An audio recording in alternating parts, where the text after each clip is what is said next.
لحظات البداية عاشت معنا، كنا نحسبها وقت للتسلية بس، نحسبها بس ذكريات. عبود أعطي أختك اليد يا ولد. ابتكرنا فيها ابتكارات، وإذا بغينا قلبناها خرافات. كنا نحسبها بس لمة وصحبة وسهرات. انتبه نوب ترى نوب. لكن كنا نشوف عالم ما حد يشوفه. ليته يشغل وقته بشيء يفيده. الله عليك على اليد سود. عالم كبر وعاش فينا، عالم الحماس فيه يوصلك كل مرة لحلم أصعب، بس ما يصعب عليك. بارد معك وين ما تروح.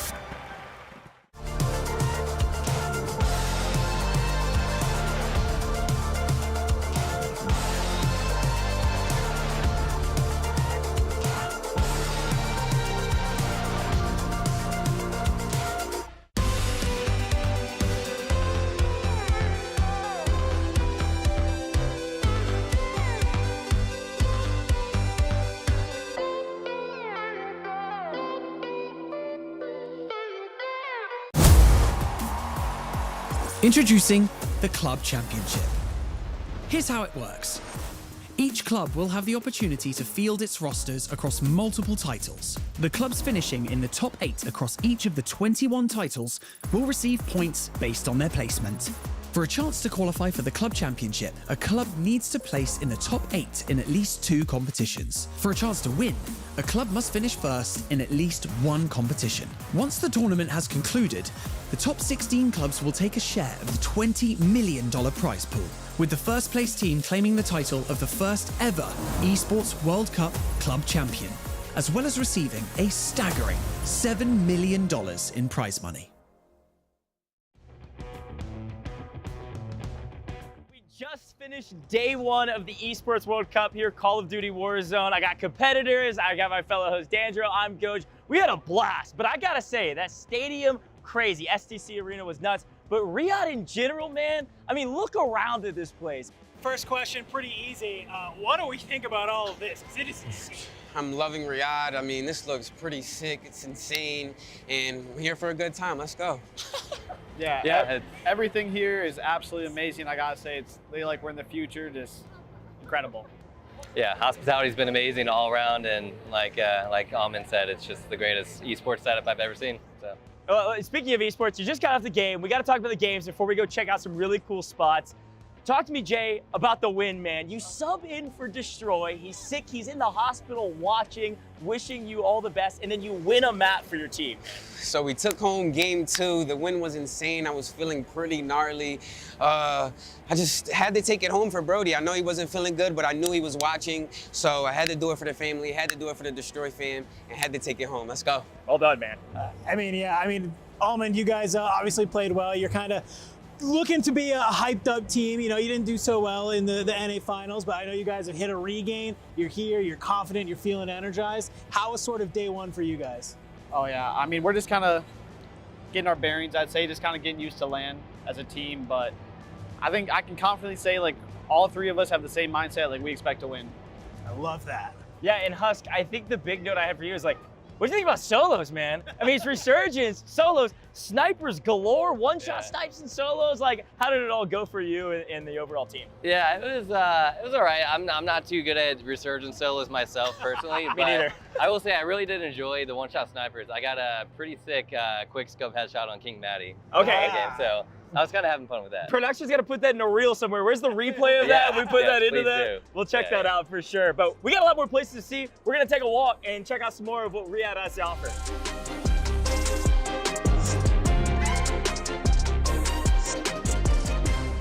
All right, we've made our way to a food court here on the boulevard, so I feel like it's only appropriate that I ask, how has the food been so far since you've been here in Riyadh? So I haven't had a chance to try too many of the authentic dishes to the region, but I will say that the few that I have tried have been great, and just overall the food quality has been phenomenal. You know, every single thing I've had, just the ingredients have tasted super fresh. So. Yeah, they offer a crazy variety of food here. I tried oxtail, butter chicken. It's honestly all great. Heck yeah. What have you been eating? I'm loving the food here. The food in the hotel, the catering has been amazing. Let me just say that. They've been treating us nice, breakfast, lunch, and dinner, whenever we want. And it's been good. It's been pretty amazing. I haven't tried any dinner spots, but soon we will. Yeah, well, I was about to say, I think we're about to go get some food here in a second. Nice. But accommodations-wise, gentlemen, we're in a great spot all around the boulevard. We got a hotel close, gaming centers right around us, a ton of stadiums. I mean, you couldn't get better than that, yeah? No, it's they covered all their bases with this one, so can't be happier. Good, good. Well, I'm glad you guys are treated well. Really excited to see more of what Riyadh has to offer.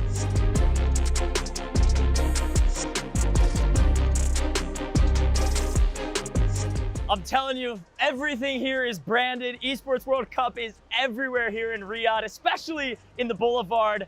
Jay, I gotta talk to you, my man. Look, you had an experience on land for the first time ever with all this branding around Esports World Cup in your face, telling you what's up. Tell me how you're feeling right now with all of this ambiance. I mean, I was feeling pretty insane. First time on land, the nerves were definitely going, but I was able to calm them down and take home that second game. Heck yeah, man. Heck yeah. Heck yeah. Well, for you two, obviously we're through solos. Tomorrow you get to actually play on land with your trios, your friends, your teammates. How's that gonna feel tomorrow compared to today? Okay. Yeah, I mean, listen, I'm just excited to play with my boys, you know. We've only got a couple of tournaments under our belts, but we're just getting better and better. Heck yeah. Yeah, the solo stage was like a nice little warm-up to get a good feel of the land, but definitely excited for tomorrow when it really counts for the team. All right. All right, well, it's aesthetically beautiful. Let's go check out some more things. This is insane thus far. A lot more to show you.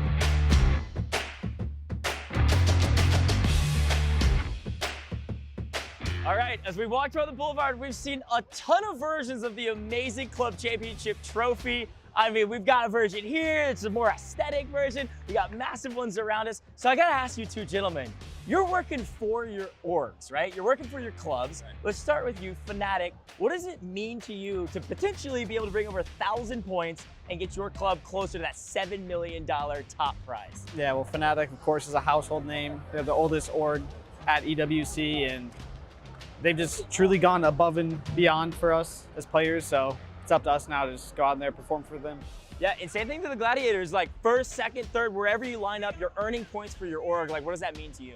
Right, yeah, I mean, it's always better to be repping an organization or club like Gaming Gladiators, so very glad that they picked us up. But yeah, I mean, there's bonuses as well for the players if that org does, or the club does well over on the Esports World Cup. So definitely can try our best to give them the lead that they need.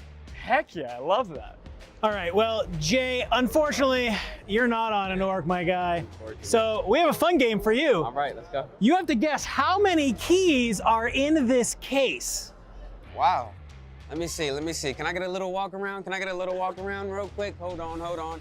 Okay, so my guess, I'd say about 250 keys. 250? 250 keys. I can't tell you if you're right or wrong because we definitely didn't just come up with this on the spot, but we're gonna find out, and maybe if you were right, we'll get you something cool. Nice, let's go. Hopefully I'll join the org. All right, guys, so I don't know if you know, but there is a bounty out for Warzone, which is the #1 team of our competition. The top slayer of that squad gets an additional $50,000 in their pocket. So the question I wanna ask each of you real quick, are you keeping it or are you splitting? I'll have to talk to the boys about that, but you know. Undecided. You keeping it for yourself, you split it with the boys? Split it with the squad. We gotta split it with the squad. Yeah, no, split it, no questions asked. All right, so Almond is selfish. We got that. No, look, okay, $1 million prize pool, $200,000 for the winning team. Talk to me about what that money means to you, family, plans. What do we got? I mean, I would just probably use a lot of it to just go on a nice vacation afterward, but yeah. Heck yeah, vacation. What about you? I mean, 200,000 is an insane amount of money, but it was just my mom's birthday like 2 days ago, so I definitely hooked mama up, get her some money in her pocket, and probably save the rest. Yeah, I gotta join Huts. I gotta go on a vacation for sure. Yeah, after all the work you guys are putting in on the map, you gotta take a vacation, man. Hey, Arena's right behind us, STC Arena. It's where you guys played today. We got 3 more days of Warzone. Couldn't be more excited to get back into it shortly. Esports World Cup, it's a banger. You're not gonna wanna miss it. The Esports World Cup is a unique tournament and will have a very unique trophy system, consisting of keys, game trophies, the Club Championship trophy, and the totem. Introducing the key. This symbolizes a participant's right to compete in Riyadh. Each team or player will receive a personalized key consisting of the inner key and the outer frame. Winning a competition earns you a game trophy. A champion's key will be inserted inside. The frame will be placed into the totem. A physical block on display in Riyadh, serving as a progress bar of the Esports World Cup. The totem will remain in Riyadh as a chronicle of the Esports World Cup history. Those who get eliminated throughout the competition must give up their keys and see them crushed. Their broken keys will be tossed into the totem and encased in resin, symbolizing those that tried to win but fell short. However, as an additional privilege for winning, each game's champion gets to select 3 opponents' keys to be encased in the base of their trophy as an additional, more personal prize. Losers will go home with their keys replaced with a token that marks where they ended their journey. Witness history unfold at the Esports World Cup. I am here in front of the totem with the Falcons, and gentlemen, you soared high and probably higher than a lot of us expected. Soka, I gotta start with you, man. Over 100 points above second place, just in group stages. How do you feel? Feels amazing, man. Way to pick it up from yesterday, and we showed what we're capable of, so feels good. 42.5 average points in 6 maps. You won 5 out of 8.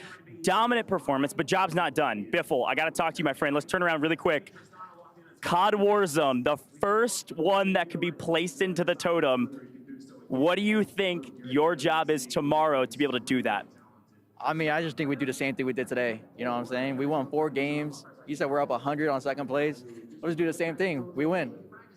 win. That's what they want to do. Certainly is the case today. Over 100 points over second. You hear me say that? That is a ridiculous feat. But Shifty, I got to talk to you, my friend, because look, job's not done. That's what you always say. Talk to me about this team. What was different today, or if anything, than maybe solos or maybe just other competitions? Why was it so dominant? Could any team even fight you guys? I mean, we just locked in. I mean, I know after day one, the first 2 games I felt bad. I know Soka with the placements, that usually falls on IGL. I think we all just knew we weren't playing how we should, and we woke up today with chip on our shoulder, and I mean, we're doing great things now. It is an unbelievable feat to have the burden of responsibilities on your back. Everyone expected you to win, and so far you're proving everyone right. The crowd loves you. We've been having a blast watching you, but job's not done. One more day, grand finals right around the corner. $1 million, gentlemen. You'll be the first, not only put it up into the totem, up to the top, but also win your club 1,000 points if you can do it again. Feeling good? All right, right around the corner. Tomorrow, you're not going to want to miss it. Cue the outro.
Here in our hands, we hold 3 of the 7 keys of the trios who didn't make it into finals day of our Call of Duty Warzone tournament at the Esports World Cup. By the end of today, 13 more keys will join them and forever be laid to rest and encased in resin in the graveyard of the Esports totem. Only 1 outer key will be placed and enshrined in glory onto the totem and forever live as Esports World Cup champions. So, I think we're here to find out who that's going to be. Welcome to our Call of Duty Warzone finals.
Welcome, ladies and gentlemen, to finals day of the Esports World Cup Call of Duty Warzone.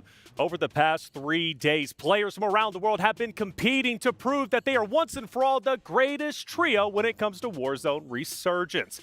I'm your host, Taylor Reflections Noble, and the regional debate, well, it's long-standing. We've been talking about which region is the best in the world, well, it seems like since the beginning of esports time. Well, the good news is we're here to settle that debate today.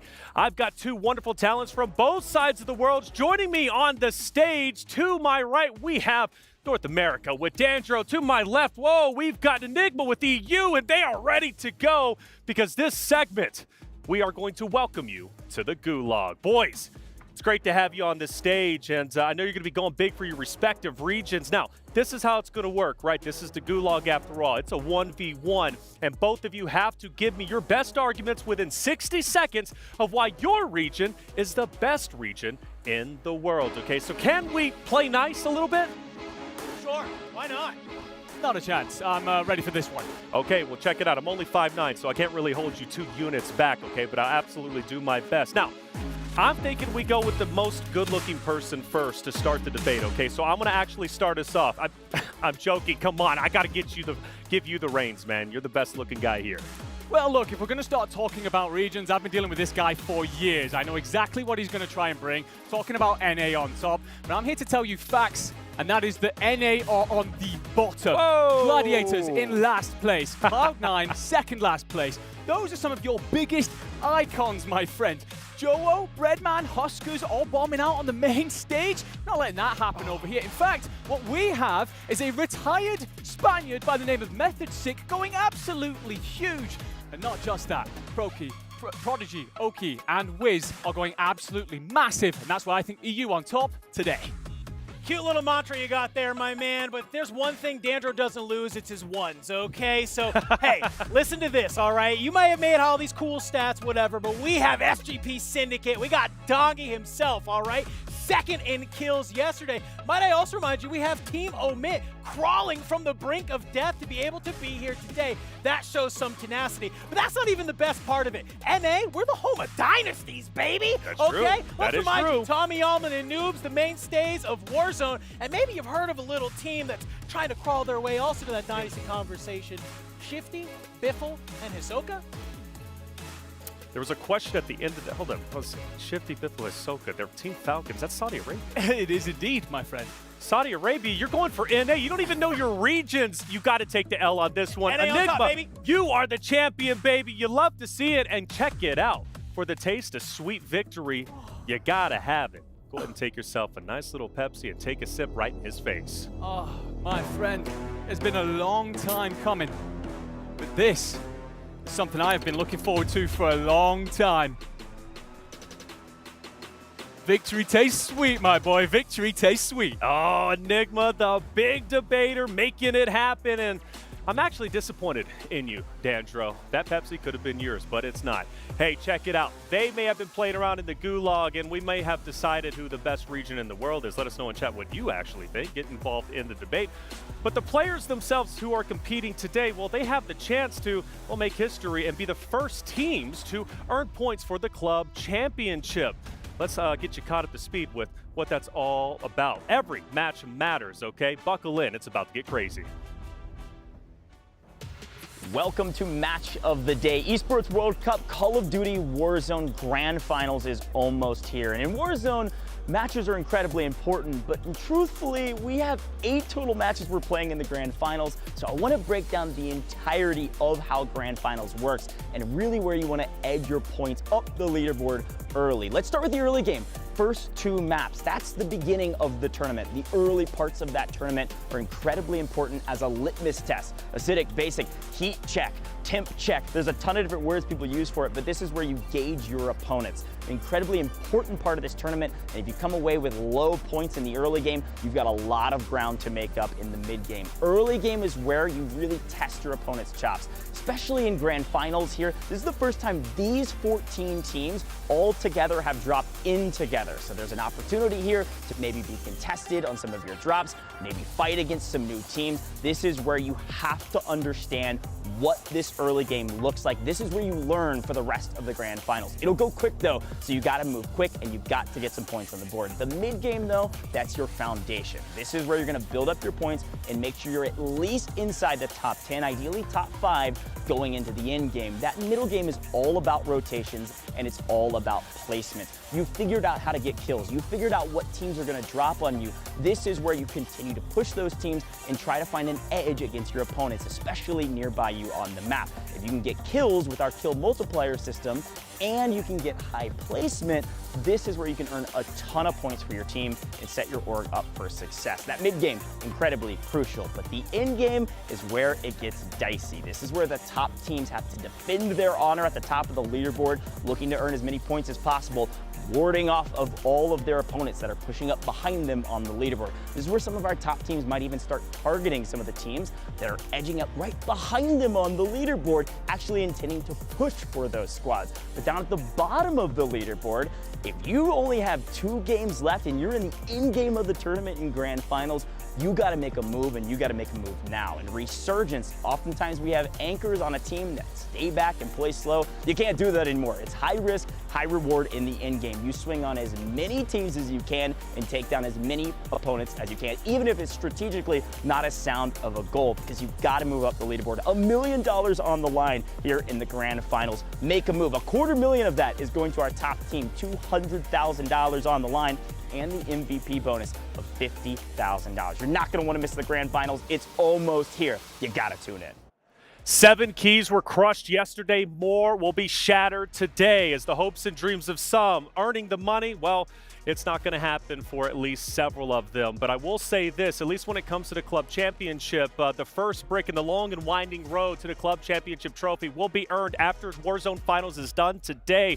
It's a long and arduous journey, but the clubs are looking to earn it. Let's go ahead and introduce our analysts for today. Of course, it's the familiar faces you know and love. You've been watching them all weekend. Dream Crazy, Infinity, and Seymour. Great to have you back. It's finals day. Today is serious. Yes, indeed it is. As we know, these teams are playing for $1 million, but we're done with the solo stages. We're done with the group stages. And man, you guys, I can't wait to see who's our champion. That's right. All the points are reset. Everybody's starting fresh today, and that's a good thing. Yeah, absolutely. There is so much on the line today. Today, we're going to crown our first ever Esports World Cup COD Warzone champion. That is such an awesome thing to be a part of. That's right. And really, look, Falcons had a great day yesterday, but we do not know who it's going to be. That's right. Loving the outfit, by the way, Seymour. You're going to be bringing the knowledge bombs all day. How you feeling? I appreciate it, my man. But how else would you feel except getting off of a bus, seeing a giant trophy in the boulevard, and knowing it is championship weekend right now? Players are here for one thing and one thing only, and that is to win. That's right. The players are electric, and so is the crowd out there. Let's recap yesterday because, wow, what a day it was. Falcons taking 4 out of 4 of their games. We start with number 5, and it was wars popping off, Tree. Yeah, wars popping off indeed. And I mean, for Guild too, we were highlighting them all week and how much they were slaying with their slaying power, but Heretics, another team that surprised me in that Group C, Brody. Yeah, Heretics just continue to make plays. They continue to make the top 5 overall. Yeah, and then Hisoka here. How about the Falcons? 100% on the day. 4 wins out of 4 games played. And here we see Hisoka heading into the final circle. You know, exactly what you expected. Falcons hiding inside the gas, making it work. Yeah, well, you know who else was making it work the entire day, the entirety of the group stage? It's, of course, Dongy, and this is one of those epic plays, shutting down players all day long. He's been at it. He's one of our highest kill leaders so far this week, and there's no reason to believe that he's not going to continue that going into today. Yeah, I believe Dongy's sitting at 3rd, right? 51 eliminations in that top 5. So continuing on, like, I mean, every which way you think he's going to go down, he does not. But taking the cake in the number 1 spot, it is Mojo and his squad. And right here, it was absolutely insane. I believe at one point for Navi, this should have been a win. Yeah. But Mojo clutching up right there, and that finally turned on at the end. Oh my God, impressive stuff. They were pumped up. Twisted Minds were showing the crowd what they were made of. So was Destroy, and of course, Team Falcon. Seymour,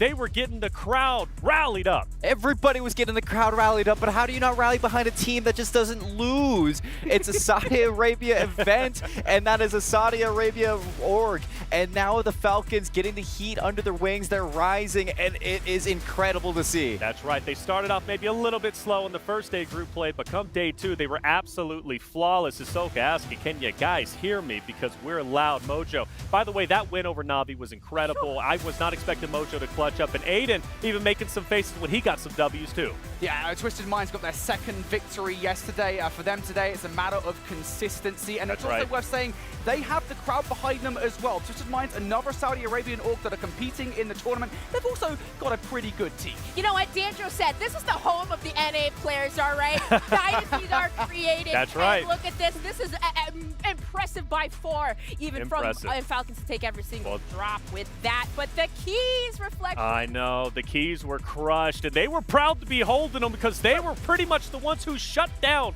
the bottom 7 teams, well, who didn't make it to top 14 today. They're looking to crush some more dreams as well as some more keys and earn those first points, right, going towards the club championship trophy specifically for the Falcons. Now, let's get serious and talk about the final 14 teams who are competing today. There's a good list of them. Dream, we'll start with you.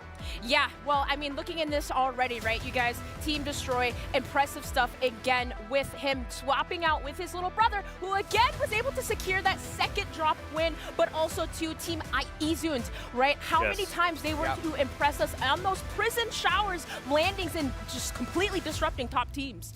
Yeah, they were one of the many teams I think that surprised a lot of teams this weekend. Team Izund was one of them. New Icons was another one. We talk about the fact that they land in that really difficult Group B, right? We expect them to be dead in the water, drown under the weight, the pressure that they were under. And the fact that they managed to come out, make it all the way towards the final 14, fair play to that roster. We can't not talk about the top 4 teams without talking about our boys down under, Na'Vi.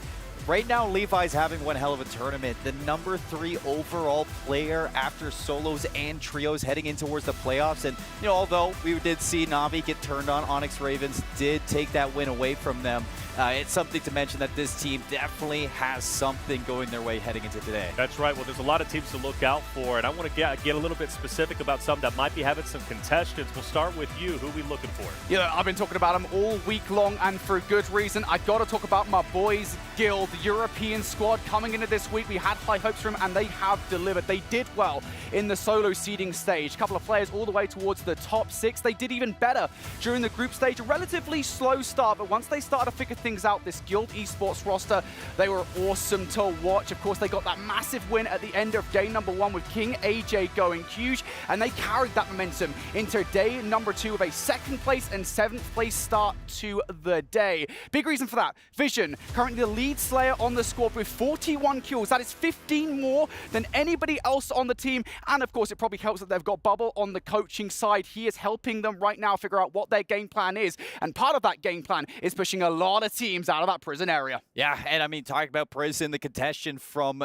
Guild, it's going to be Eisen there as well as Fnatic, and Fnatic is a team that we really need to talk about inside of this event because the most balanced averages between players on this team right now, and that's surprising considering where they came from World Series of Warzone. They didn't have the best showing, but they get picked up by Fnatic. They go boot camp in London at Fnatic headquarters, and the performance coach there, Amin, was telling us in the lobby at the hotel that this coach was pointing things out that they didn't even think about, and it definitely has paid off for this team because they're the 2nd best placement so far in the tournament at 4.75 average.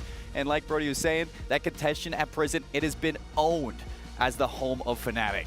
Fnatic and Skullface too. Let's not forget him, man. He started off a bit sluggish, right, whenever it came to solos, but he absolutely woke up whenever it came to group play, and he was tearing it up. I can't wait to see how far they're going to go. After all, that is my prediction to take this entire thing, all right? But there's also another team that might have some surprises as to why they're doing so well, Dream. Yeah, and I had said this yesterday. There's one team in my mind that I think could potentially overtake the Falcons, and it is Team Abwiz. And we know the adversities that Oki had to overcome on that day number 1, still performing so phenomenal. And not to mention both Oki and Prodigy in the top 5 in their slaying power. So be able to take second, right? 154.8 in the points and 116 total kills. Oki, this event is his best individual in solos and trios. Wow. And guess what? All-time teammate of Biffle, right. of Shifty, right. Sage. He is here. He is coaching the boys. And you know what? Coaches, right? That is so perfect that you'd mentioned that, Seymour. Pointing out things that these guys don't even realize. But for consistency, it has been here for Team Abwiz. Sure. And I mean, when you have your anchor doing their job and your 2 slayers, I mean, in the top 5, right. This is a team I think that could potentially even take it. And I'm not voting against my own, but I'm just saying you got to give flowers where they're due, especially for Oki. Absolutely. I saw the winning moment from a couple of different perspectives yesterday for the Team Abwiz, and there were some people losing their minds. You can tell the support is real. They want to go far. And Oki, again, I cannot believe that he just came out of surgery and is performing as well as he had. Incredible team that's looking to go the distance. But let's talk about a team today that's representing their home turf, right? And that's going to be Team Zix and Co. Zix, Hamoud, both locals to Saudi Arabia, plus you also have Prims representing Pakistan, the only Pakistani competitor to represent at the global finals. They've already qualified there, but here also on the global stage when it comes to Resurgence, they're looking to take it all, and take it all they will.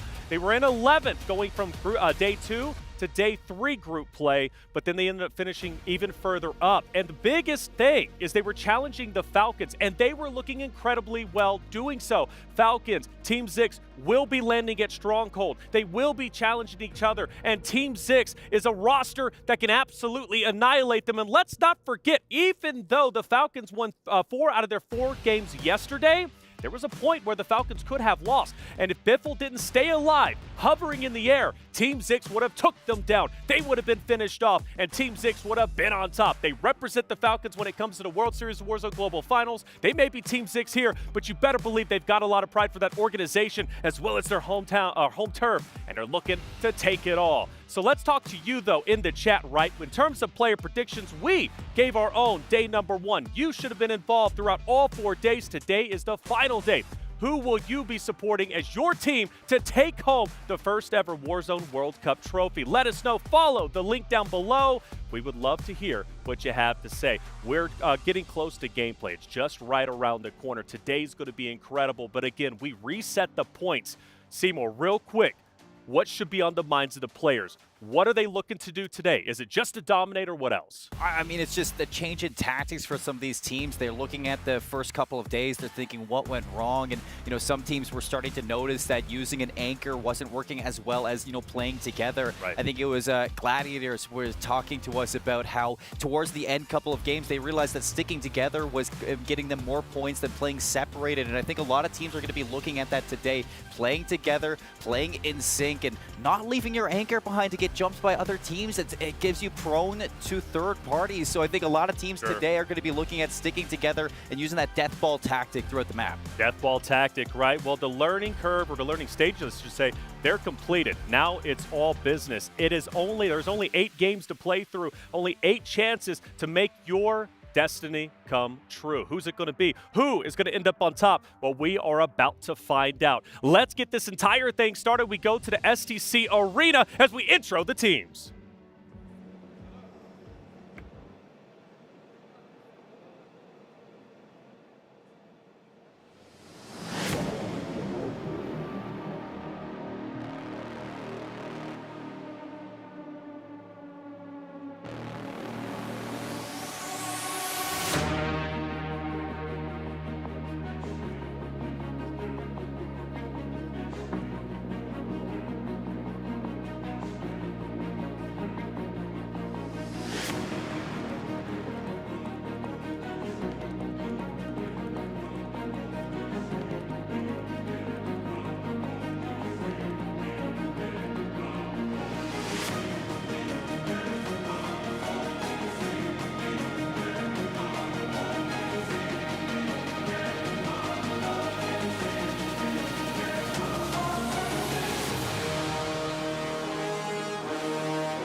After 3 grueling days of Warzone competition, our finalists are locked in.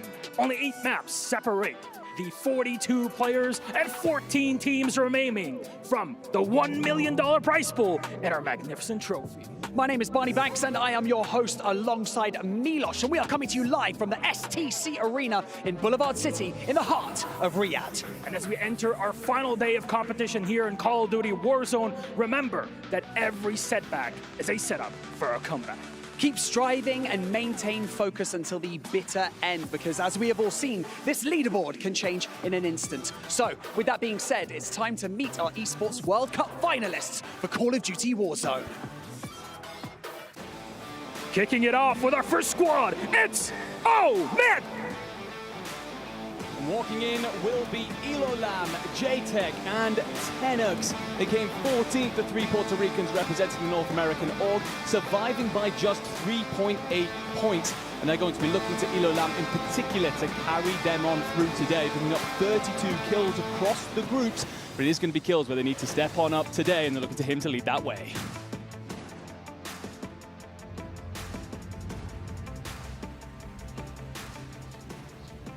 Next up, we've got Team Vitality.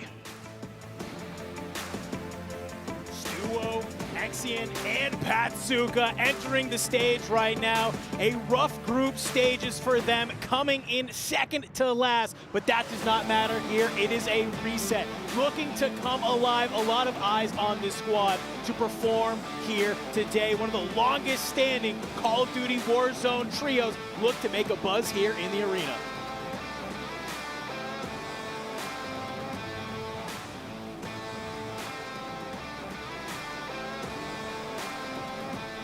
Locked, primed, and loaded, they are Team Destroy!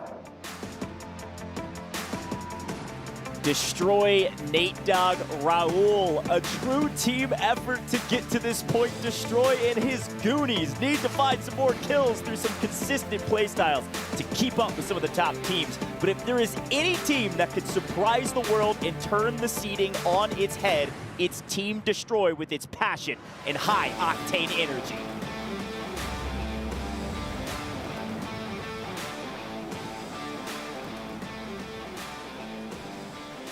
Get your cameras at the ready for new icons. Drake, Lucanas, and Hardrev stepping out here for the Brazilian org of new icons, going by the motto of truly united and renegade, and they were through groups, picking up 11th, surprising everyone, and Lucanas in particular with those 31 kills leading the lineup. But can they deliver here on finals day is the question in everyone's mind.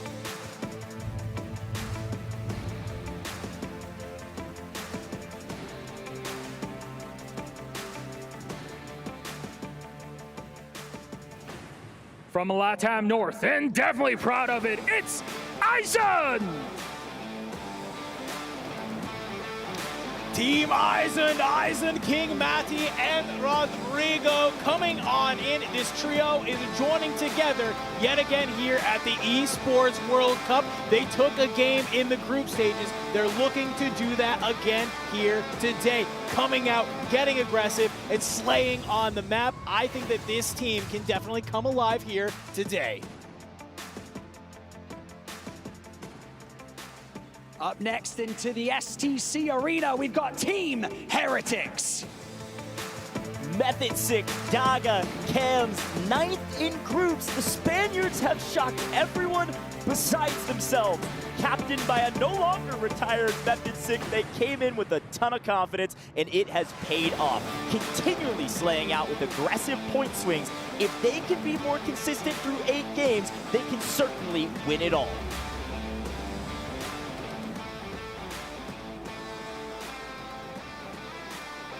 Their hometown heroes from MENA, they are Team Zix! Zix, Hamoud, Crims coming in 6th from groups. The hometown heroes have been putting in the work, and it's paid off. Their chemistry rivals some of the greatest teams, and they have consistently been top 10 in any major competition they've got their hands on. Each game, each day, they get better and better, and today should be no different.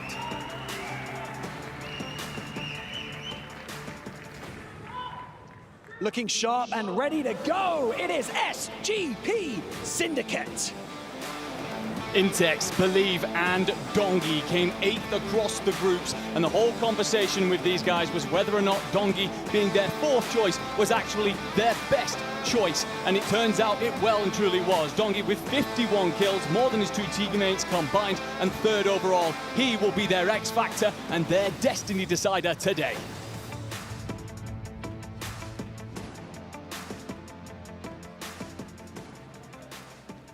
They're the home edge. They're Guild Esports!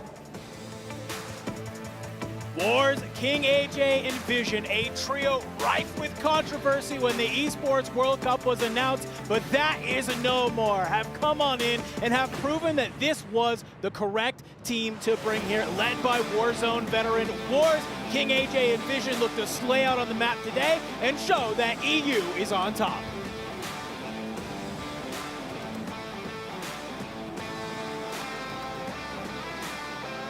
Representing a local organization, give it up for Twisted Minds.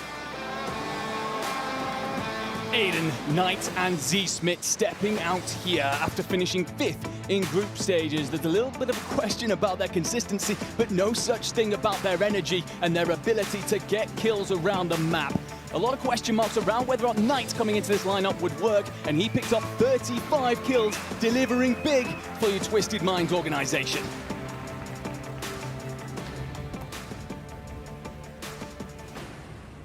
They are the boys in orange from North America. They are Fnatic!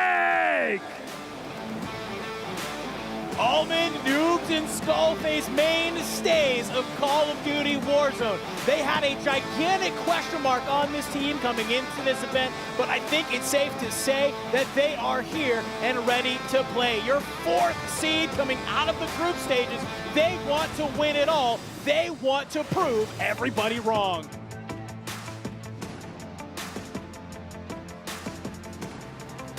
From down under, welcome to the stage, Na'Vi!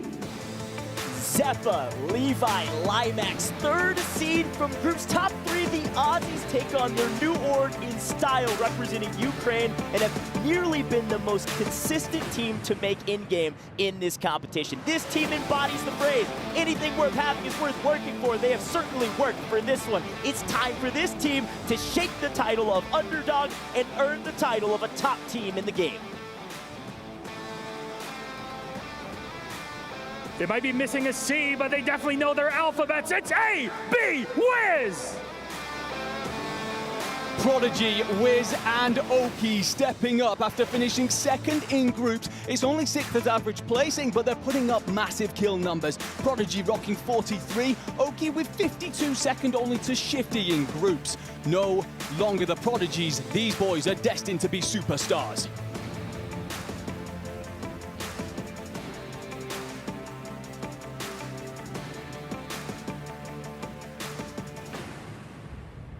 All eyes on this trio today. Make some noise for Team Falcons!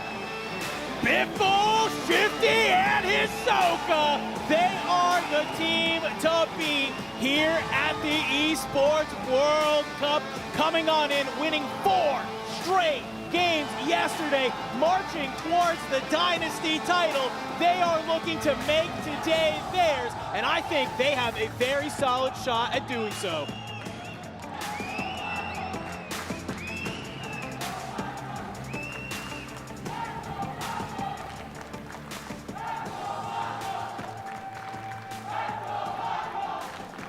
Our teams have fought tooth and nail to get to this point, but only 14 remain in this competition.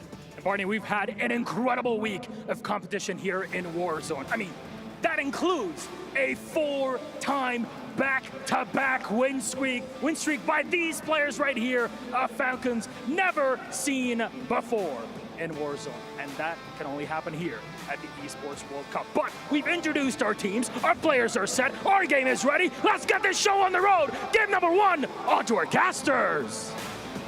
All right, folks, grand finals, it's time. We are here in the booth. I'm Coach, this is Enigma, this is Dan, and we are back to intro the grand finals. We've seen some incredible content, we've seen the incredible teams, but our final 14 are here. And gentlemen, we've talked predictions, we've talked strategies, we've talked about all kinds of stuff. I gotta open up the floor for you first, Dan. You got slammed in the gulag down by Enigma.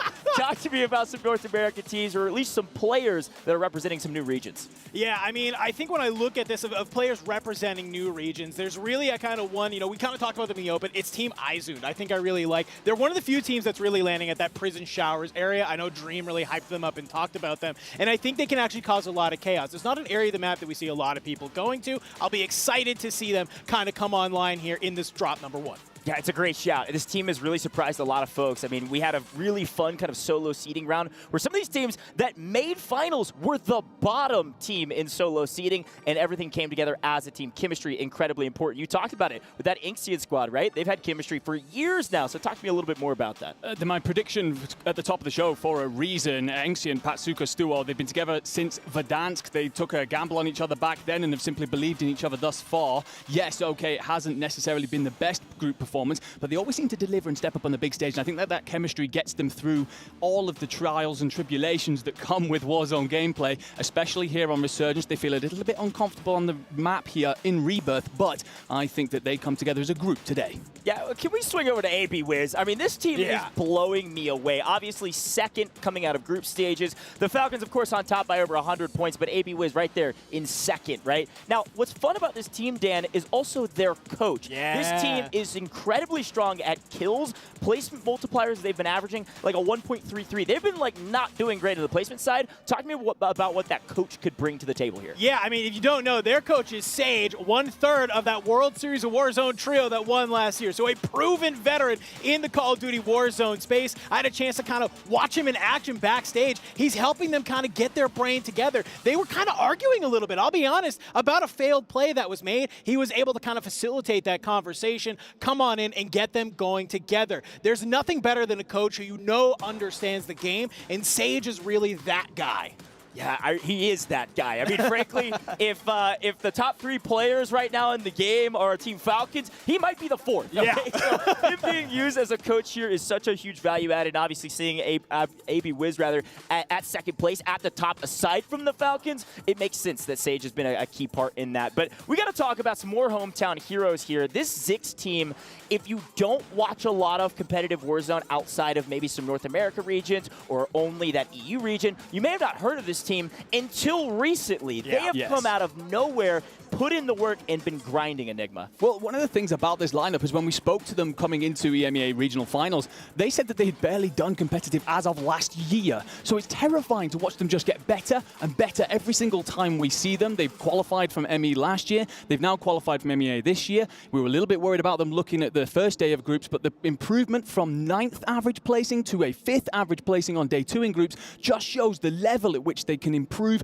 as they move on through. And I'm expecting that adaptability, that understanding of the game to come in clutch today. Well, I want to talk about top individual slayers because we know getting kills is incredibly important for folks at home. You all know this. Kill multipliers, that's how this works, okay? 2x multiplier if you win a map. Second place, 1.7x. Third through fifth is a 1.4x, folks. So you really got to get high placements to count all of your kills, but you need kills for that multiplier to count. So I want you all to talk to me a little bit about that because obviously we want to go to the Falcons team first. Shifty at the top by a sizable margin here, Dan. Yeah, I mean, that's really kind of the key to this entire team's success, right? You married it up where you're finally a team that's either getting really good placement, but you don't have kills, or you have a ton of kills, but you're not getting placement.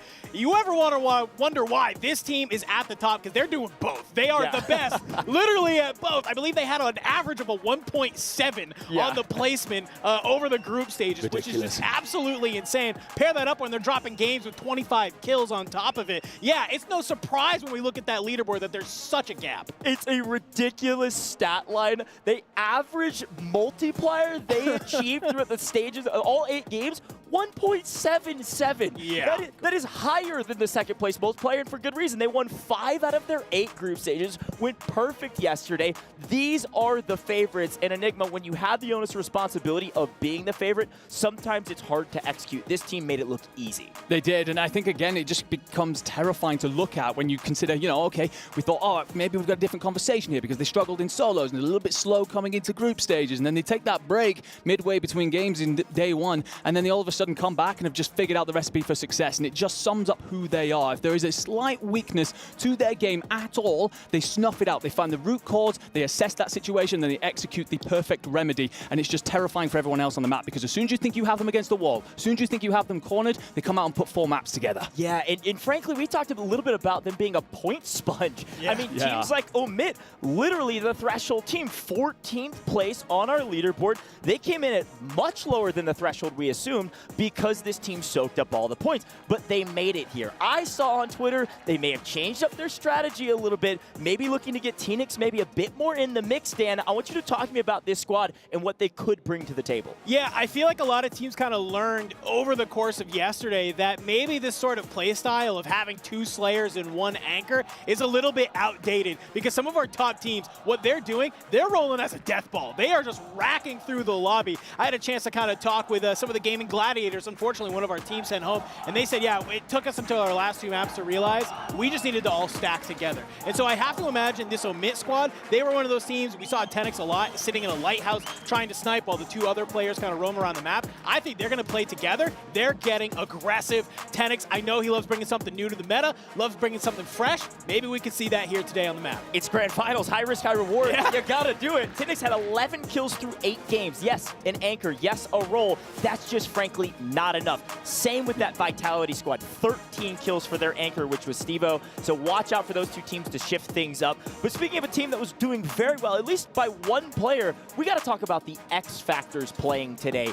Dongi and Knight. Enigma, start with that Dongi team. Well, one of the terrifying things about this SGP syndicate is they actually agree around the theory of not playing together at all. They just allow Intex and Believe to sit as some sort of double anchor and send Dongi off to superstar the map. He just absolutely world stars this thing, drops 51 of the 100 kills that his side actually have. And for me, if they can just find a way of having Intex and Believe be those perfect anchors and see the end placings, I think that this side are a real dark horse to take everything today. Man, this team has really come together. There were so many question marks around this Syndicate squad. I think even all of us in the talent booth were like, they're either going to be really hot or really cold. Yes. And it has all come together nearly entirely on the back, at least in the slaying department, of course, of Dongi. Truly an X Factor. Another big X Factor, another big question mark that also has paid off, Twisted Minds. Dan, talk to me about Knight and his ability to get kills on the map, but also stay alive for his team while Aiden and Z-Smith do their thing. Yeah, I love that you bring that up because that's exactly what we think we're all thinking when you bring in Knight. But I think Aiden said it best when he says, we've won literally hundreds of thousands of dollars with Knight in Resurgence tournaments over the past of Call of Duty Warzone. So if you already have that team, Cam, bringing in somebody like Knight in an event as prestigious as this, that is exactly the right move you want to do. And I think he fits into their system well. You got Aiden and Z-Smith, who are just pinging around the map. They're looking to be able to fly and fry, baby. And you got Knight, who just says, hey, I'm going to stay alive, because if there's anybody in this lobby who knows this map like the back of their hand, it is Knight on your screen. Yeah. This guy does nothing. When I say this, I mean it. Nothing but play Resurgence. Okay? He just never touched a big map. He's never clicked a button in his life. He's only ever loaded in here. He knows every single pixel, and I got to imagine that is what puts them here in our 5th seed. I think that is a very fair assessment. Frankly, brilliantly done. I'm really excited about this Twisted Mind squad. Obviously, 5th coming in from group stages, a really strong seed. They could have done a lot better, too. Had a couple chalk games. Same with Syndicate. Same with Guild. Talk to me quickly about Guild here. 7th seed coming in and had a couple bangers, and everything else was eh. Yeah, that sums them up pretty much perfectly there. I mean, the thing is with this squad as well, it comes together. We mentioned the controversy a little bit around that, but it's like, okay, we've managed to get yourself through there in 7th. Wars, Vision, AJ. We thought the roles were going to be more around allowing AJ to go off and spring around the map. He was one of the big slayers last year in the World Series, stunned everyone on the world stage, and then comes here, okay, can you repeat that? Actually, it turns out that it's going to be Vision who's your big slayer. Picks up 41 kills out of the 88 for the team, and just showing every bit that he is the player that we looked at last year when he was running with Jukis and Lennon. Unlucky to be dropped, and definitely the player that is popping off this year. Guild looking strong, every team looking strong. Folks, quick math for you. Average score through 8 games, through group stages, 130 points. But if you take out the Falcons, 111. Woo! A lot of ground to make up. We are about to get into our very first map of Rebirth Island. The grand finals is here, gentlemen. I'm going to let you all take it away. Have a great cast and have some fun with it. Hey, thank you so much, my man. Fantastic conversation at the top of this show. But like Gold said, STC Arena, let me hear you. It is match number 1 of grand finals of the Esports World Cup Call of Duty Warzone. And we are not expecting it to start slowly. Every single day has gone quick, and Levi will fall, and Zix will be traded, and Limax finds another as Mood falls, and we are off to a banger here in map 1. Straight away, everyone contesting, but there's also going to be Team Destroy right around the corner. I love this. We are kicking it off. Nice, hot, and spicy. I had a chance to interview Zeppa. He knew that this contest was going to happen between Na'Vi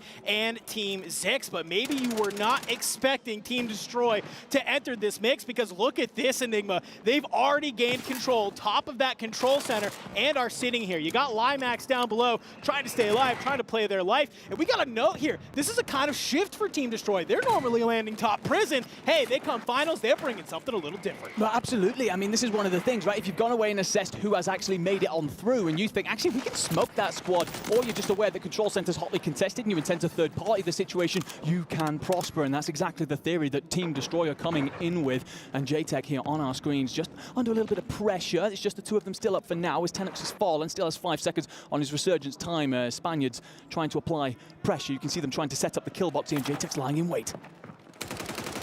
Pushes on out. Daga, you're trying to make something happen. A quick little dolphin dive gets out of harm's way, but look who's coming in from behind. It's Method 6. JTech, though, is able to make the trade, fly on through, and it looks like for now it's pretty solid until you have another team who's starting to fly on in. Look who it is. It's Fnatic. It is, and they are ruthless. Hunt JTech down, and Skullface will clean him on up. Tennox has just got a float here. He's got 5 seconds until Elo's back in, and another 15 until his third returns. So Almond, Skullface, and Noobs will take control here momentarily of headquarters, but they will be contested because Twisted Minds are beginning to arrive. I don't know what's going on in this area, but we are getting a lot of our top team starting to fly on over. Aiden getting in some nice tags on the Almond. He's come up here to the top. You have to be careful because you got 2 members of Fnatic nearby. He's going to slide on in, though. He sees Noobs. Noobs tries to make his way out of the window, but you're not getting out in time. Aiden with the confirmation on the elimination. Twisted Minds. We know they love to kind of land over here at this factory location. They love to play Harbor, but today looks like they're looking to expand their region of dominance as they've made their way up to headquarters to find some eliminations. Well, someone who hasn't found any eliminations just yet is going to be Soka, but we're not very surprised because this is how this Falcon squad play. Put Soka over by the stronghold, let him provide all the information, and just send Shifty and Biffle on their way. And they want control center, and they're going to be up against a couple of players here from Team Zix, and as they just breach and clear, Shifty actually loses his life as Hamoud picks one up, but Biffle's on the hunt after this. He wants to trade out his teammate, he wants revenge, he lands a couple of bullets, but it's just not going to be enough. The chase is on. Hamoud trying to do their best to stay out, but it is just so hard to get away from Biffle. Was regarded as the best Warzone player of all time. I think it's hard to disagree with that with the performance of late, especially with his 2 teammates. As well, we're getting close to the end of zone number 1, Enigma, and we already have 1 team out of the map, Team Izun. Yeah, and looking at the rest of that list as well, there's a couple of walking wounded around here. This pace has been absolutely electric, and so have the crowd going nuts for their Falcons lineup and some of their home turf players.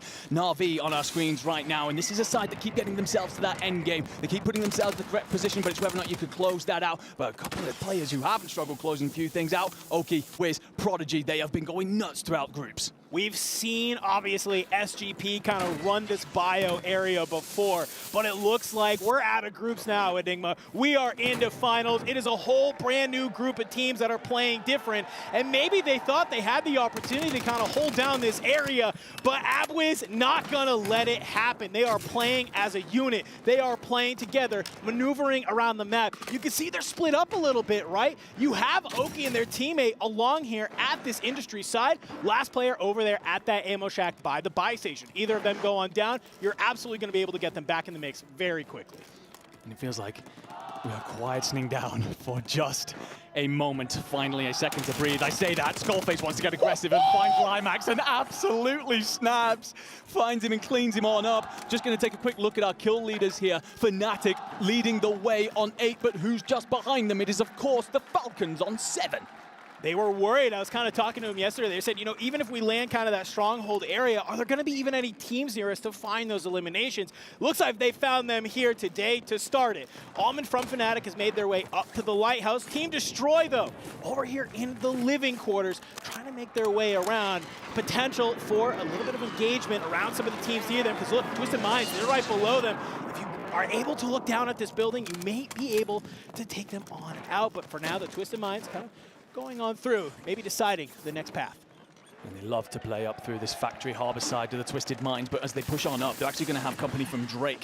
And the thing is as well, Team Destroyer not far away, so they want to clean this up nice and quickly. You don't want to risk a third-party situation, but bullets to the side of Aiden means he has to slip on away, and Drake actually escapes just narrowly enough. So as Team Destroy come to third party this is going to get messy real quick, as Factory often does.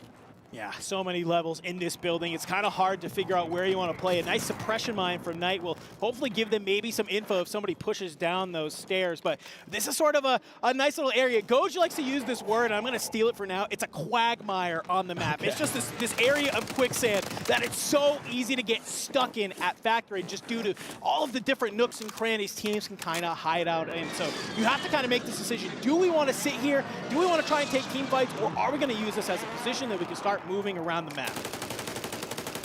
And Team Destroy taking the top of Factory. And have a moment to breathe, but we know that Twisted Minds are right around the corner, potentially looking to play up through this. The thing is, the circle currently is so wide, it's impossible to assess anyone's situation, so the Falcons are just going to get aggressive. And Biffle will find Stuo, and Biffle snaps onto Patsuka. There's the first confirmed, there's the second, and his teammates are going to try and hunt down the third. I mean, we saw C4s get touched a little bit ago, and you're seeing Thermites come into play.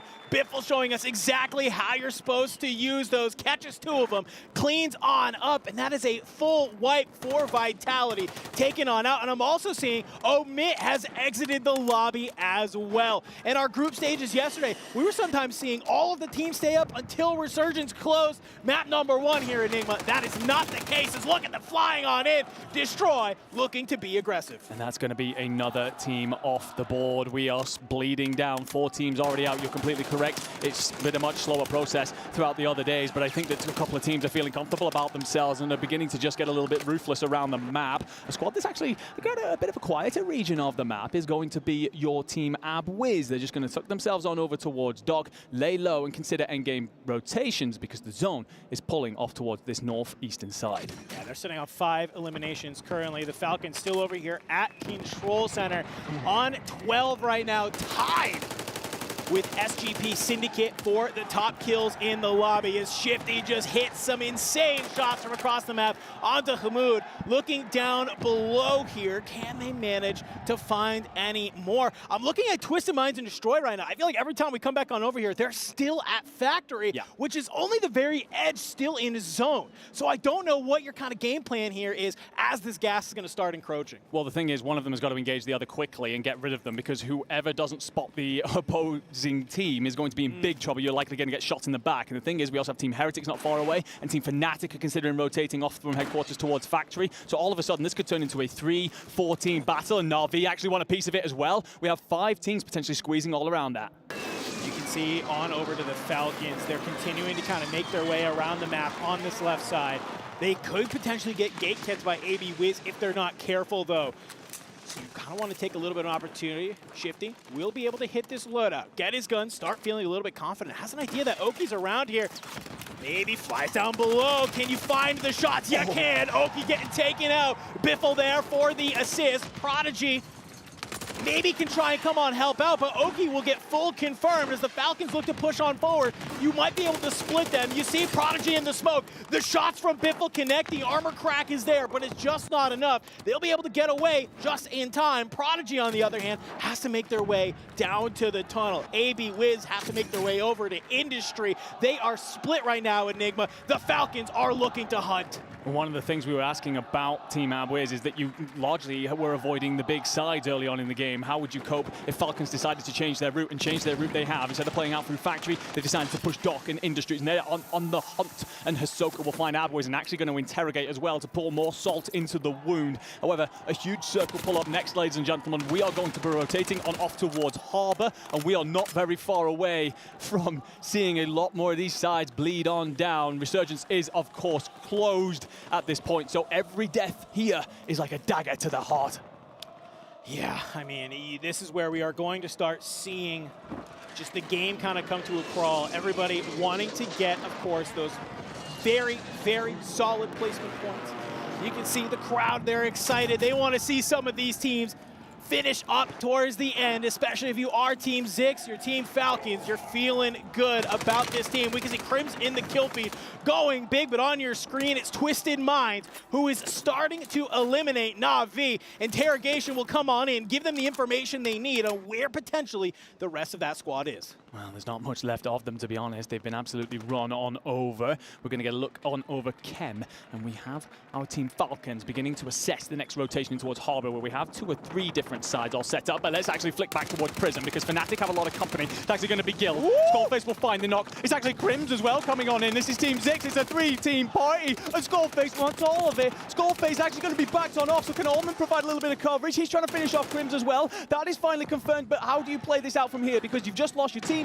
There is no resurgence. You need to play yourself a safe position, and I really agree with this top Prism play. I definitely agree with that. Fnatic making the right call after losing Skullface on the outside. They take the top of Prison. You have 2 members of Team Zix below them. You can see Hamoud and Zix a little bit split, trying to figure out where do they want to play on this side, but you got Fnatic above them, looking to also try and make some moves.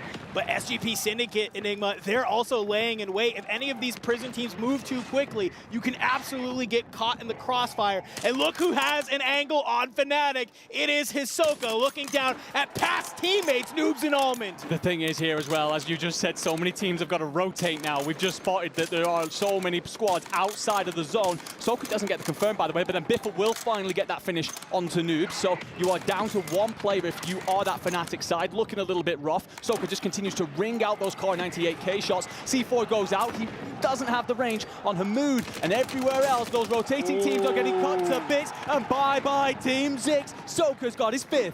We are so close to getting into our top 5, but look at the kill feed right now. Team Destroy getting wiped off the map by the Twisted Minds. Well, I don't know if it matters, Enigma. Hisoka, Car 98 in hand. He is literally just shooting fish in a barrel right now, as he has entire vision of the rest of this zone. And look where the zone is pulling. It is all in the favor of Team Falcons.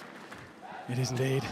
It moves on up towards Water Tower. So how does everyone else assess? There aren't many trios left in this. Heretics have their 3, Falcons and Twisted Minds, and just 1 player left from Team Abwiz. And Biffle is on 10 kills, already 22 for the Falcons as they continue to just run wild here at the Esports World Cup. 1.4x multiplier is in effect right now, folks. So this Falcons with the 22 eliminations is feeling good, but Twisted Minds, they're not too far behind with the 19, but Soka is going to be the one. He finds 2. Biffle starts flying on out. It is a flurry of eliminations, but I believe all 3 members of Falcons are potentially down. Can you go and clean them up? Z-Spit is taken on out. Knight, you're the only one left alive. Hisoka has been able to manage to stay up, makes their wrap back into chemistry. 2 members from Twisted Minds still are here. Knight does find Cam, brings them on down. Top 3 situation.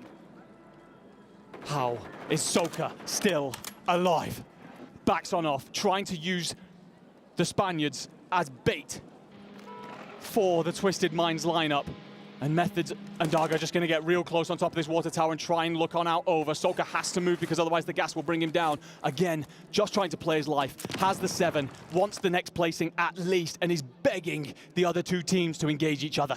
Yeah, Hisoka just wants to hang her, but look at this. The Heretics, they're shooting down at Hisoka. That is going to give Twisted Minds all of the information they need. They know where Hisoka is. They know where Heretics are. They don't really have to do anything, but the zone is going to start shrinking. Hisoka trying to maybe loot some of these extra caches around here. Maybe you can find a loose gas mask. Has started trying to make his wrap out through generator. You're seeing some loose shots coming on in, but he hits the buy station to get the revive off, keeping the team alive. It's going to be Shifty. Heretics look to the sky. Maybe you can bring them on down, but that's 2 players going on down in. This is all on to Shifty right now. He has to 2v1 against Z-Spit and Knight. They know exactly where he is. They take it on down. Twisted Minds are Game 1 winners!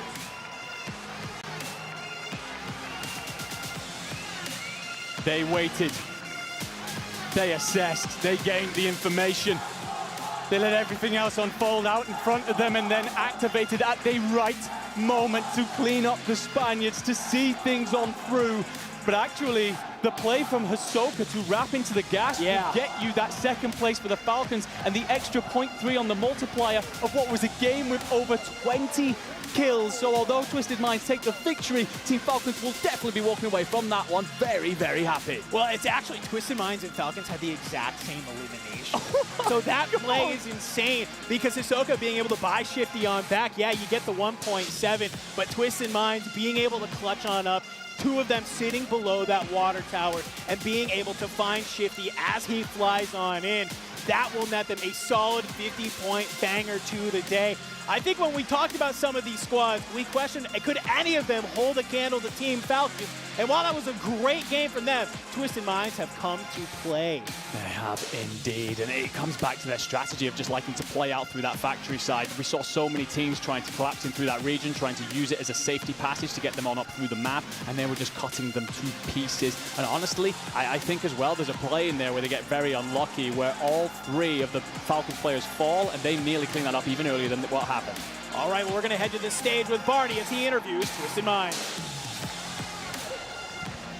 Welcome back to the STC Arena. We're on the main stage and we've got our winners of our first round of the finals, Twisted Minds. Congratulations, guys. Smith, I'll come to you first. Are we kind of starting to see the beginning of a bit of a hometown rivalry? We got Twisted Minds, we got Falcons. Like, what are you thinking? I mean, it seems that way a little bit. I love it. I love the competition. I love the crowd going back. It's makes everything 10 times better out here. It definitely does. It brings that energy, doesn't it, Aiden? Speaking of energy, you're the man that's full of beans all the time. How are you feeling right now? How did that game go? Talk us through those final moments. I think the best way to, we're just playing confident, and I'm trying to just pretend I'm at home. We were all frying at the start of the game, and then these 2 just clutched up, man. Their chemistry was looking unmatched, so we're just going to keep doing our thing and having fun. Yeah, you are. I'm going to make things even. I'm going to come with me. I'm going to come down to Knight. How's it going, man? Mr. Resurgence, how are you feeling? You know what? Speaking of how you guys are feeling, what were the nerves like coming into today? Were there any? What was the preparation like? Talk us through that. We were so excited to have a clean slate. Priority yesterday was qualifying. Today we knew, all right, everyone's at the same position, so let's just come out and play the game we know how to play. You definitely did that. Congratulations on the first win of the day. Hopefully there'll be more of those to come. We can't wait to see it. And for now, we're going to go back to the studio to continue our first day of the finals. Ooh, there it is, the STC Arena getting loud. What an exciting game, number 1. Twisted Minds going big. You got the pin on, and I'll tell you what, that might be their lucky charm.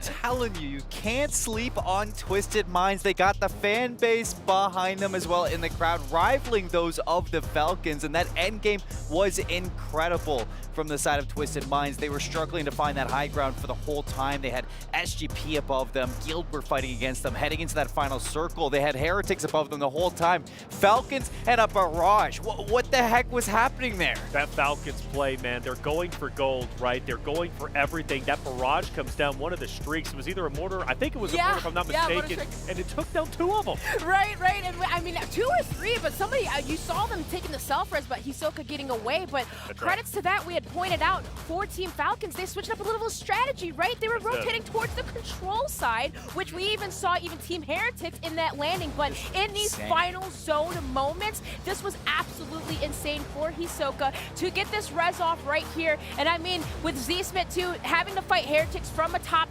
they were set up off the break, but like they said, they fragged out early, they were set up, but the whole entire time for Twisted Minds, they were sticking together. But the fact that Hisoka gets his teammate back up in that moment. I mean, how often do we see this? I mean, it's absolutely ridiculous. I mean, I know the casters were talking about it, right? He's trying to pick up some money. He's trying to bring his teammate back in. There is no universe in which you actually expect him to sprint that deep into the gas to get to that buy station and bring his teammate back in. One universe. Apparently so. Doctor Strange found the universe. That's the one we're in. Hisoka found him. He brought his teammate back in. And I'll tell you what, Falcons almost clutched that from the jaws of defeat, but they didn't make it happen. And imagine if they did. But regardless, clutching or not taking game number 1, they still secure a second place because of that revive. They also get 22 plus eliminations around there anyways. Not official, of course, but I believe that's the number that I heard. I think at one point Biffle was on like 10, if I'm not mistaken. I remember hearing 10. Yeah, I heard 10 as well. He single-handedly, because we were talking about that, we're like, whoa, Biffle's just roaming out here. Hisoka was obviously sniping in the distance, but he cleared out control. I think he destroyed Navi. He ended up destroying Heretics. Like, everybody was cleared out.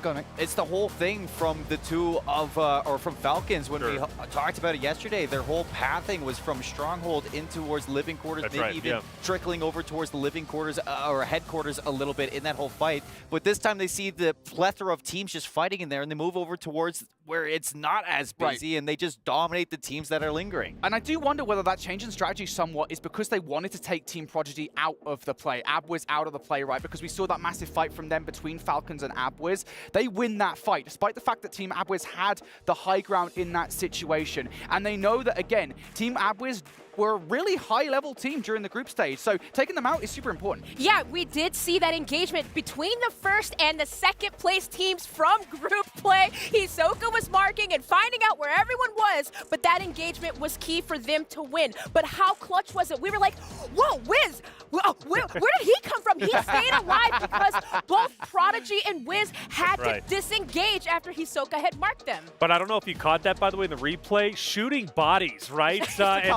Just a couple, and you know what? That's Call of Duty, so they're giving the trash talk in, but they're backing it up, Seamless. It's just the whole thing that yesterday, Falcons were 100 points up over Wiz, and the fact that he's telling them, hey, it doesn't matter, we're still the #1 team over the #2 team. It's just the fact that Falcons just continue to dominate. And in this moment, Hisoka was an absolute with the car, force to be reckoned with. Everything, You had the car 98. I think Dan said a fish in a barrel. He just kept on raining hell on these players. And this right here, the Hisoka, just chipping away at Fnatic, making it so hard for them to stay alive. And then you also had the double down, too, right after that with the barrage. And then all of a sudden, we're like, where is Hisoka going? Well, now Shifty's airborne, and now you have top 2 for Biffle and Co. And, man, making it happen for the Falcons. But, again, Twisted Minds. When I saw Aiden off the rip, off the start of this game, and he was flying and frying, I knew Twisted Minds was in for a treat. When Aiden heats up, Dream, they are unstoppable. We take a look at our standings, and at the top is going to be Twisted Minds. I thought Falcons would still be in first, but it seems like Twisted Minds have it. I'm ready to get Game 2 started. Casters, are you? Absolutely, Taylor. Reflections Noble. An electric game number 1 here, Enigma. When I look at that leaderboard, something kind of popped off the page to me. We have 2 teams at the top, 50 points for Twisted Minds, and I think I was looking at like 41-ish for the Falcons. Next team has like 20-something, my guy. Yeah, no, I mean, it was a case of can anyone keep up with the Falcons, because the problem is if they don't win, they still set a ridiculous pace, and it turns out Twisted Minds can do exactly that here in Map 1. Still a long way to go yet, but there is that gap you're talking about, and if you're looking at that as the rest of these players, the rest of these teams on this very stage, you are a little bit worried that you've got to pick up the pace. Yeah, I mean, you have to have banger games. That's kind of what we come down to. It's not going to be close. You're not going to get to the top by just barely edging out another team. You have to create a skill gap in the lobby compared to you and some of these rest of the squads. And that is exactly what Twisted Minds and the Falcons have been able to do. The thing that's scary to me, as much as we've talked about, the Falcons and momentum and them getting hot, a lot of those same things can be said about this Twisted Minds teams. I know Aiden and Z-Smith, especially when they are feeling themselves, they will move around the map. We saw it day 1 in solos with Z-Smith, who everybody else has 4 or 5 kills on the map. We go over to Z-Smith, he has 11. Yeah, no, he's absolutely cooking. And to be honest, again, was very unlucky not to find himself still up in the end game there. However, none of that matters. Into map 2. The teams fly on in again, and of course it is busy straight away off the start as Daga finds Destroy. Teams that contested living quarters last time will go yet again. We will assess how these things move around as the day moves about. However, right now, if you lost last time, you're definitely coming back for revenge here in map 2. Living quarters being hot is just so interesting to me. You got Heretics here, you got Team Zix nearby as well. Destroy is here. So a couple of 3 teams just kind of looking around, but very quickly you could have one of these other teams like Falcons or Twisted Minds just collapse on you. The third party is a very real threat right now. It is, indeed. You start to put yourself in a difficult spot, and honestly, I'm trying to think back. Is living quarters often hotly contested? I don't often feel so unless you begin to become worried about a team from Stronghold, and right now the on-squad out there is going to be Falcons and Cams. Absolutely. Reed 6 has more confidence. Oh, nearly. Hamoud just does enough to bring down the Spaniard, and that will be the saving graces there for Team Zix, because that looks like a very worrying situation. If he falls there, they're completely out of this. Yeah, really solid timing there from Hamoud to kind of fly on in. That was almost becomes a 1v3 from Cams by themselves. And if you would be Team Zix going out in fashion like that, you would definitely be feeling a little dejected at that mark. But let's look on over. Team Vitality, a rough game number 1 for them. They need to kind of make something happen, but look who is nearby to them as well. It's fellow EU folks. It is, of course, Team Abwiz. Yeah, and they're just playing around Industries here and continuing to be a thorn in that Vitality side. But what they often like to do is then play out through towards Dock, and we'll find Team Destroy en route. However, Stuo doesn't want to just let things slide and fires off some bullets. Moving on towards Guild, we know that they like to contest this prison. We know that they often end up in a fight with Team Izund. It's often back and forth, but right now it looks like the guys from Britain are coming out on top. Yeah, we saw that Team Izund was our first team eliminated in map number 1, and I'm starting to see why. When you got a Guild that's moving around prison like this, holding a couple different of the levels, it is no surprise that they are finding those eliminations. No. Back on the other side of the map, though, we have SGP Syndicate, who maybe might be taking this fight. Doggy flies around the corner. Patsuka will be able to find him. Stuo with the assist as well from up top. Will get taken on out as they fly on through. Believe is taken on down. We're starting to see some of these breacher drones maybe creating some space. Hopefully some self-revives go off. You can get the teammates back on up. That would be a huge ream to the other side of the map. We are starting to see Na'Vi go against Team Destroy. Yeah, a little bit more chemistry there coming out of Vitality. The kind of plays that we expect. Stuo provides the coverage for Patsuka and Enxin to get aggressive, and it does enough to keep them in this one. Let's look on over then towards our map 1 winners. Team Twisted Minds here playing out through Harbour. They are going to have company from the Spaniards, who haven't looked bad at the start of this, but Z-Smith is going to make things difficult for them as he pulls the dagger down into the ground. Method Sick also cleaned on up, so Cam's going to be by himself for a moment. Oh, but Falcons on the other side of the map, starting to see Zizix and Hamoud taken on out, bringing them on down. The Falcons getting aggressive over on that side of the map. You have Omit, maybe a little of a lackluster game number 1, trying to be able to kick-start the car here in game number 2. Strongholds looking a little bit of alive here, as we do see Team Destroy, we're getting put in a little bit of a blender early on. Looks like Stronghold has been their POI to try and regain on, but I don't know if that's the best decision, Enigma, when Falcons are waiting nearby. I mean, if I'm VOD reviewing my tournament and I'm thinking Stronghold as a landing place to recover against the Falcons, I've got a couple of questions about your decision making. But anyway, moving on over towards our Puerto Ricans, the surprise squad for me, who managed to get on through this Omit lineup, but they will not have been surprised in their own performances as they try and contest around this factory region, which will be quite busy, by the way. You've got Twisted Minds here, you've got the new Icons here, and a couple of players from the Heretics still lingering around. Yeah, I mean, we talked about it, that Factory can kind of become this area that you can find a lot of teams trying to sit on, and it feels like Twisted Minds is really finding a lot of success moving back and forth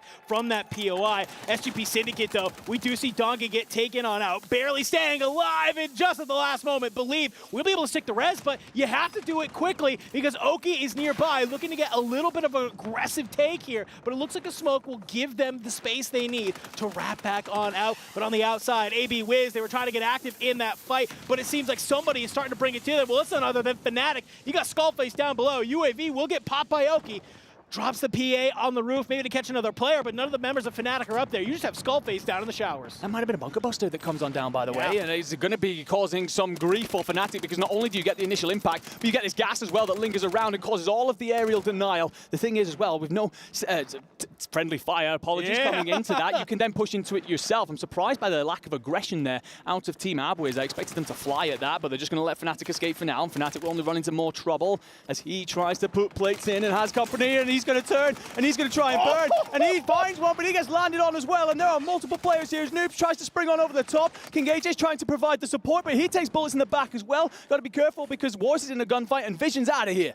Skullface making the great escape, and Noobs coming down from the heavens to assist, keeping their tournament life alive. That is the type of plays I love seeing from Fnatic. They are so quick to just, when maybe things don't go their way, to regroup as a squad and start to win that fight, and I think that's a perfect example of that. Skullface did such a good job of staying alive from these literally 2 or 3 different fights from different teams, and is able to play their life, not only play their life, find an elimination as well, and then create space for their squad over at Prison.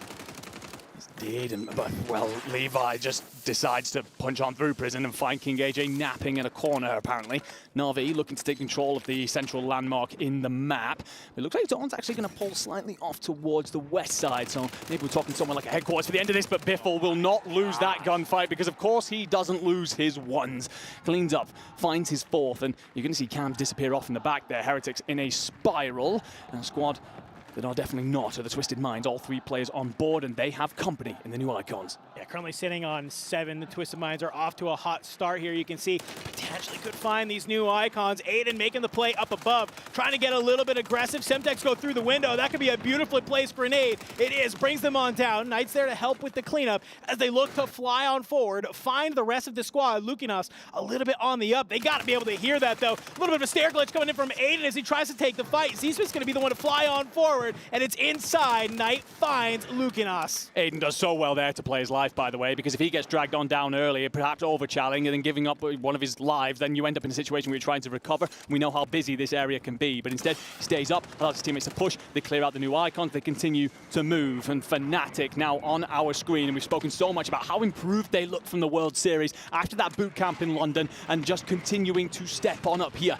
at the Esports World Cup. They have control center control, they also have a player over in headquarters, and Noobs is going to be trailing his way over there. Currently tied, leading eliminations in the leaderboard with Twisted Minds and Falcons in this game. Baby. So this is a hot start if you are Fnatic. I know that they really wanted to come into this tournament, prove everyone wrong from their past performances. Map 2 could be where it starts to come on up, but meanwhile, on the other side of the map at Living Quarters, Biffle doing what Biffle does, and that is just absolutely slam you, buddy. Absolutely world starring, and Shifty wants all the smoke as well as he finds Tenix.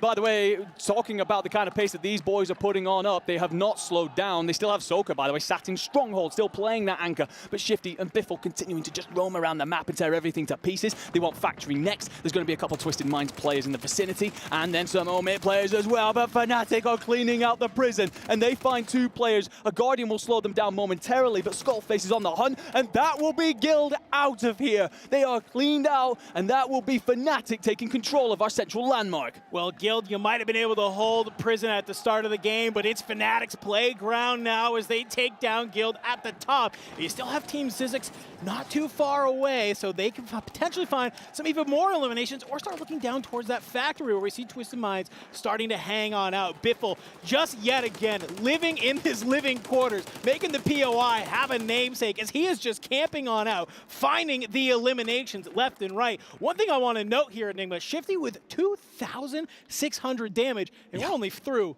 basically half of the game. Well, one of the things as well, they're not just taking control of the living quarters, they're also living in the minds of these Omit players because they just keep farming them. Every time they try and come out of the sky and look for some sort of reprieve, some sort of safety, the Falcons say, not today, and clean them on up. And we will move into the Singapore Syndicate quiet thus far. I really saw a lot of plays out of Dongi through group stages. Yep. Your man on your screen right now, he was their star performer, he was their X Factor. Usually let off on a leash while the other 2 play anchor. But as respawn ends, as resurgence is disabled, you got to be careful, and I actually agree with this decision to group up together and push things as a trio. Makes me a little bit worried, though, Enigma, because I'm looking at how many kills they have, and it's look, they're sitting on 8, which maybe might feel good until you look at the rest of the leaderboard, and we have 4 teams that are across the double-digit threshold. So you have 3 alive, your whole team is here, but you really have to try and put yourself in a power position, and I don't know if the power position is flying at the Falcons over here at the living quarters. Okay. Thankfully, a little bit of a trade comes on through. Dongy is able to fly on in and finds Shifty, so that is one member of the Falcons taken on down, but they need to keep this aggression going, because look, they don't be able to find the rest of the team, and already, very quickly, already back on in the mix, Shifty is. Yeah, the Falcons have been having such a good game that the resurgence time is so low, and even if you were struggling at all, you've got that buy station nearby in living quarters, so you just use the cash to bring your boy back on in. By the way, Fnatic here going to be contested by Vitality. Also likely have more company soon to arrive from Prison. This is the central area of this current zone. It's not a bad position to be in. And Almond and Go, we know how good they've been throughout this tournament at taking a hold of the best rotational points on the map. Noob's trying to provide coverage, trying to provide some information. Just trying to look on hang on out here. Fnatic currently sitting on 14 eliminations, only 1 behind the Falcons. A great little aerial view on the players fighting around headquarters, because as we look towards the circle, all of these teams are going to have to push on out, down, basically into this edge of living quarters. You got 1 single buy station in the zone, so we could start seeing some hero plays of people trying to get their teammates back on in, similar to like what we saw in map number 1. But Fnatic, they're doing a great job of just gatekeeping this side of zone. These players coming outside of headquarters, as Noobs is just laying down the damage with this Holger 26. Almond, you might be able to kind of fly on up and maybe find the final member of Vitality. Yeah, that setup there, just Noobs looking to provide that coverage, saves Almond essentially from being pushed off this point, and which will provide you potentially a bit of safety into the next zone. I don't know if there's safety when Falcons exist within there. Skullface will actually find Zix, and look at those buys going off in the background, and as we get a look on out over things, it's going to be Team Zix pushing up against the Team Falcons, and we know that Almond was split off, so he's decided to regroup with his 2 teammates to try and play this on out together. They got to try and make a rotation at some point, and Hamoud just about survives by the skin of his teeth, and he's going to have to play on through this building. Fnatic all around him, a member of Vitality not very far away. The plates will go in, he has a second to breathe, and then he's got to fly. Yeah, this is a really tough spot to try and play if you are Hamoud. Fnatic doing a great job, though, of kind of playing this edge of gas. They don't really need to get hyper-aggressive. The smokes come on out. That will give them the wrap to push on in.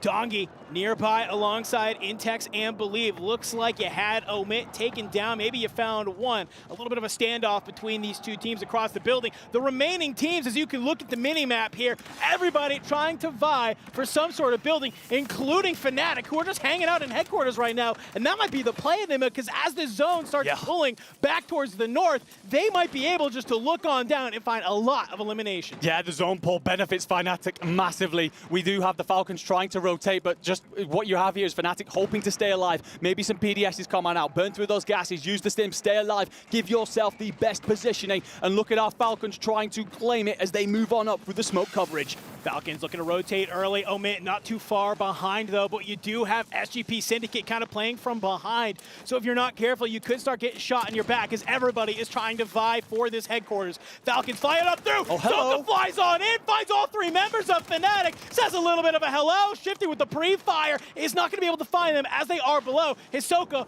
fully eliminated. We know that this team likes to make gas plays, though. Will they be able to go back on in, find another buy to get their teammate in the mix? But Fnatic doing a great job with their positioning. Looks like Dongy has been able to make their way to the roof, just kind of sitting there looking down below. He sees Omit, but no shots taken. Biffle will take bullets, though. He has 9, hoping for 10, but he's going to have to play his life. And actually, Biffle and Shifty here are somehow finding a way onto towards the rooftop. Omit have found themselves on the low ground, and Shifty's taking the top here. Dongy's cleaned on out, and we find Elolam picking up Skullface elsewhere. And this is down to our top 4 teams. And although Fnatic did have all their players, they suddenly are struggling. Noobs falls. Almond manages to trade it on out. Almond trying to provide a little bit of coverage. Doesn't realize that J6 just around the corner, and that will finally be Omit wiped from the board here. But Biffle and Shifty are somehow in the best position in this zone. What is that thermite? What is that throw? Top 3, here we go, baby. Listen, I know Biffle might not look like the most muscular person, but he's got an arm on him. Fnatic, they opt to go to the low ground, maybe can catch the Falcons, trying to push on out as the zone is coming to the final moments. Look at your mini-map, though. Our 3rd player, it's a member from SGP Syndicate who's just in the gas on the low, maybe just trying to hope that the rest of the lobby does go on down. Noob's going going to opt to try and stay in the gas for as long as possible. Falcons on the roof, trying to shoot from below. This is a little bit tough if you are Fnatic. Skullface tries to make the play up through the ladder. He gets taken out. That's a full. Comes down to a 2v2. Almond is down. Noobs is pushing up the ladder. Can he manage to get up here? He cannot. It's going to be Biffle who's able to bring them on down, but Biffle and Shifty, they're both down. We still have one more player up, and it's going to be a member from Fnatic. It's going to come down to a heal off. Can Biffle stay alive? Who's it going to be? What is going on? What's going on? Big Man's name! Falcons do it! Game number 2? What? It comes down to who lives out in the gas the longer, and of course, the Falcons, undeniable. Second place in the first game, but clean it up here in the most unconventional manner I think I have ever seen a Warzone game be finished. And not just that, Dandro, 23 kills, a 46-point banger for the side that are looking to claim a Dynasty title. They had 25 in game 1 with a second place. They say that's not good enough. They answer back in map number 2 with 23 eliminations and the dub, a 46-point game. I got to imagine that Fnatic was not too far away behind them, though, as they, I believe, had 22 eliminations with that 1.7. So the thing to note from me here, Enigma, is that, great, we have a couple other teams that seems like they're able to contest with the Falcons, but you end map number 1 in second with double-digit eliminations, over 20. You take map number 2 with over 20. We need the same teams doing the same thing as Falcons. We cannot have all of these separate teams starting to match their pace, because this is how we start to see leads form. No, absolutely. This is where you see the Falcons historically, traditionally, build those gaps. It's in their consistency. You know, you get Twisted Minds winning in map 1.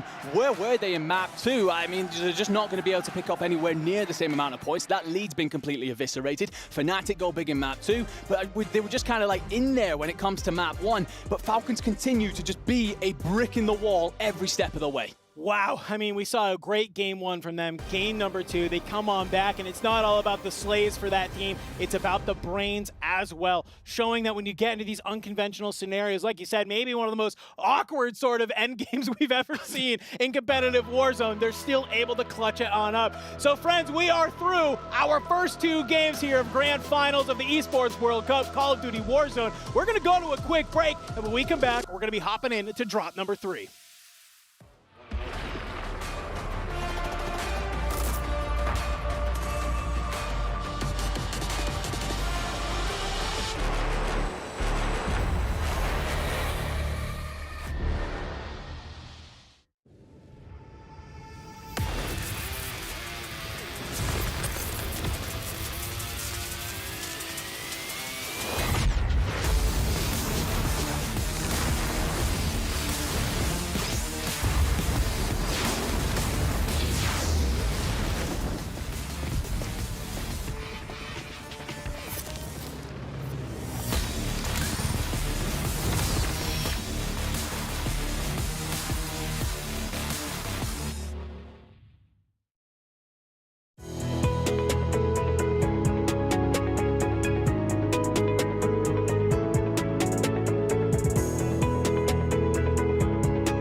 New adventures bring new challenges. Even as the heat rises, dandruff and grease won't stand a chance. With new Clear Men, powered by triple formula technology.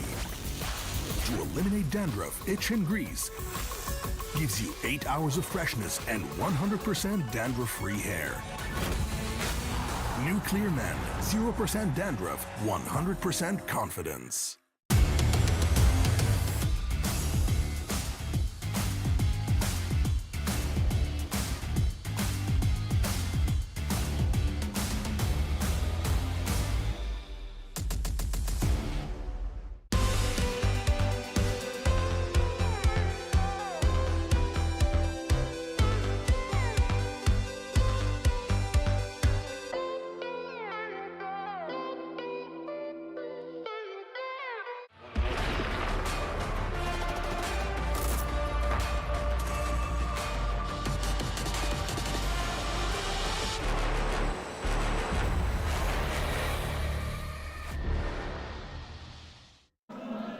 welcome back, but god damn, what an end to it. I'm joined here by Hisoka from Falcons. We were counting our breaths, and so were you and the entire team sitting through it. What happened there? You know, we were just in the moment. We hit flow state. The comms were there, and these boys iced up, man, and I'm proud of my teammates. I mean, at some point you ran into the entire opposite team just in front of you on the second floor. What happened in that moment of complications? Trying to clear a second. I thought they're on the roof. I scammed, but our team takes accountability. That one's on me, but these boys saved my scam, and they clutched up, so. How were the calls like to know, okay, now we need to take high ground, now we have the opportunity for it? Yeah, so while I'm dead, I just try to help them out, you know, still try to be part of the game even though I'm dead. And as our IGL, I think me seeing both their pavs, it's easier to help them out. And now here, obviously you got the crowd, the Falcons fans right in front of you. Is that something that pumps you up in the game? Fuck yeah, we're the home team here. We feel the energy, we feed off the passion, baby. Back at home, come on now, we're here, baby. All right, not too bad. Number 2 in the first game, number 1 in the second. You got 6 more to go. What are we looking at here? Pure domination. We're gonna outscore everybody by plus 100, baby. Mark my words. You heard it right here. Hisoka and Falcons victorious. What an end to match number 2. We'll give it back to our studio. Wow, what an ending to that game. Game number 2 did not disappoint. Game number 1 was already incredible, but the big narrative is from game 1 to 2, the Falcons are looking strong from second to first. Talk to me about that end game and some of the great plays. Look, game 1 might have escaped them. Hisoka almost made it happen. Game number 2 did not. We talk about that massive heel off that happened right towards the end of the game. You're thinking, who's going to win this one? Is it going to be Armin? Is it going to be Biffle? Which of those players is going to come out on top? And I think Biffle had, like, I want to say 5% of his HP left. Just a little bit It was not a lot at all. Like a second more, he would have been done, and Fnatic would have got their first win on the board. You know, heal-offs, I've seen them take place, right? I mean, we've all seen it. They're very rare, but they do happen. But I've never seen a double-down heal-off happening, right? Which is just absolutely insane. And let's not forget that beautiful Thermite that was thrown from Biffle onto SGP down low. He gets a double down from one Thermite.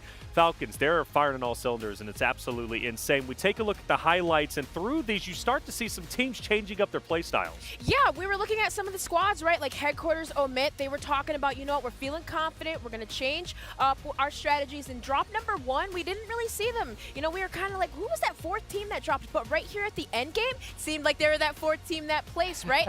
One of those teams that was kind of playing Disruptor that we saw hanging outside of that window was Elolam and J-Tech alive in those final moments. So kind of like Disruption, right? We think of Fnatic, Guild, right? Guild was really the dominant top prison, but forcing Fnatic off, switching their strategies.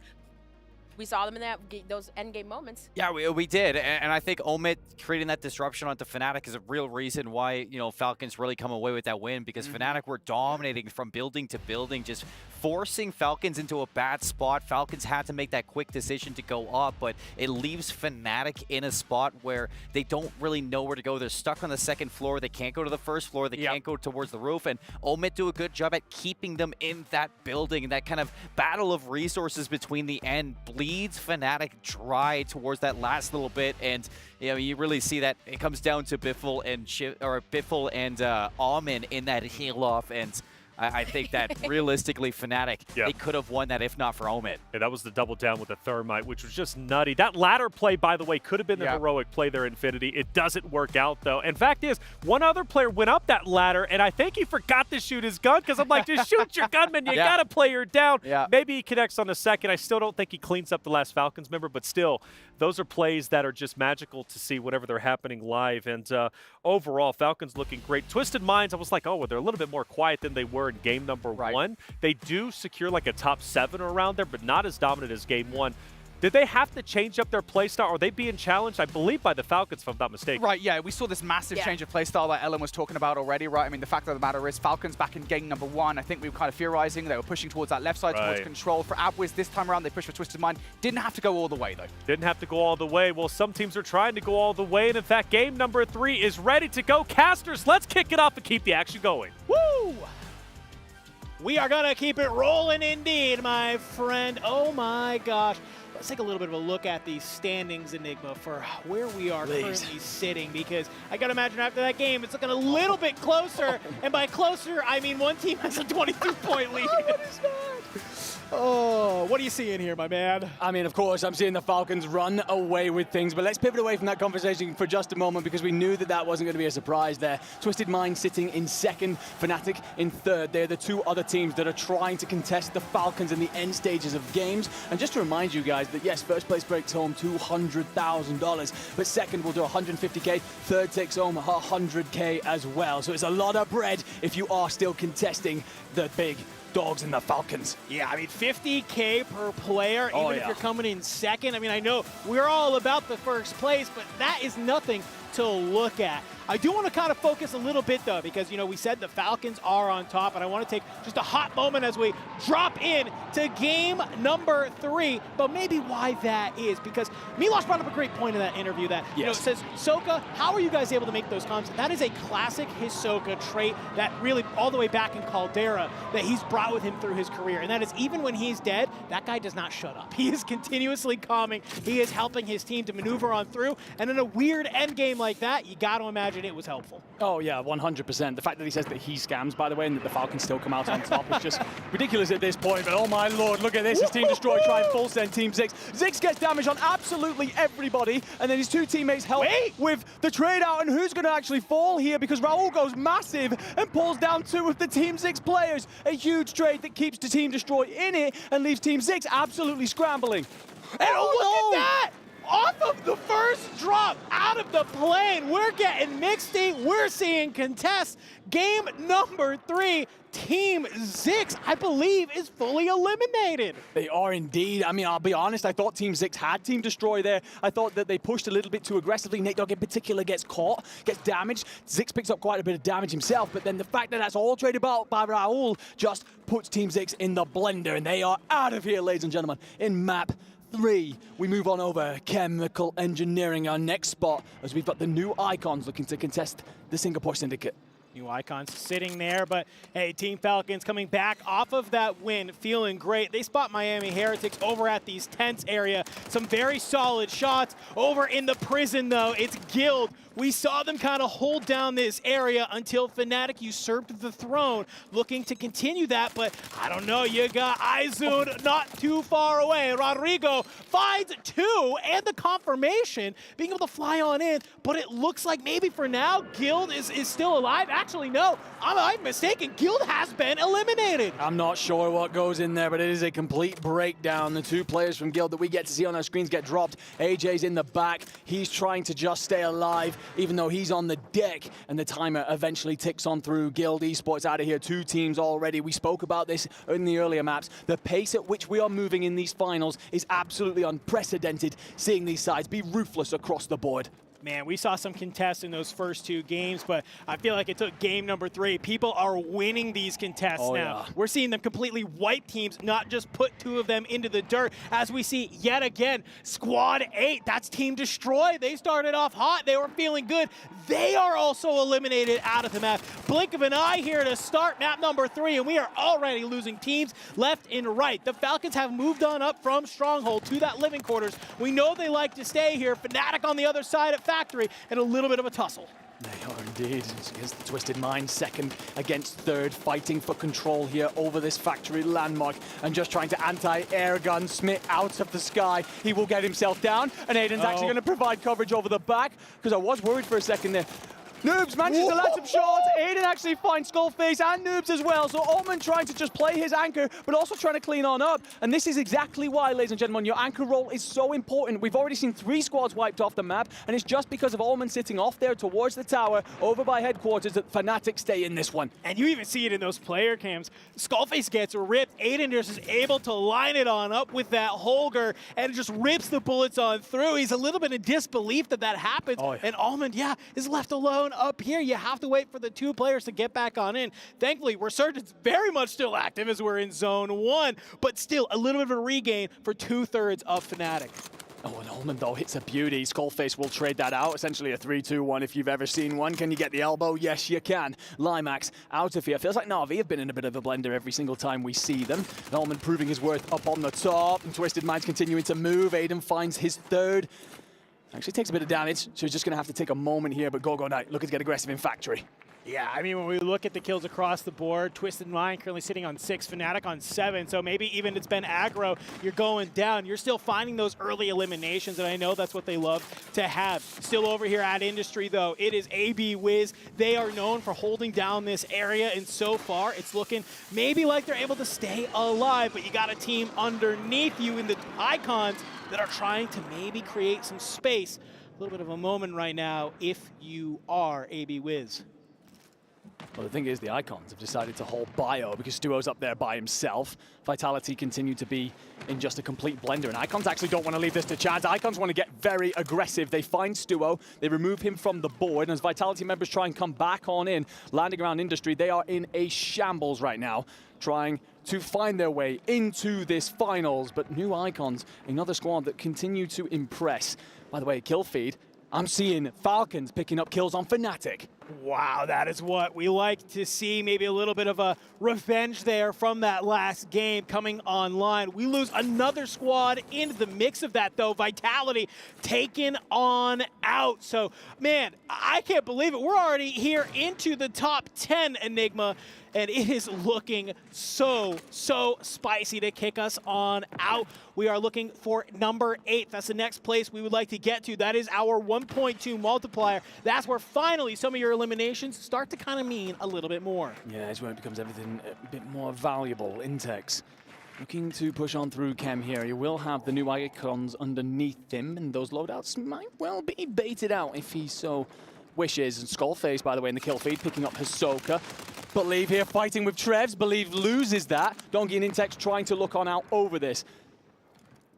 And although you do have a moment of reprieve, a moment to reset, you're trying to bring your teammate back on in. You're worried about potentially getting pushed by the new Icons. And honestly, I think you fly, you find yourself a new position to base yourself from. Yeah, I think it's that ability to read that we need to quickly get away from here. We need to rotate out that is leading to some of these team success. So I like when we have a team like the new Icons. They're coming here together. They make that type of read.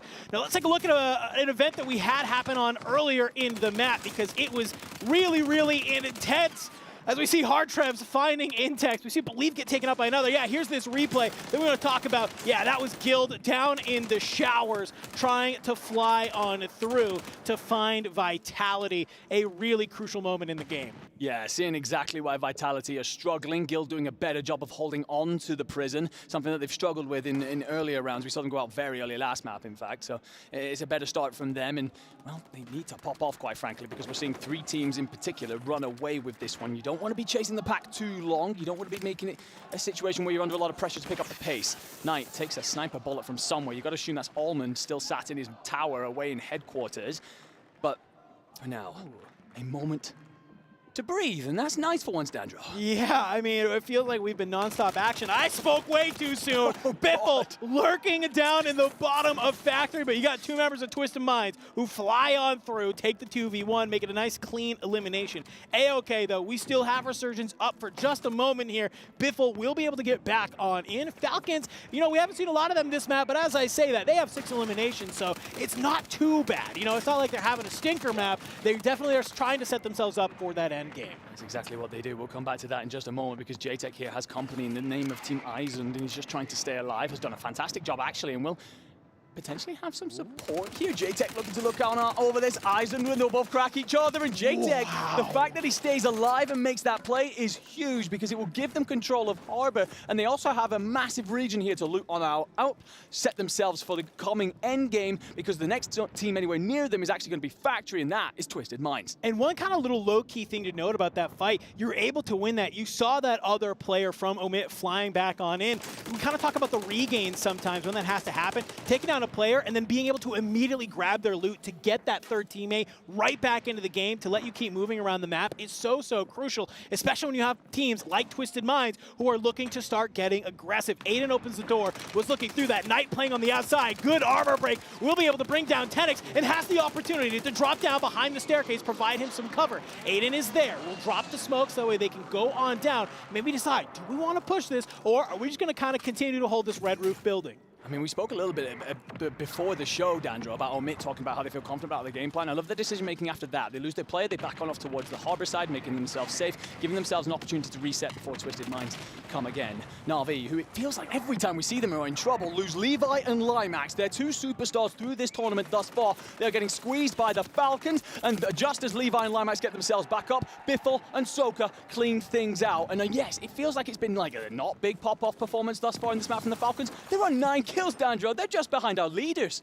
Yeah, they are 1 elimination behind Fnatic and Twisted Mind, who are currently at 10 and 11 respectively. I thought we were about to see some really solid team fight there between Na'Vi and the Falcons, and the Falcons just come on through and, well, absolutely slam Na'Vi. Slam them straight out of map 3.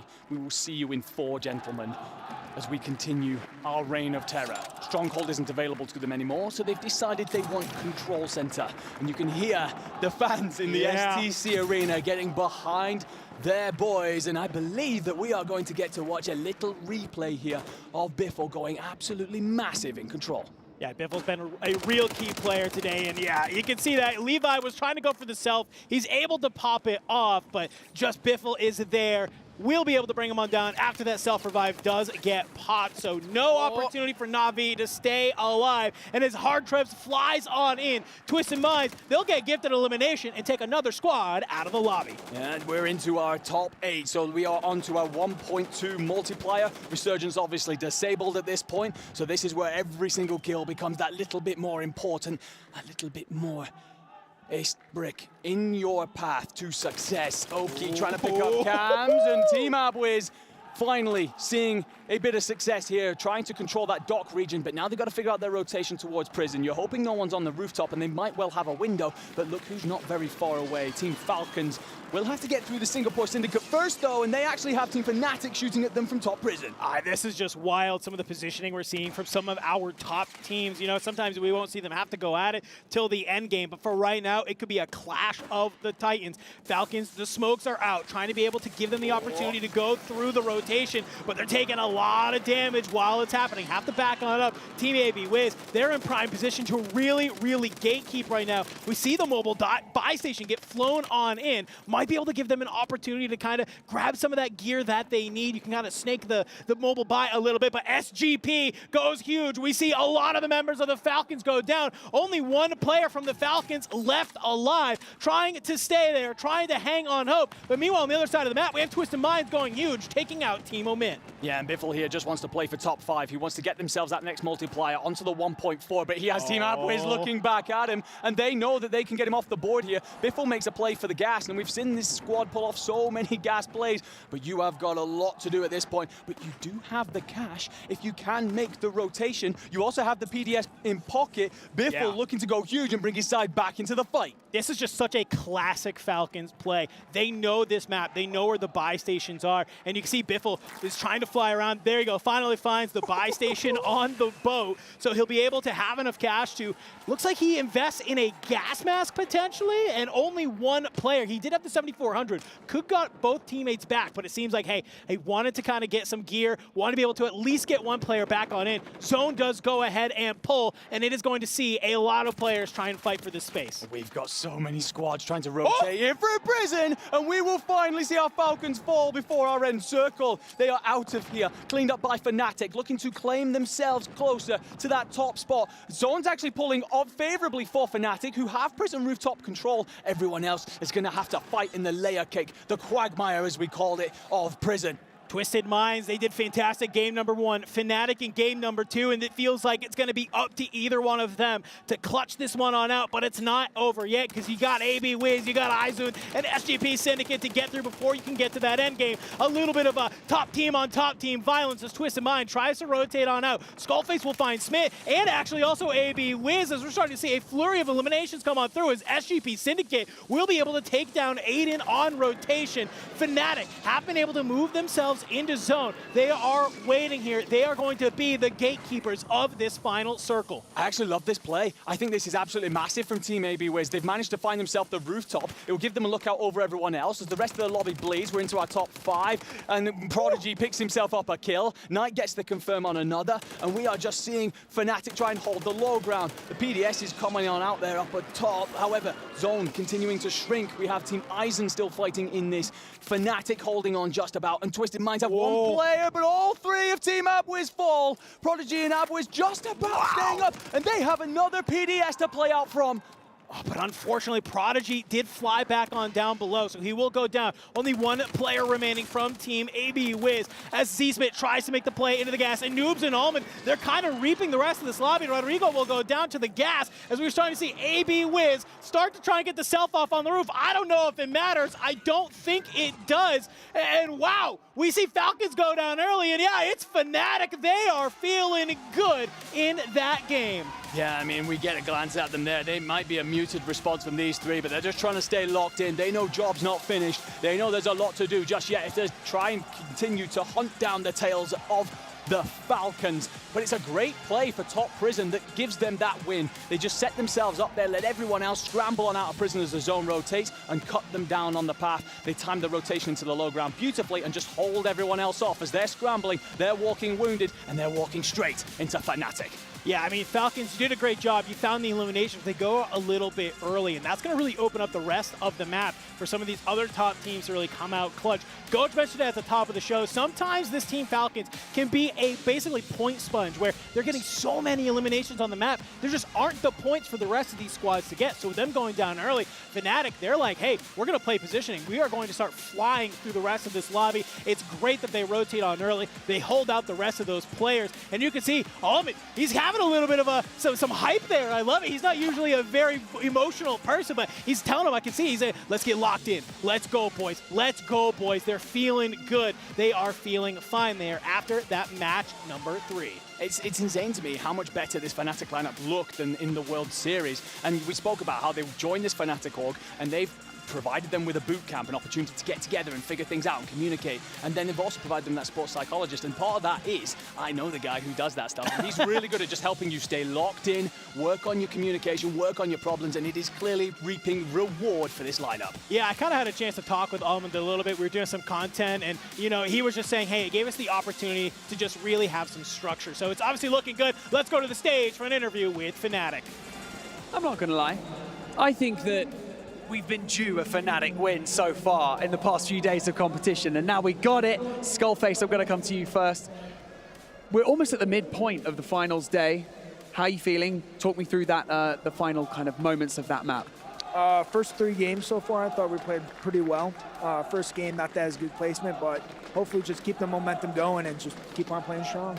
We've been checking out the stats. Armand, I'm going to come to you. We've been checking out the stats throughout the past few days. You guys have been possibly the most consistent team, putting up numbers every single round. What do you think's been preventing you from capitalizing, though, and getting that first place each time? It's just, you know, it comes down to me as the IGL. I just got to call those end games better, and I think today I'm doing that. I like that. Taking responsibility, but at the same time, you guys are playing absolutely incredibly, and I'm sure your teammates will agree. Noobs, I'm going to come to you. I'm going to crouch walk. Come on, what am I doing? I think I need to speak to you a little bit about what happened in map 2. Climbing the ladder, it kind of felt a little bit like the wrong decision, I don't know, but talk me through what was going on, because that was a tough pill to swallow, I can imagine. Yeah, no, I made the mistake. I thought there were some people below, and I called them to just follow me up down low, and it just ended up costing us the game, but that one was on me. But you know what, map 3 is all yours. Congratulations to Fnatic. For now, we're going to go back to the studio so that we can continue finals day. All right, so big Fnatic. Now, I don't want to toot my own horn or maybe Infinity, but we did say Fnatic was going to win this entire thing, and, well, they have played a solid 3 games and finally getting a W. Yeah, absolutely. As you said, second place last game or getting close to the end, and then obviously today, this game, they finally get that dub that they wanted, and towards the end, that positioning was perfect from them, right? They make a gamble, ultimately. They're going up against teams that have PDSs to work with, namely Abwiz. And I thought for a second there, I was like, oh my god, they've rotated a little bit early here. Abwiz, do they have enough PDSs? We weren't on board with their POV. Turns out they did not. They were forced off of that prison roof. And then, of course, I mean, again, that advanced positioning coming out from Fnatic, they're able to get it done. But it wasn't just the end that gave them the win in that game. No, it wasn't. It was the build-up to that as well. Yes, I mean, and the casters had said it. Wow, this game is going by so fast because all of these teams are dropping so early, right? But we talk about positioning and changes.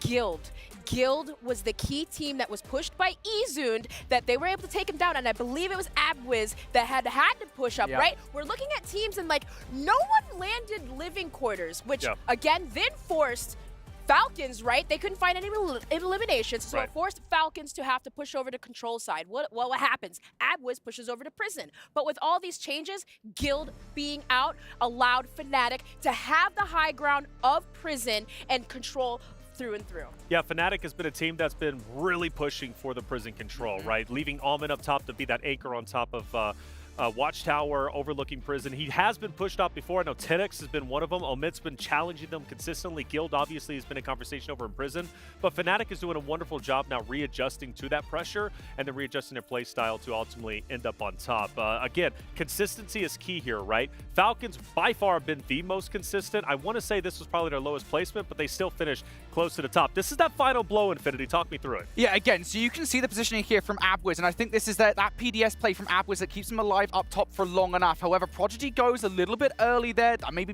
a miscommunication. Maybe he just wanted to get some kills. But either way, it wasn't just them that they need to be worried about. There was Smith down low. Also, Eisen that you already talked about as well. Those players that they needed to contest with. Right, but how key was it that Almond preemptively used the streak to take down Ezund, right? Yeah. With that wipe, the repositioning, and we had questioned it like, oh my gosh, no, the early rotation. But forcing Abwiz to come off without a PDS and getting set up early, I mean, high ground definitely wasn't needed there. Not at all, which typically it is. You would have to assume, right? High ground is what wins you gunfights and everything, but in this case, it wasn't needed. We looked through our highlights. There was a lot of great moments, and Seymour, the thing about it is we're now in Game 3 about to transition into Game 4, and we have seen a plethora of teams get eliminated. In fact, within the first 5 minutes, within the first Zone 1, we saw 5 teams completely wiped off the map. It comes to show you the pacing is starting to increase. Yeah, it's definitely going to be tougher today, it being the last day. And as we're kind of encroaching on our halfway point, you can see teams struggling. One team in particular, Team Vitality, who over the whole tournament has been struggling in kind of reality of what's going on here at EWC. But I mean, this Vitality team, it shows that they're struggling from going from big map in towards the resurgence. The pacing is just not all there. Their coordination, it seems to be all scattered. And if this is going to continue heading into the last couple of games, especially considering this is the 4th game, if these teams, especially Vitality, can't pick things up into the halfway mark, you're going to start falling behind from these teams who continually find themselves in the top 3, top 4. And the thing is as well, if you're Vitality, you'd have imagined that today would be easier than the last couple of days. Obviously, the competition is more difficult, but when you're talking just pure positioning for a second, right? Yesterday, they had to continue attend with Alula inside bio. That is their drop right now. They don't have Alula to worry about anymore, but that next step of the phase, right? That next step of the game, moving out of bio in towards docks, in towards prison, they are still struggling with that. They still can't win those next engagements, and we are in Game 3 right now. Right. If Vitality do not figure this out now, their chances of winning the Esports World Cup might well be done pretty early. You know, Resurgence is all about regain, right? You lose your life, you come back in, you've got to play your life a second time, a third time, 10 times if that's what it takes you. Hopefully Vitality can hit that regain, right? These games are going so fast, so it's hard to get that mental reset, right, going from game to game to game. We look at our standings, and I must say, for Team Falcons, they should be leading the charge, and they will be just by 11 points this time, but it's still a decent lead. Yeah, but keep in mind, Twisted Minds is still continuing their pace, and you know what? After drop number 1, the Falcons and Twisted Minds, we're tied in eliminations at 25. And also Fnatic from 3 to 4. Look at that gap, 34 points, and then 20 from there. There's a huge gap for the top 3. Yeah, absolutely there is. Now you're starting to see those teams that have consistently played very, very well in the first 3 games coming to the 4. You know what's funny as well? These are all of our predictions right here. You've got Team Falcons, you've got Twisted Minds, you've got Fnatic, of course, the best pick of them all.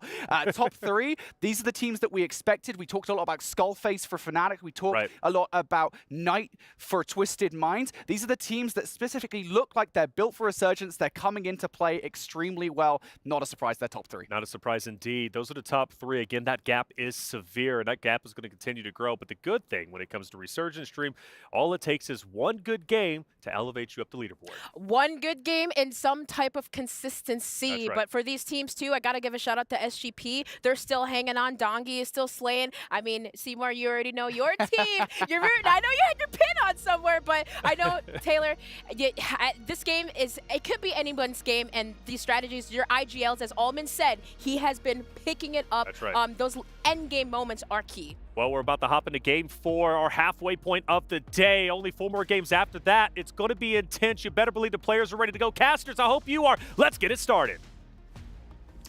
Let's get it started. Daily Reflections, Noble, also our beautiful analyst breaking all down the action. I love some of the points they brought up because I think it perfectly encapsulates us and tells us a storyline as we get ready to move into map number 4 right before our halfway point Enigma. So one of the things I want to kind of mention here, we took a look at that leaderboard. Of course, we got the Falcons on top sitting around 100.6, but only 11 points behind them. Yes. Twisted Mind, only 16 points behind them. Fnatic, this is not as much of a dominating performance as we expected. No, it is not. And what I will say is our leaderboard is top heavy.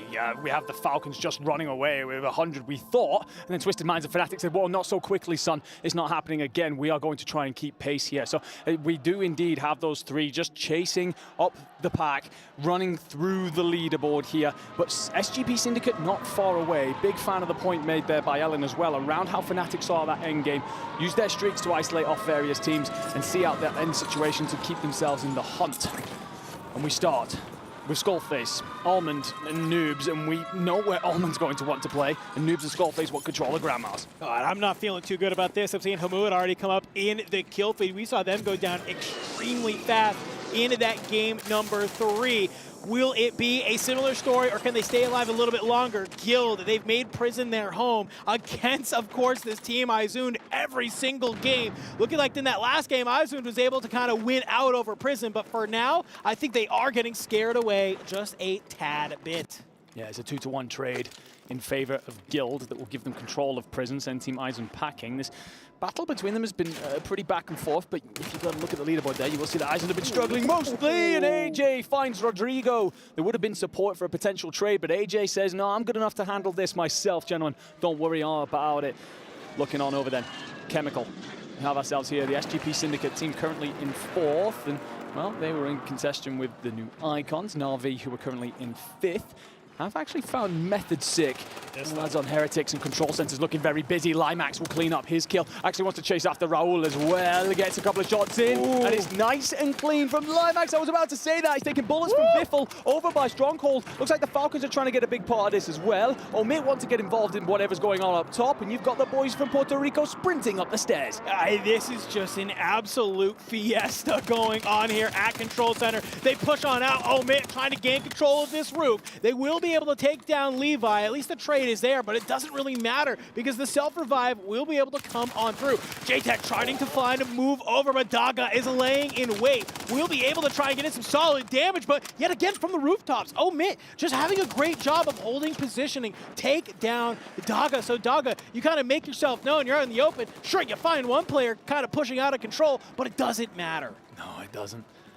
In so much trouble, some of these squads nice and early, and I believe while we take a second here to breathe, we have a replay of King AJ going massive in Prison as we talk about this constant fight that is going backwards and forwards between Izund and Guild to try and lock down that landmark. King AJ doing what we hoped he would do coming into this as he spins, although he loses his teammate, he traced that out extremely quickly and sends the Izund team packing. Yeah, and one kind of thing to notice there, you saw that squad rage kind of icon popping on up. It's a very interesting field upgrade. You stomp like an elephant while you're running around the map, but the one thing it does let you do is quickly regenerate your health as you do manage to get some of those takedowns. So if you know you're about to go into a team fight, they know they're only one of the few teams at Prison. Not a bad piece of utility to use at the same time. Over on Prison though, Fnatic, they have managed to claim the rooftop. We see Almond in his tried and true position up top there on the lighthouse, looking at the rest of the map as the Falcons have made their way up here over towards the docks, looking to find a couple of more. And they do. They want to find a couple of Spaniards. nearby. And we actually lose Team Destroy in all of this. They are out of here nice and early. And Na'Vi are in big trouble as well. Feels like they're just in a constant spiral. Limax and Levi will be cleaned up by Twisted Minds. Shifty wants to get aggressive here on Matty. Doesn't find his fish in the water. Takes a bit of damage from elsewhere. Eventually will clean this up. Goes on hunting. Will clean that. Thank you very much. Shifty onto 3. And this push on out by Shifty and Biffle to find control center is just working over and over again. Vision here. Spots a couple of players in front of him. And actually Skullface returns fire. Uses the loadout to snap and send the Dutchman packing. A little turn and burn from Skullface to keep it alive. Vision is eliminated. 10 seconds on the resurgence, though. A-okay. One thing I gotta note here, though, Enigma Falcons currently sitting on 9. Closest team is Twisted Minds. So we are just getting into the second zone. Falcons, where elsewhere on the map, it's maybe seemed a little bit of ebb and flow. Falcons, they've just kind of been doing a classic rotate, find a bunch of eliminations. Rotate, find a bunch of eliminations, and it's working out for them here in match number 4. It is indeed. They swapped up that route, sorry.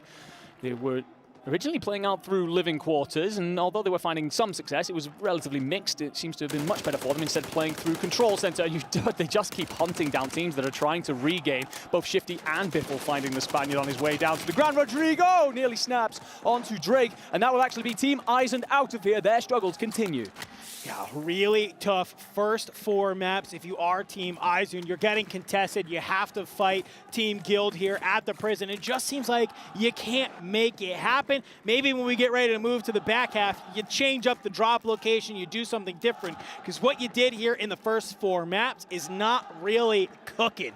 So we'll get them into that next lobby as the rest of the squads are looking to move their way around. One thing I'm noting here, Enigma, as I kind of look at our map view, we have a lot of squads kind of sitting around prison, and on the outside, only a few of them actually playing down towards that living quarters, the southwest area of the map, where the zone is pulling. We could lose a number of squads on this transition. Yeah, I don't know if too many of the teams just went for their normal landing spot and just didn't assess where the zone's going, because you've got a long rotation to make here. It looks like it could well finally be Ahsoka who's seeing some company come towards him, because it's a very southwesternly circle.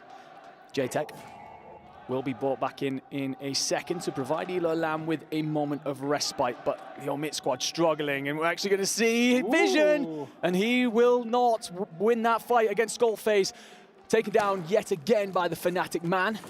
Guild continuing to try and reset themselves as they struggle here around prison. Hardtrev's up next. He wants to find Noobs. We'll clean that on up. Fnatic do have Skullface still alive, but Drake nearly cleans him on up, and will his teammates arrive in time? Drake, what were you trying to do there, son? What did you have your weapon set to and trying to clean that up? How is Skullface still alive? Just about gets found, just about gets cleaned up, but might have well given Fnatic a moment of reprieve to burn down that countdown timer, but also they still have Allman, thankfully, playing that anchor roll up in his tower. I love that you bring that up, because it's totally right. Sometimes in Resurgence, it's just that extra 3 to 5 seconds is all you need to get the teammates back in. But on the other side, Vitality, Stuo, the only one left alive. They're kicked on out. Not a great day for them, but I'll tell you who it is a good day for. Twisted Minds. This is their area. They are hanging on. 12 eliminations so far as we are getting down to the final of the second zone here. Already feeling themselves, and they're looking to keep cooking as they find Daga on the outside here at the bottom of Factory. Z-Smith pushing on forward, the slide on out. Z-Smith with the patience, the young gunner himself. I just absolutely love the play there. Smith takes a bit of damage, so he backs himself off, tucks into a corner, knows Gorgonite can provide the cover. Gorgonite gets the bullets in, so Smith decides to join in on the fight as well and pull the Heretics team apart. Beautiful stuff from them yet again. By the way, elsewhere, we actually have Team AB Wiz finding kills on the Falcons, as they have now taken complete control of the northern side of the map and looking to rotate on in, but keeping with Twisted Minds for just a moment. Aiden's going to be here. Knight has got cover in Wars. And Smith is trying to chase after this as well and finds Wars, and Wars will be sent to the ground, and Wars will get interrogated. Where are your teammates, son? We want every part of this. We're hunting down the Falcons on the leaderboard. Yeah, I love the Twisted Minds is doing right now. They're kind of just doing the same thing the Falcons were doing. We see the Falcons get taken out basically on the other side of the zone from Team AB Wiz, but it's Hisoka just sitting in that satellite tower at Stronghold, just hanging on out. And quite frankly, when you look at the minimap, you can see a flurry of teams on your screen right now. I'm going to let you know, there is a cast chasm of land between where they are and where Hisoka is. Literally nobody is playing on this low ground towards the stronghold side. You have this third of the map that is up here from living quarters up to prison that has every single team in it. We find a moment here where we can breathe as Biffle and Shifty assess how to move forward here. They do have company in Team Zix. One's found Tenix elsewhere. Team Zix are actually trying to recover here, so living quarters may well just be laid claim by this duo that continue to tear everyone else's dreams apart. If you're Shifty and Biffle, and you know you have all this land to back up into, yeah, you're feeling pretty good about this with Soka just giving you that information. Boys, don't worry about it. You're feeling pretty safe. Yeah, I mean, this is kind of crazy. I would assume that they know that they have this entire area to kind of play with, right? And as I say, that Shifty is able to find Zix. So yeah, I mean, if I'm making that call, I'm saying, hey, just go out, go kind of be able to find all these kills. Because here's the thing, even if they don't get hyper aggro, they can manage to hold a lot of these teams. Shifty will move on forward, find Hamoud, and they are down. And I believe that is a full elimination as well with that kill. So you're being able to play a little bit patient if you are the Falcons right now. You're finding these 1 or 2 eliminations at a time, and you are eliminating more squads from the lobby. The thing is, as these teams rotate on over as well, on that long trek that they've had to do from the other side of the map, they're often lacking utility, sometimes lacking players, and that just means that Biffle and Shifty can go nuts and just clean them all up. However, Fnatic will have their full trio available to them. Noobs is on 10 kills by himself. Fnatic with a trio on 19, so it's been pretty good from them thus far. However, you do probably want some of those kills to become the Falcons soon, because Resurgence is disabled and you're chasing after them thus now. However, they're looking to hold that new icons on their prison rotation. Fnatic currently sitting on 19, 10 of those coming from Noobs himself. Twisted Minds on 17. I believe the Falcons currently sitting on 10, a little bit away. Only a couple squads. I got to mention, hey, Guild, you're currently on 13. Icons are on 12. Omit's on 10. This is a high elimination game here, Enigma. Seems like players have been able to stay alive using that Resurgence, but we're also seeing some of these other squads being able to reap the lobby. So maybe while the Falcons have been playing towards this stronghold side, the rest of the teams have been able to fly on through and find their eliminations. Well, Guild get wiped throughout all of this, and then Lucanas is trying to rotate. The new icons will just about stay in this for a moment because Hardtrav has managed to find himself a route through the water, but now it starts to become a lot of our big hitters. Every single team still remaining has crossed double digits in terms of kills. They're all absolutely flying. Twisted Minds have the best location in the next zone, but they're being contested by the Falcons. The Falcons refuse to just let this lie. They want all of this land. Smith has 9, Soka onto 4, and how do they play this out? Because this is one of the things you always think, okay, they're in the worst position, surely they get cut on down, but it would be true Falcon prowess to just open up this entire area. Yeah, that's a huge fight between Twisted Minds and Falcons. It'll look like a little bit of respect between the two squads in kind of these separate but connected buildings. We do start to see Omit try and move on up, but what has me worried, if you are the Twisted Minds and you commit to this fight, you have the Falcons at your back who can fly on forward in third party and end your map. We are into our top 6. That means the multipliers are active, ready to go, waiting for top 5 to hit that 1.4. AB Wiz is starting to move on over, but Fnatic, they've been able to find them. Only one player left alive. Almond does go down, but it looks like maybe a little bit of a reset from Fnatic here as they start to play this edge of zone. Honestly, the fact that Team Abwiz stay up is only because Prodigy drops a bunker buster straight onto his own head. So when he jumps off the rooftop, it actually connects with Almond, so he can't look out over and pick him up. So that if you see Abwiz later on, then we've got a huge play to talk about. However, let's change on over to Hisoka as he looks to put himself in through this stronghold window. Biffle's up high, throwing out thermites. And Twisted Minds continue to hold what is surely the best land here.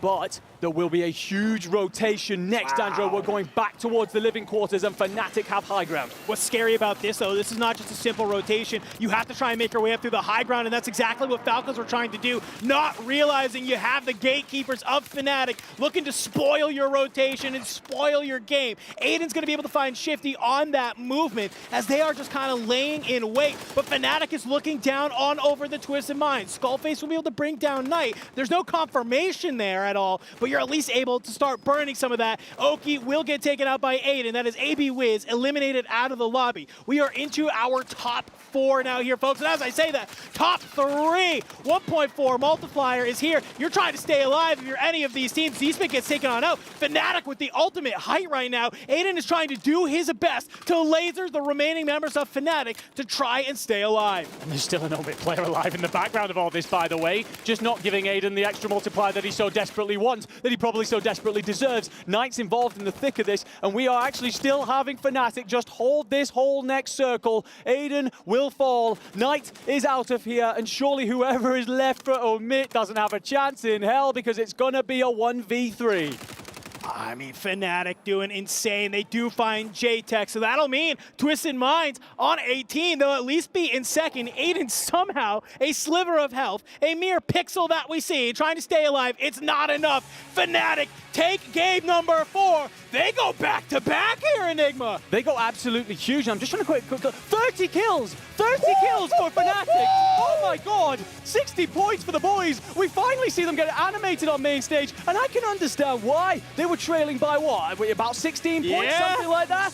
Ladies and gentlemen, we can safely assume that as we hit the halfway point here, it is Fnatic leading the way at the Esports World Cup. Whew, it was all about the Falcons coming in today, Enigma. We were all saying, yeah, I mean, maybe after 4 games, we might already know who wins. We might already have an idea of who's taking home the prize. Nah. We have some of the best players in the world here at the Esports World Cup. We know that some of these guys love playing underneath the lights. They love playing underneath the pressure. I know that Fnatic is one of those squads. These are some 3 Warzone veterans. They are feeling good, especially in these first 4 maps to go back-to-back. Oh yeah, well you've got 2 of your previous Dynasty sat right there looking to defend their throne, and Skullface, who had so much say in last year, wants another bite at it again here, and to prove exactly what he's worth, showing every bit of quality that they have in that lineup. Well, that was first 4 games, of course, of the Call of Duty Warzone Esports World Cup Finals. We got 4 more games to go, so that's enough from Enigma and I. We are going to go to a quick break, and when we come back, we're going to be on our back 4 as we march towards crowning our champion. What your favorite drop point on the map is? See, we've been scrimming a little bit. I guess when I play, public matches, I'll land prison. That's just because it's super hectic there, and like a lot of people like to land in prison. But when we go into scrims and all that, our team likes to go stronghold. So we'll take control of that area, get our loadouts, because there is a wall above stronghold next to living quarters that people can hold us out from. Yeah. So we'll try to move as quick as we can and get past that wall. But there's a lot of people that go dock and control. So this tournament's usually kill multipliers and all that stuff. So there's a lot of kills to go around when you go around that left side.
لحظات البداية عاشت معنا. كنا نحسبها وقت للتسلية بس. نحسبها بس ذكريات. عبود أعطي أختك اليد يا ولد. ابتكرنا فيها ابتكارات، وإذا بغينا قلبناها خرافات. كنا نحسبها بس لمة وصحبة وسهرات، انتبه نو ترى نو. لكن كنا نشوف عالم ما حد يشوفه. ليت يشغل وقته بشيء يفيده. الله عليك على اليد صوت. عالم كبر وعاش فينا، عالم الحماس فيه يوصلك كل مرة لحلم أصعب، بس ما يصعب عليك. بارد معك وين ما تروح.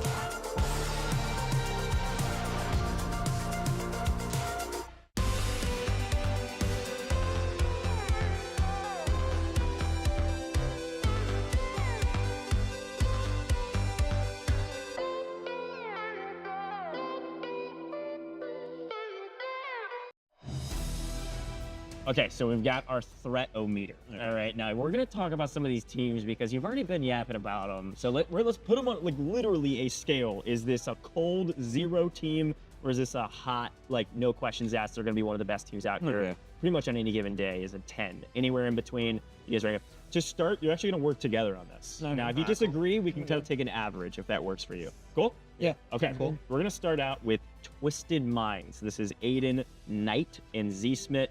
We talked already about Resurgence, Knight being brought into this roster. What do you guys think about this trio?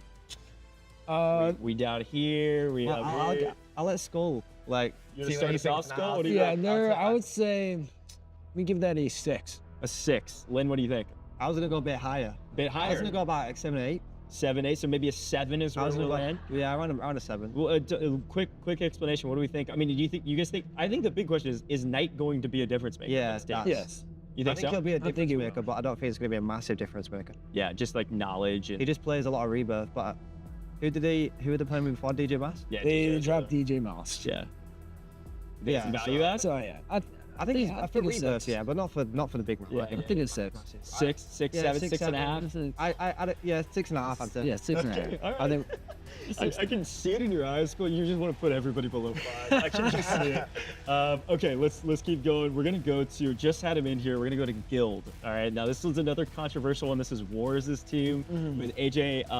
What do you think, Visions? What do you think about this squad? Because they've had some controversy, but I mean, I think they're better than Knight, Aiden's. But you think they're better than Aiden's team? You think they're better than that squad, the Twisted Minds team?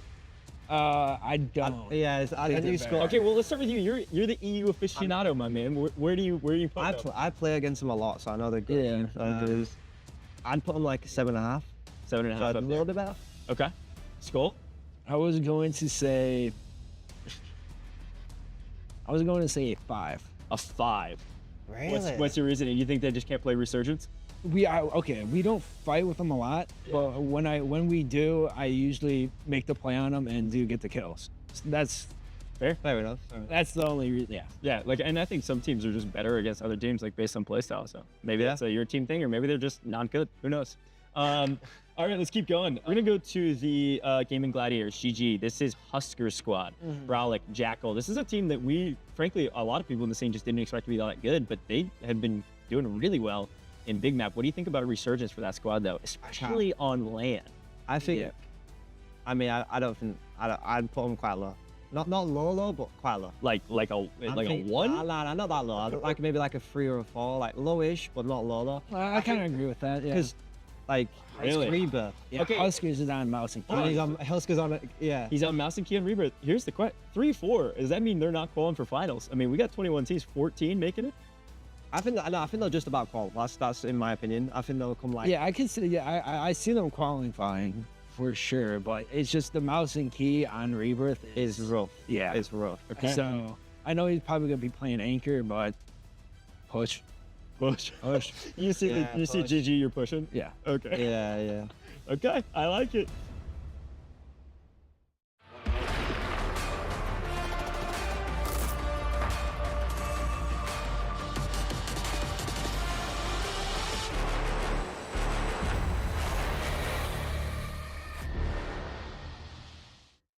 And we are live on the main stage here at the Esports World Cup, continuing on with Warzone, and joining us our SGP Syndicate. We're taking this little break between games 4 and 5. Thank you very much, gentlemen, for joining us on here. You're still in the top 5 in the competition. We'll see how things go out. But, Dongy, I mean, you've been popping off even before getting here and on here. What's the game plan for today throughout these first matches? We knew coming into today that a couple teams were going to switch things up. Currently, there are a lot of teams switching things up, so we are currently adjusting. I feel like we kind of know what we need to do. We just got to execute, to be honest.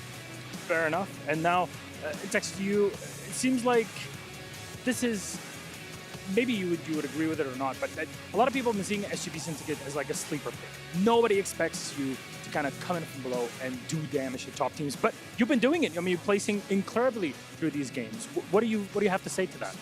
Honestly, yeah, we knew going in that we were a sleeper pick going into it, but we're kind of, the stats are showing for themselves. There's kids running around just frying, so yeah, we're just going to keep trying to keep up the pace and lock in at least top, try to win the tourney, so.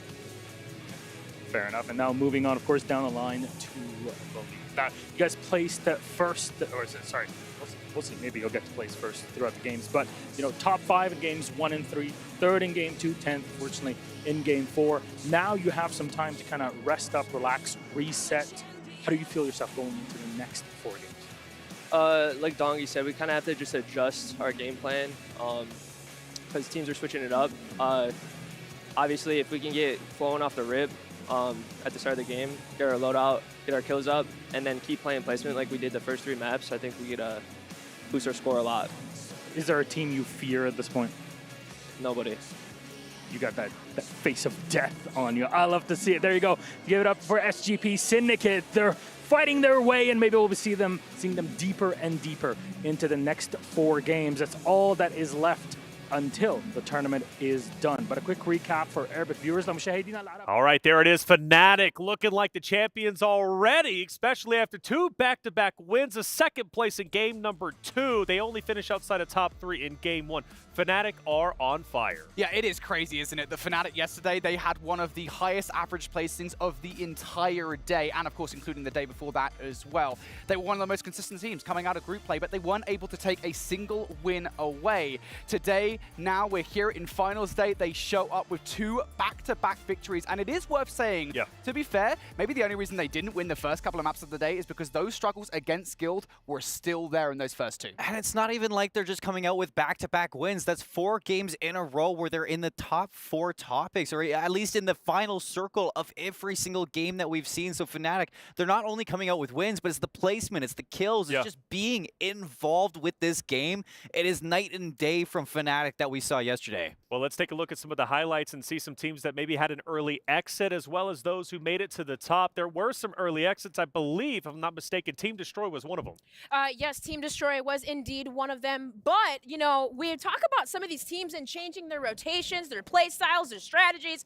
And, I mean, let's talk about Skullface, though, real quick. Yes, winning your ones. He literally, Guild being one of those teams, he knocked him out of prison again because he turned on visions. Yeah. He's literally destroying everything, Brody.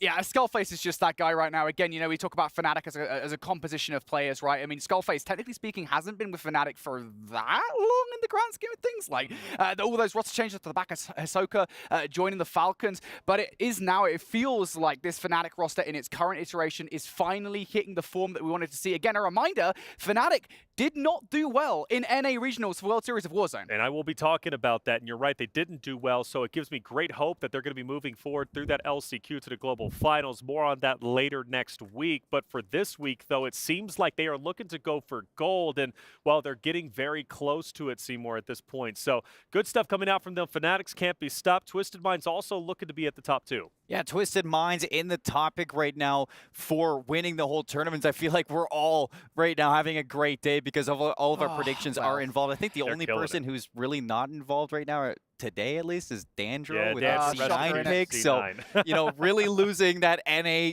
battle, not only on stage today, but when it comes Taking down to his L's all the way. predictions. So it's nice to see Twisted Minds coming out swinging too, because yesterday inside of the groups, I don't think they were showing too much promise when it came down to those final placements. They started to fall behind from that success we saw early on. So I think that's to see Twisted Minds turn it around today on the final day. This is the day that it matters, so it's good to see. Yeah, well, let's talk about something that was good to see, and that was game number 1. A dominant start from the Falcons. Even though they take second place, they had some of the most tremendous plays we have seen yet. We've got Dream Crazy here with the telestration ready to break it all down. I hope you're ready to go, because I think we're breaking down Hisoka, if I'm not mistaken. Yeah, well, see, you guys, first of all, I'm not as good as Brody on the telestrator. I had a couple seconds, but we're going to talk about this. We have to talk about it.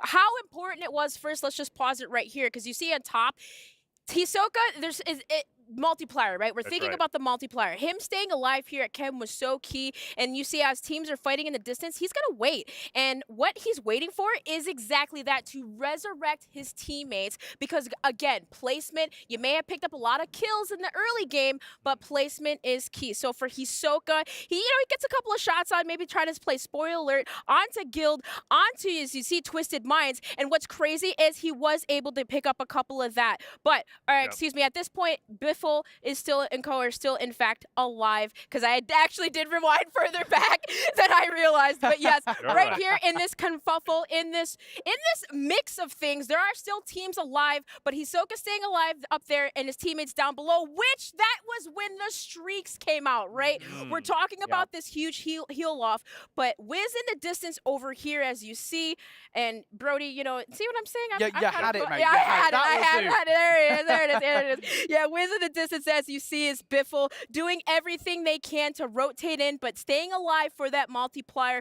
was key. Absolutely. And now, even being in top 4 now, playing Disruptor, you do see, in fact, Intex and Co go down. So SPG's down, and of course, Heretics on this side still trying to do something. But the thing that was key, that was important, yes, this was a huge Twisted Minds win, but kind of like Dandro said, a little bit of respect between the two teams. Absolutely. Which kind of see them back away from each other. But Hisoka throwing the C4 was key there, as you see, able to take down one. And this is where the streaks go down. Everything was chaos. I mean, Seymour, you were even saying, what is happening here? Everyone's going down, and you see everyone does fall, except... who is that right there in the distance? It is Hisoka. So Hisoka backing away from the streaks, staying alive, and Z-Smith wasn't able to push either. So him staying alive right here is just so key, you guys. Absolutely. And that disengagement from him was important. But this was the play.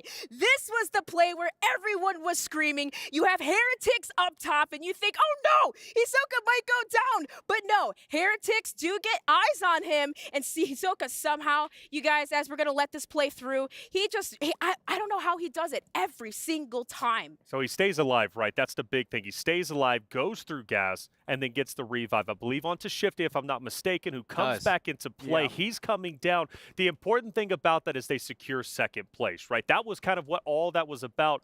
I will say, though, before all that, Hisoka was cooking over in control through the window. Remember, the car was out. He was sniping bodies, and he even took down Team Zix as well, his rival counterparts, right, representing Falcons in the World Series of Warzone Global Finals. Yeah, I mean, this is the key thing for me, right? I think, inarguably to me, Falcons should have won that game. And I think it's the starting position. I think it's even before the clip plays, right? Where Falcons, Hisoka is sniping out towards the teams coming out from prison. I believe SGP and Twisted Minds were 2 of those teams. Hisoka's applying so much pressure before this clip even begins that Falcons, I mean, with the positioning alone, should have won it. And I will say as well, I'll add this on very quickly, Heretics are another team that should have won. I mean, the fact that they get taken down, despite having that water tower positioning, Hisoka's stupid route be damned. But I mean, it's just insane. What was hard, though, was both streaks coming down. For Heretics, they can't do anything. It's very hard to take control, obviously, as you know. But for Shifty, obviously not having anywhere to land, being very difficult, that was just an easy for Z-Smith to clean up. But for Twisted Minds to stay alive, you got to give credit to Z-Smith, even getting that resurrection off.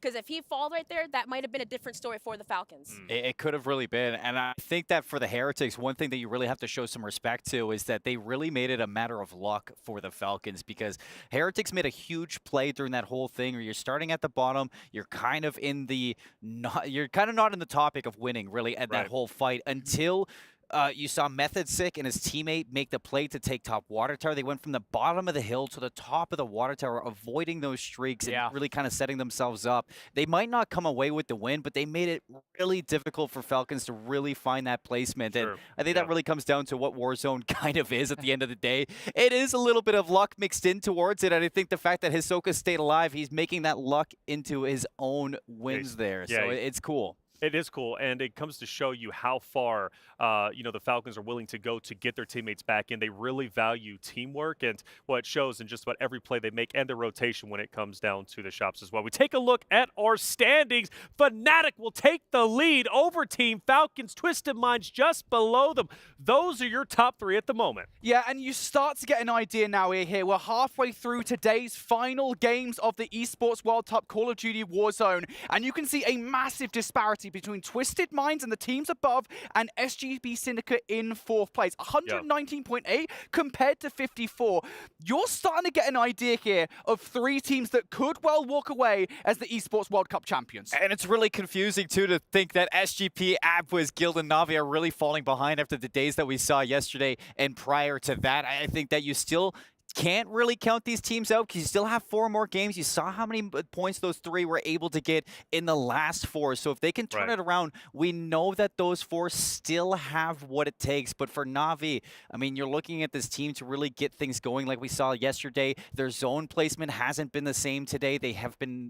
Yesterday when they found themselves in 2nd place twice in a row, it was really because of the priority of getting into that final circle. We haven't seen them in that final circle yet today. The same thing is to be said about Abwiz, who were destroying on docks. They're not destroying on docks. They're forced to push into somewhere else, and that is just completely changing their route, completely changing the topic of this team. And SGP Syndicate as well. Another team that is struggling when it comes down to who they are, their identity yesterday. It was down to the slaying of Dongi. It was down to the way that they let him off the leash and he gets going. Dongi isn't in that conversation today, and in the back half, he has to be for SGP. All right, well, it seems like there's a lot going on, and we have Puckett at the STC Arena in the backstage to give us an update. What's happening, Puckett? What's up, everybody? It's Puckett backstage at the half, checking in on the players. Now, the players don't have a ton of time before we got to turn around and drop for map number 5. But so far, you can see the confidence from the Falcons. They're feeling great about their performance. Caught up with the members of Twisted Mind. They said, no interviews, please. We are locked in right now. So many contenders for the top spot, but my eyes are on Fnatic, Twisted Minds, and of course, the Falcons moving forward. Back to you guys. The Falcons moving forward. And by the way, Puckett is looking sharp in that suit. I just want to say that, by the way. He showed up today in a had a suit bag. I'm like, brother, you about to break that out.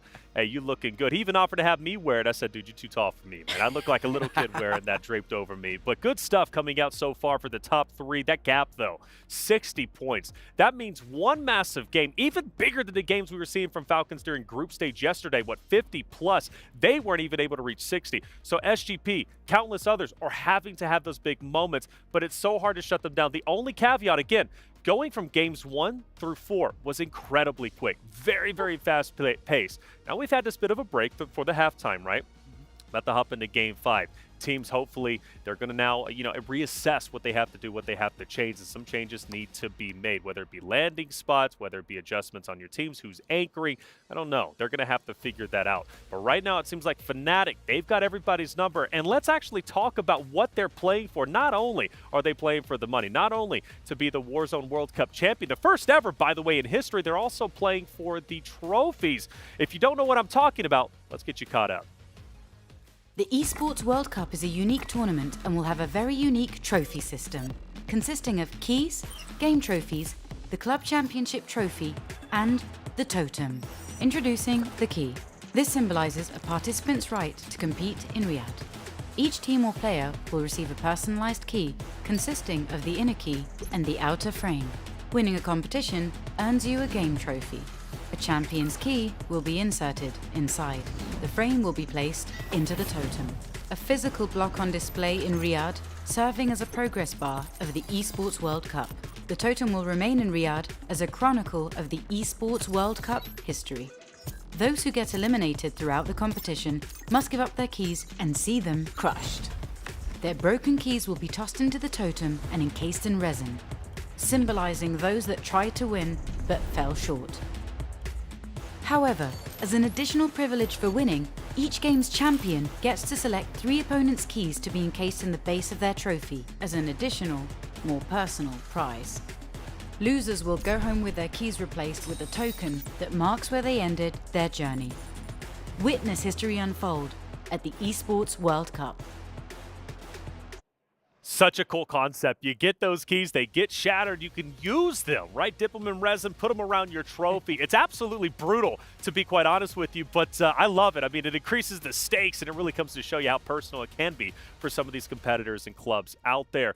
But let's start talking about something we're giving out today. That's going to be the Sony MVP. Not just yet, that's going to be at the very end, and we have an additional prize for that, right? MVP is great as it is, but now you're also earning an additional $50,000 with that, right? So we're already talking about $1 million prize pool. Now we're adding MVP. Now, how does that go to you first and foremost? Well, it goes to the winning team and then the player that is decided from the winning team. And we obviously have 3 that are in contention right now, right? Fnatic, we got Team Falcons, and Twisted Minds. They're the front runners at the moment.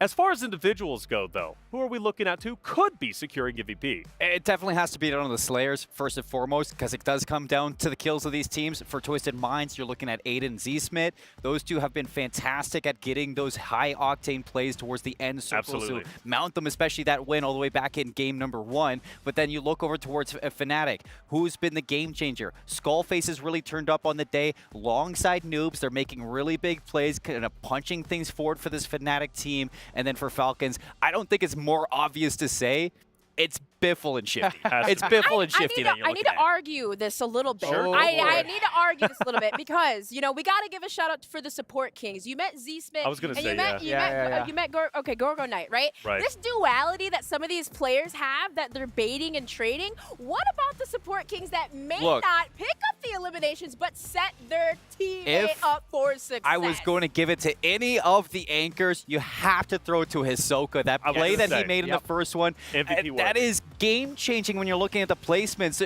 I'm glad you're bringing that up. It's unfortunate that it's not down to the literal most valuable player who's making all those plays. It's down to the kill leader because there's so many plays from them that is just pushing them into that situation. Even Knight, he's been stepping up for the team. And Almond, he was talking about in the end game, in those circles, he's the one that's been making the calls for Fnatic. And that's what's getting them to that position. It's what's putting them in that conversation. So you do have to show some love to them. Got to show some love to the Slayers, the support kings, and obviously who ends up winning it all. And what are they playing for, right? We've been talking about the club championship trophy. Let's talk about the money. $1 million to be earned. And hey, look, all 21 are going to be getting it. But regardless, though, number 1 gets $200,000 plus that MVP for $50,000. Put it up to $250,000. That is absolutely nutty, life-changing. And there's a couple looking to overtake the top earners when it comes to Warzone.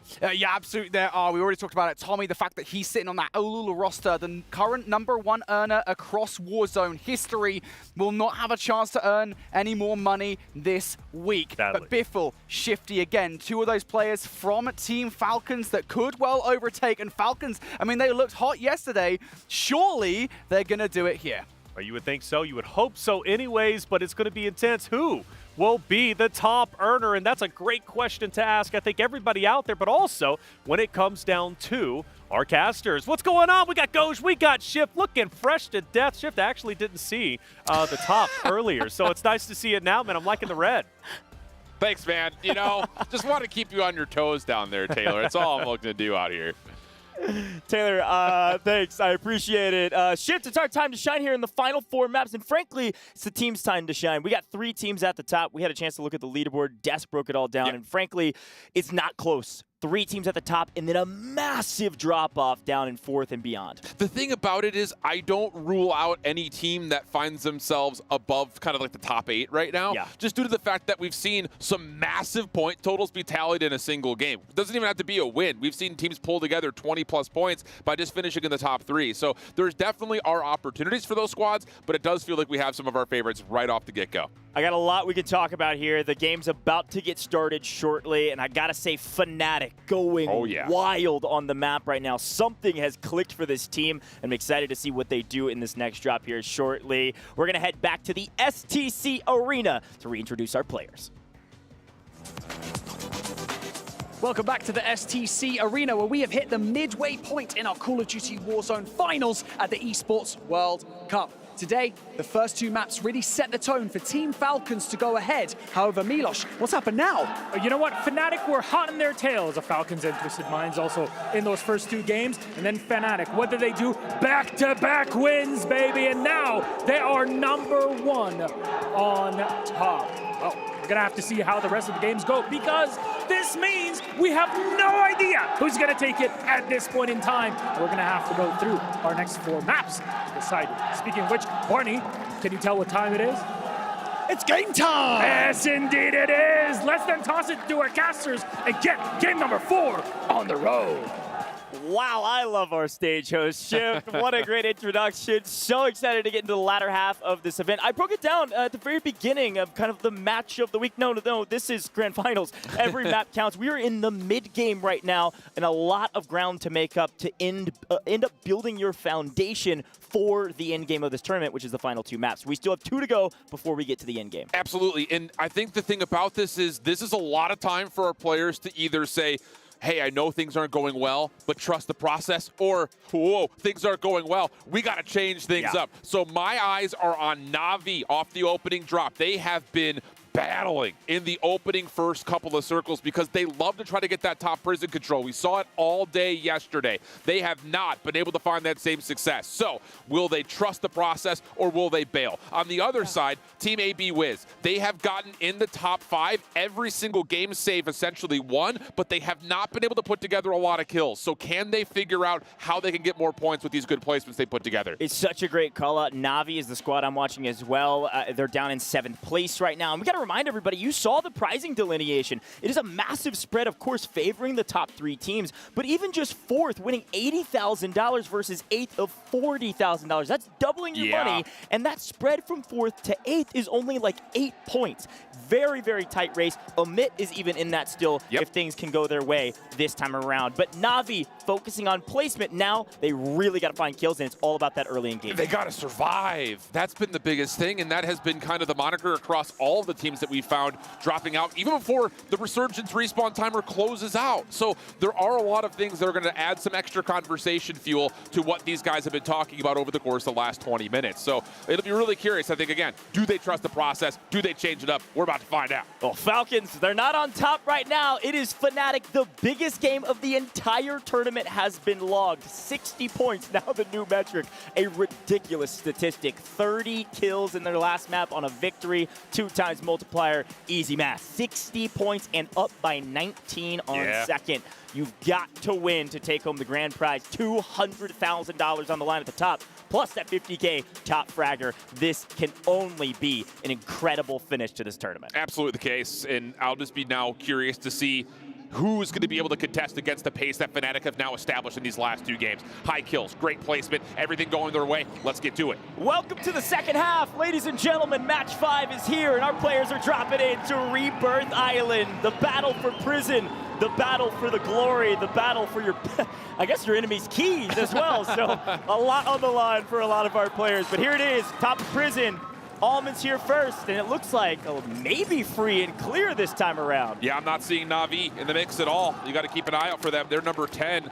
They're actually defaulting to playing down a little bit closer towards the mid on control center, so there could be an early battle here. Again, great placements for them, but not a lot of kills. So both these 2 teams really need to find a win in this opening duel. And this is the change of strategy we've seen from Amit. Reminder, they dropped HQ during group stages and were getting battled by Fnatic the whole time, so no one wants to fight them, and we've got action all across the screen, but it's an early encounter here from Levi, Na'Vi, JTech, Omit, Na'Vi trading blows, finding kills both ways. What can you do if you're JTech, your entire team relying on you to get the entry frag? And Team Destroy is looking up from boat at this fight too. So keep in mind there could be possible early third-party situations. While again, both these 2 teams very desperate to find one another. Other battles going on. Keep an eye just in the kill feed off of what Guild and Team Eisen are doing, because they've also been landing on each other for the last 4 games. And Guild's got the better of Eisen now, I think 4 times out of 4, and maybe 5 out of 5, as we see mascots of Twisted Minds in the stadium.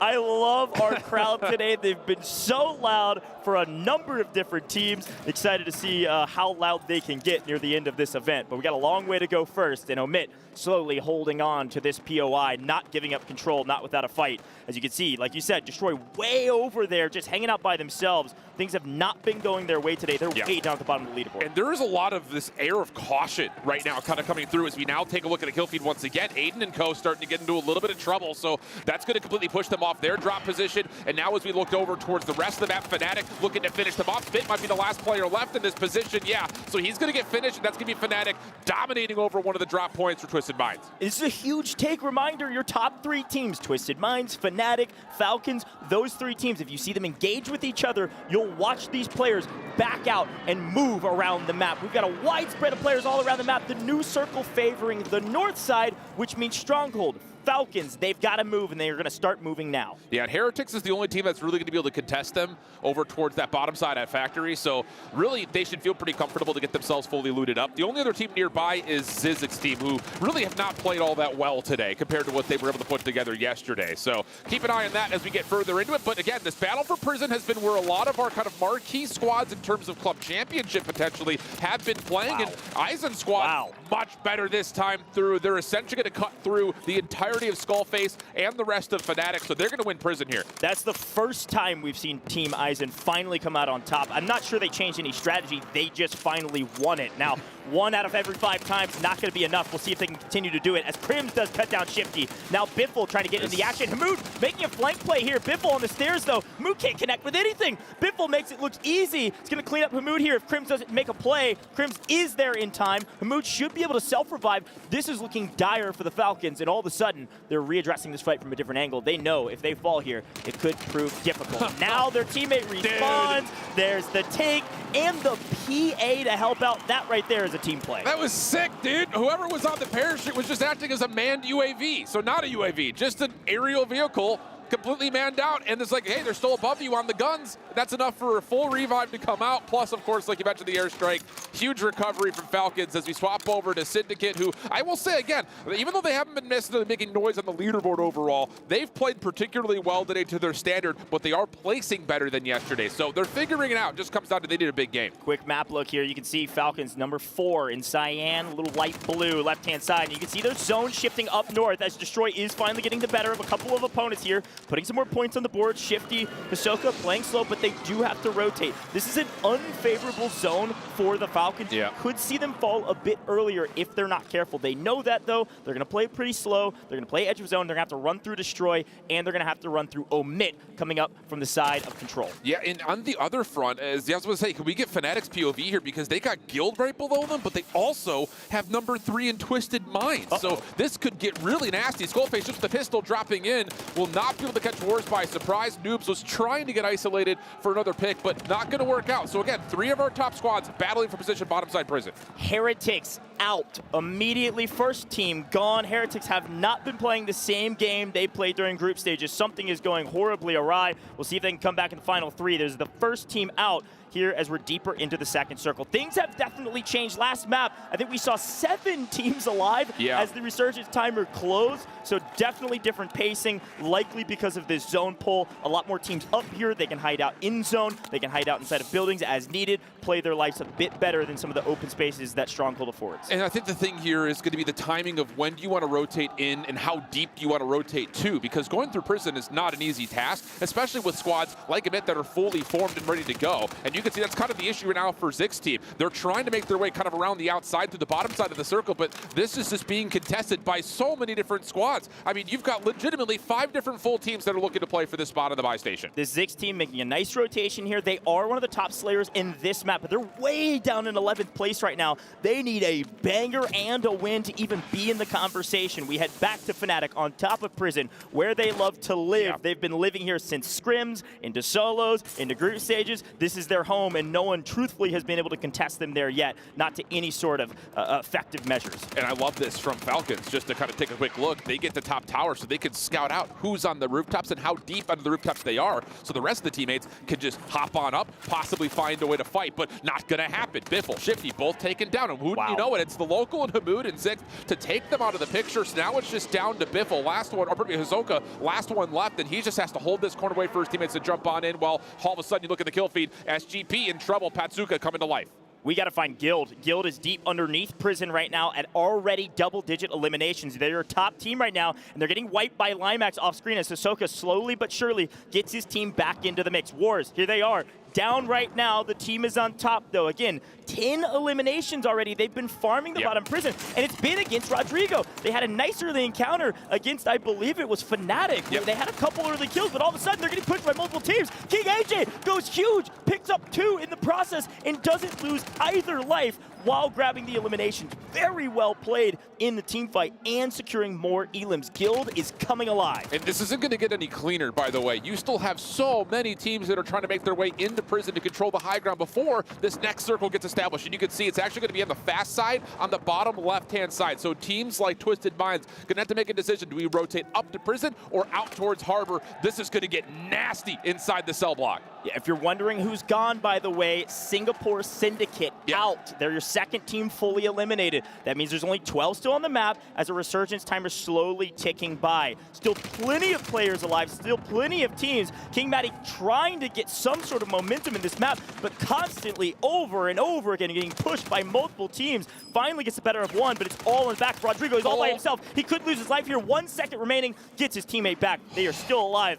Barely breathing. Just barely, and it's not going to feel good for Rodrigo. You know that your teammate coming down is not going to be able to really help you too much because it's just so messy on the top of the Prison, which, by the way, Falcons have gotten high ground control. You can see Almond off to Shifty's left. He is sniping right now, by the way, so you have to be careful if your Falcons try to come across, as it's Guild, who did get kind of pushed off that angle inside. They have to take the water landing and stay outside the picture, try to get themselves bit. Now it's time for the Falcons to strike from the high ground. Falcons want this Fnatic high ground. You can see Almond up on the water tower, playing support, playing anchor as needed to stay alive, and Ahsoka's going to run him off the back, but they're still on top of Prison. They are fighting for this position. They know they need it going into closing of Resurgence. This is where you can pick up a ton of eliminations here. We've got 52 seconds until the Resurgence timer closes. Watch out for this timer, because right as it ticks, people will breathe for a second, and then teams will be fully eliminated in a blink of an eye. We still have 12. Everyone holding on to their lives is destroyed, trying to fly back in. This Prison area is just not going to go to any one team, it feels like. Everyone keeps finding a way to get themselves back into full groups of 3. Anxie and the rest of the crew try to make their way over, but at the moment, you really got to take a look to see if Twisted Minds can get themselves back into fighting form. I mean, they are a little bit safer towards the backside of Prison. They can rotate a little bit late, but they have to get this buy out. They are near a buy station, so they should get a full loadout here soon as we head back on board with Falcons, still trying to win out the high ground, but Izun's team back as a full 3 as well, looking to get some action with Team 6, and they're winning out the day. That's a huge win down below. Zix was one of the top ranking teams early in this map. They needed a huge one, and they're getting cut down. Izun holding on by the hair of their chin, and now finally all back alive. They're finding some success. Barely every time, but it's working. Look at the rest of our squads. Our resurgent timer fully closed. Everybody at risk of being fully eliminated from this lobby, and we do lose another. Yeah, AB Wiz, we talked about them. They have been placing well, but they have not been able to find kills. They're setting themselves up for another good placement at the top side of the circle you saw for a moment. But as we, again, look at the rotation, a lot of the pressure is going to come about who gets through Industries next. That's the next hot spot as it finds itself center circle. Falcons still looking to win the high ground out, and they have, again, been able to shoot down at least a couple of the members from Fnatic, keeping them at bay just a little while longer. That third team eliminated is Na'Vi. They cannot get the placements they had during group stages. Something is not working, whether it's just team fights or maybe groups was just that much easier. Teams are playing different. You heard the players talk about this. Teams are playing different, and what they're doing is they're playing together, making these hard, aggressive, high-risk, high-reward playstyle plays where you're pushing as a full team of 3. It's a huge boon. Also a huge boon when Biffle just shoots straight and finds eliminations right up under the nose of AB Wiz and Co. and answers onto them. They are going to swing on this fight. They believe they can win this. They have a nice position on edge of zone, and the only team contesting them is AB Wiz. This is a brilliant freaking macro decision from Falcons. You push Fnatic off the high ground at Prison, you know that you can rotate low and long because no one's guarding you from the high ground. So they get involved, they get a couple of knocks, but still AB Wiz stays strong. They have to bunker up. The circle is just on the outside, so this is going to be an inevitable battle here between Falcons and AB Wiz. Off-screen, Guild is on 13 eliminations on the all far right-hand side, but right now, the battle on screen, the battle for the best spot on the map currently, and it's not close. They do lose Hisoka. They are low in health, and AB Wiz is still alive somehow. Throwing shots down does drop Shifty, but Biffle makes it look easy. Answers, wiped. See you later, AB Wiz. You might have been second in groups, but today, you're not even close. And Omid are actually here through the smoke for the buy station, which is what the Falcons actually want. Squad wipe onto team number 7. That's going to be Eisen's team, who did well through Prison, but outside of any major multiplier. So the rotation for Falcons still going to get tested here by Amit. The other part of the circle you have to keep your eye on, Guild, like you mentioned, on a bit of a burner. They find themselves right in the mix of all this action you're seeing in the kill feed right now. Twisted Minds playing through the gas, not looking all that healthy. That they're being gate-kept by Fnatic. So a couple of our heavy-hitting squads still in position to try to take a couple of the key fights. The mood wiped above. I'm looking at Team Vitality on 17 eliminations, bottom Prison, fighting for their lives. They're down, way down in 10th place on the leaderboard. This is the game they needed. They make top 8 as well off screen as Skullface is getting his resources up, and Fnatic continues to hold the high ground position. They've got power position. Finally, Twisted Minds answer and do find Skull, but right now they're hanging out and by getting resources for in-game. We are here. In-game is upon us. We still have 8 teams looking for top 5 for next multiplier. Difficult battle right here between Falcons and Amit. Lots of damage starting to get tallied, but it looks like they're still waiting to get Biffle fully revived and up into the action. Damage traded from both hands. This is an aggressive game of tag, but it finally has to make a move. Falcons trying to make a play over towards the high ground. They get the read down low on the Elolam. He'll drop. Shifty around the back, going to get a little bit more safety. No. He gets the shots for another knock. Where's the rest of the team? The answer is nowhere. They get killed out by Amit, who can now reset as the late circle starts to come through. Falcons sent back to the lobby at 8th place. They did achieve the 1.2 times multiplier, but not a ton. They're going to fall on this leaderboard a little bit, especially with Fnatic still alive and Twisted Minds. Watch out for both of those two teams. There are top 2 squads aside from the Falcons, but Vitality is on a barn burner. Yeah. They've made top 6. They have a crazy amount of eliminations, staring down the barrel of 20 kills as a team. They needed this. They've got the Kim. We've been waiting for them. Enigma's jumping for joy in the green room. The other part about this, though, is that Guild are also putting together a bit of a heater, and they are right below them. So it's who wins out, the team up top or the team down low. And there's going to be contest. Vitality in trouble as Smith and Aiden make the play forward. Enxian last one left alive. There is explosions all over. Looks like a Michael Bay film out here. And Vitality will survive and wipe the ground. Now it's just down to our final couple of squads. A massive mortar falls. Aiden gets the elimination. Vitality is gone. They achieve their multiplier. Here we go. Destroy, welcome to the party, my friend. Not a ton of eliminations to boot. It's all about Guild. Right now, Guild making a move. They needed to make a move in the first half. They're finally doing it in 5. We've got the zone closing. The final zone is going to shrink down on these 2 teams. Now, folks at home, we've got multipliers galore. It is all about the win. 2x multiplier for the win. And I'm going to be honest, Guild need it bad. Destroy's team is on 4 kills. Guild is on 15. This could be a 30-plus point game if they can get the full wipe. And right now, it's just about who makes the first move. It's going to be a heal. It's going to be a heal off. There's no way that they want to get rid of the high ground. There are mines all over the place, and Wards will try to check to see where are they. So he gets the information. Wait a second, Guild, where are we going right now? They have to leave the building. That seems to be the case. A little bit of an opportunity for Vision to possibly sneak on forward, but he's super low. He can't quite get into the circle, and Team Destroy will steal away a win. But second place with a lot of kills. Guild won't feel too terribly about that. Yeah, you can see the look on Destroy's team faces. They know, hey, we got the win, and frankly, we thwarted Guild from getting a ton of elimination points with that multiplier. But they weren't happy about it because they know they don't have enough. I think they had a total of 6 kills, which would be 12 points. Guild, though, thwarted from a massive game that they desperately needed. Reminder, Guild down in 6th place, only 41.2 points after 4. Chip, that was a 30-point game staring at them, and it will fall to somewhere around about 25. Yeah, and Guild right now is finding themselves in the position of teams like SGP Syndicate, where they're placing better than they did yesterday. They're kind of getting rid of the ultimate outliers, which are those 14th and 13th place finishes, but they're having a difficult time tallying kills. So this one's going to help out their averages on the day. I'm sure they're going to overall think that this is going to be a success, but still some work to be done. Well, let's hear from Destroy in the STC Arena with the Banks. STC Arena, where I am joined by Team Destroy, who it seems was getting like points that you really, really needed. What was the intermission like? You had 20 minutes to kind of gather your thoughts. What did you guys talk about? Yeah, during the intermission, we kind of just had to get a strategy down just because our first 4 games, we were very uncoordinated. We didn't really have an anchor set on who was going to play the anchor. This game, my boy Nate was playing the anchor. He allowed me and Raul to go a little bit of rogue. We didn't get as many kills as we wanted, but that's the start to the flow change that we wanted right there. So look forward to not only another dub next game, but more kills in the future coming up right here. So that's a good turn of events to get our flow from last place, obviously to bring us up a little bit there. Speaking of flow, it kind of seems like the pace of play has slowed down a little bit coming into these final 4 maps of the day. Do you feel like people are kind of a bit more precautious with how they're playing? They're slowing down a bit? Yeah, I think some of the teams are playing a tad bit more disciplined, especially since it's the grand finals, and teams don't want to get wiped early and stuff like that. But I think as long as we just rotate and get to a nice spot and pick up a couple of kills on the rotation, that we should continue to be fine and get some more points as well as another dub or 2. Destroy, you've been absolutely amazing. Congratulations so far, Team Destroy. Let's hope you bring home some more dubs in the second half of this day. Also, your brother's going crazy backstage.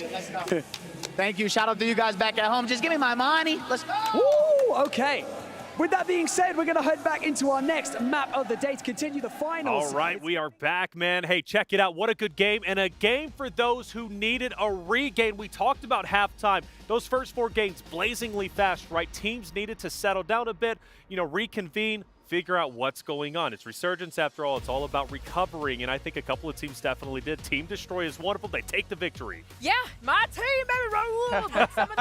Some of those plays, yeah, I know. We were like, wait, what's going on in those endgame moments? But for Team Destroy, making those adjustments, and they were landing a little bit around living quarters and control, not winning those engagements, falling early, I believe, in one of those drops. I believe the very first game. They were the very first team to fall. So talking amongst each other's and like, okay, what do we need to do to adjust? They were able to step it up. Step it up and step it up they did. But also Guild, a team that's looking to come up from the depths of the bottom of the leaderboard. That is a tremendous win. Yeah, you asked me before we went to the break and starting into the second half of the games, what teams kind of we were looking at to maybe break into that top 3. And Guild were in that conversation. They were not too far away. Well, they were far away when it comes down to points, but they were not far down the leaderboard when it comes down to trying to work their way up. And a second place finish with a good amount of kills, that is 1 step out of 4 steps taken to try to move back up to contest these teams for a win. It's not going to be easy at all, but it's more of that from Guild that you hope to see going into the next 3 games. Well, let's take a look at the final blow, the final moments, that final zone really in general, and there was maybe some wasted opportunities, Infinity. Yeah, so I want to see this again, because I noticed there was a bit of bad timing, I think. I think there was a player that went deep into the gas, and I think it was Vision. But either way here, I think just timing was not great for Guild on this push. I think they kind of felt forced. They split up to try and make this hit at the same time, and unfortunately, just get pushed out there. Wars gets overwhelmed by Destroy, and the players inside the gas, just not much of a chance. But can we talk about how Team Destroy was able to get up there? Because for the longest time, it was Team Vitality that had control. They were in 8th place going into that drop, and they were able to pick up so many eliminations to hopefully skyrocket them. But that 1v1 between Z-Smith and Exian, that was key right there, because I don't know if you guys saw it, Noobs was actually coming up from the scaffolding and actually got, I believe it was Exian in the back. So with the streak that was used by Aiden, beautiful place to be able to take down Vitality to let Destroy and them have control over top Prison. It's big for Twisted Minds, who were playing for placement at the end there. You saw them towards the bottom of Prison, wrapping in towards the Industries. They knew they wanted the height. They knew it was going to be tough to kind of move into a high-populated final circle. So it was the right call for Twisted Minds to make. The only thing is, I don't think you expected for Vitality to have a game like that. And, to talk about Fnatic and Twisted Minds again finding themselves into the end game, that is good placement for both of those teams who are still finding kills. It's going to keep them ahead of the Falcons, or just in and around the Falcons today. Yeah, taking a look at our highlights, you start to see some teams start to challenge themselves, specifically top 3, okay?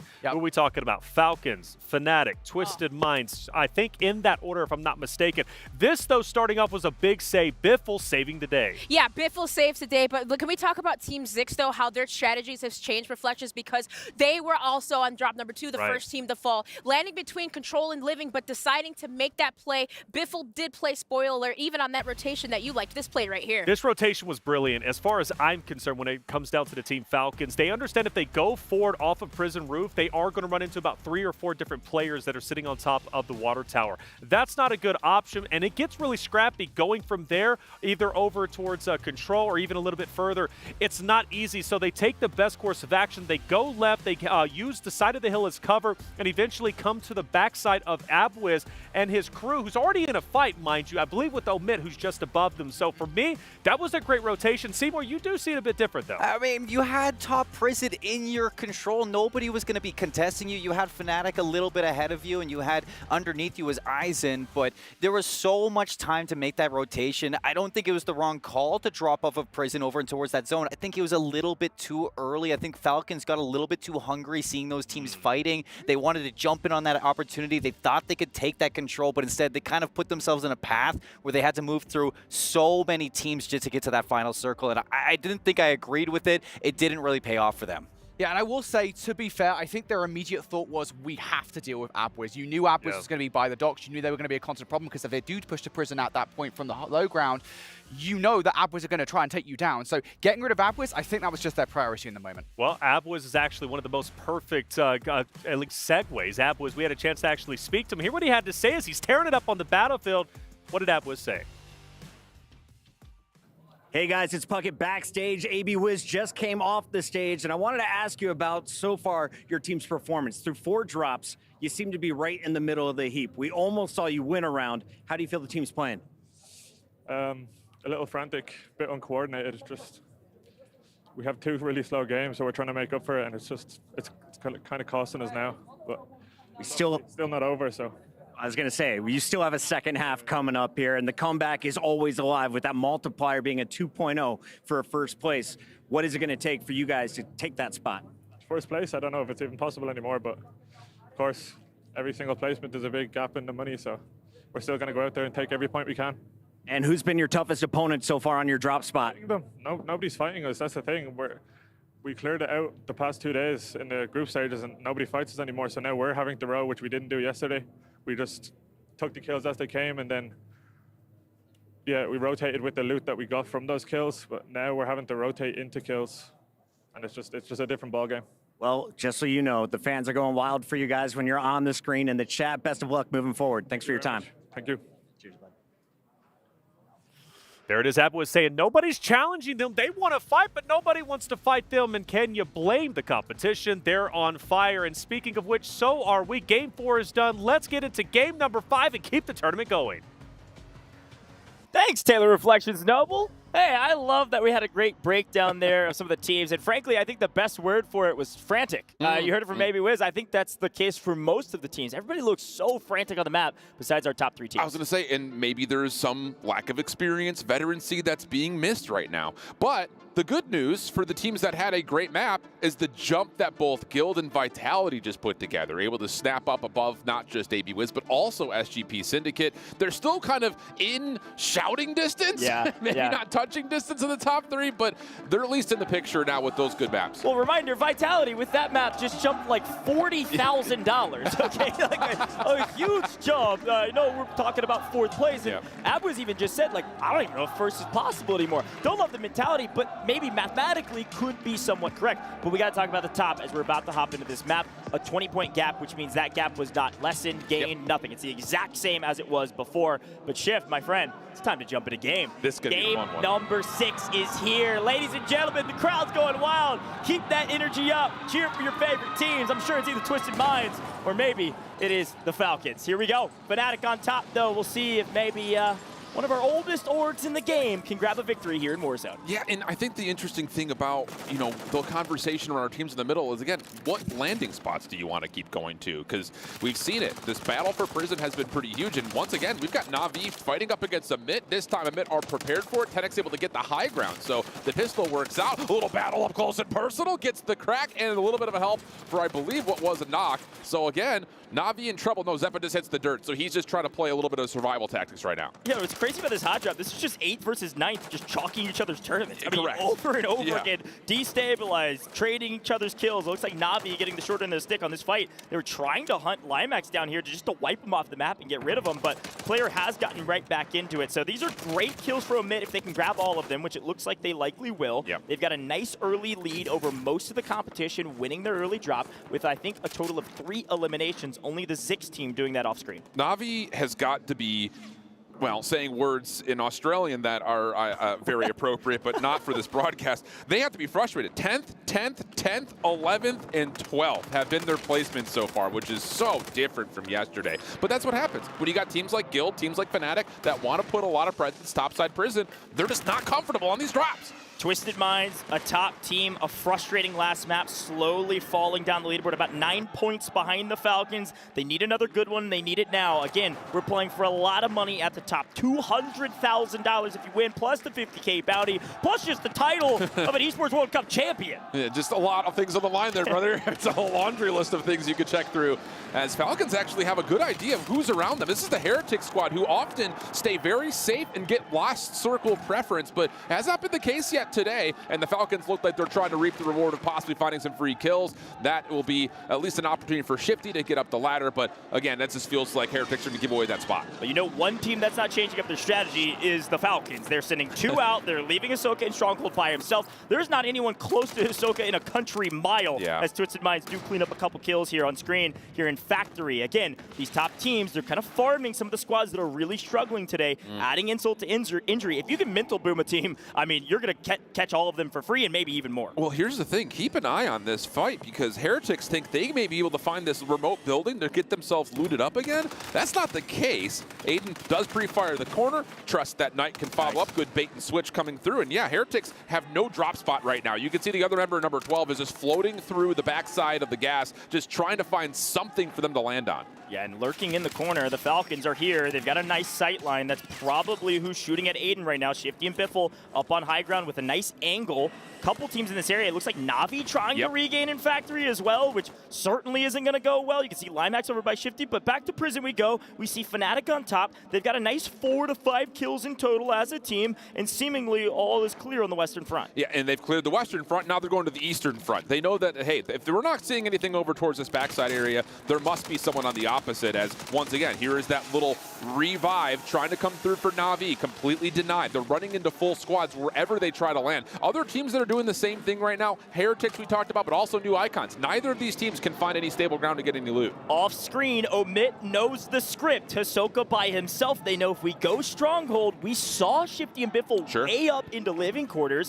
We know we can drop an Hisoka as a team of 3 and win that, striking away at their anchor and taking Stronghold for ourselves. So now Omit is the only team in Stronghold, as it looks like, well, unfortunately, Fnatic is continuing their tear through this map, taking out Zix and fully eliminating them from the lobby. Well, and that's kind of the thing, right? Like, you may be able to isolate our anchor, but when our front line is that far forward, winning so many gunfights, the anchor just moves. You just pass the baton and say, okay, now we're going to anchor ourselves around living quarters. And again, Na'Vi cannot get their boots on the ground, man. They're getting absolutely destroyed. They just cannot find a way to get together and find any loot whatsoever. I mean, they're farming them, literally. This looks like ranked. You're taking out 2, you're leaving 1 alive, and then you're farming them as they fall back in because they don't have their loadout. It's just as simple as that. Now Omit having to rotate in. They're going to run back into the Falcons. The Falcons want their position back, and unfortunately falling, but should be totally fine here. No real angles from Omit, not yet, but that's what Elo's going for. Has some loadout weapons, has the angles.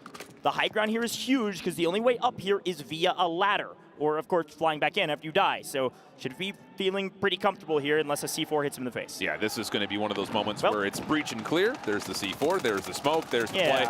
I mean, Exhibit A of how to break a ladder setup, showcased by the Falcons.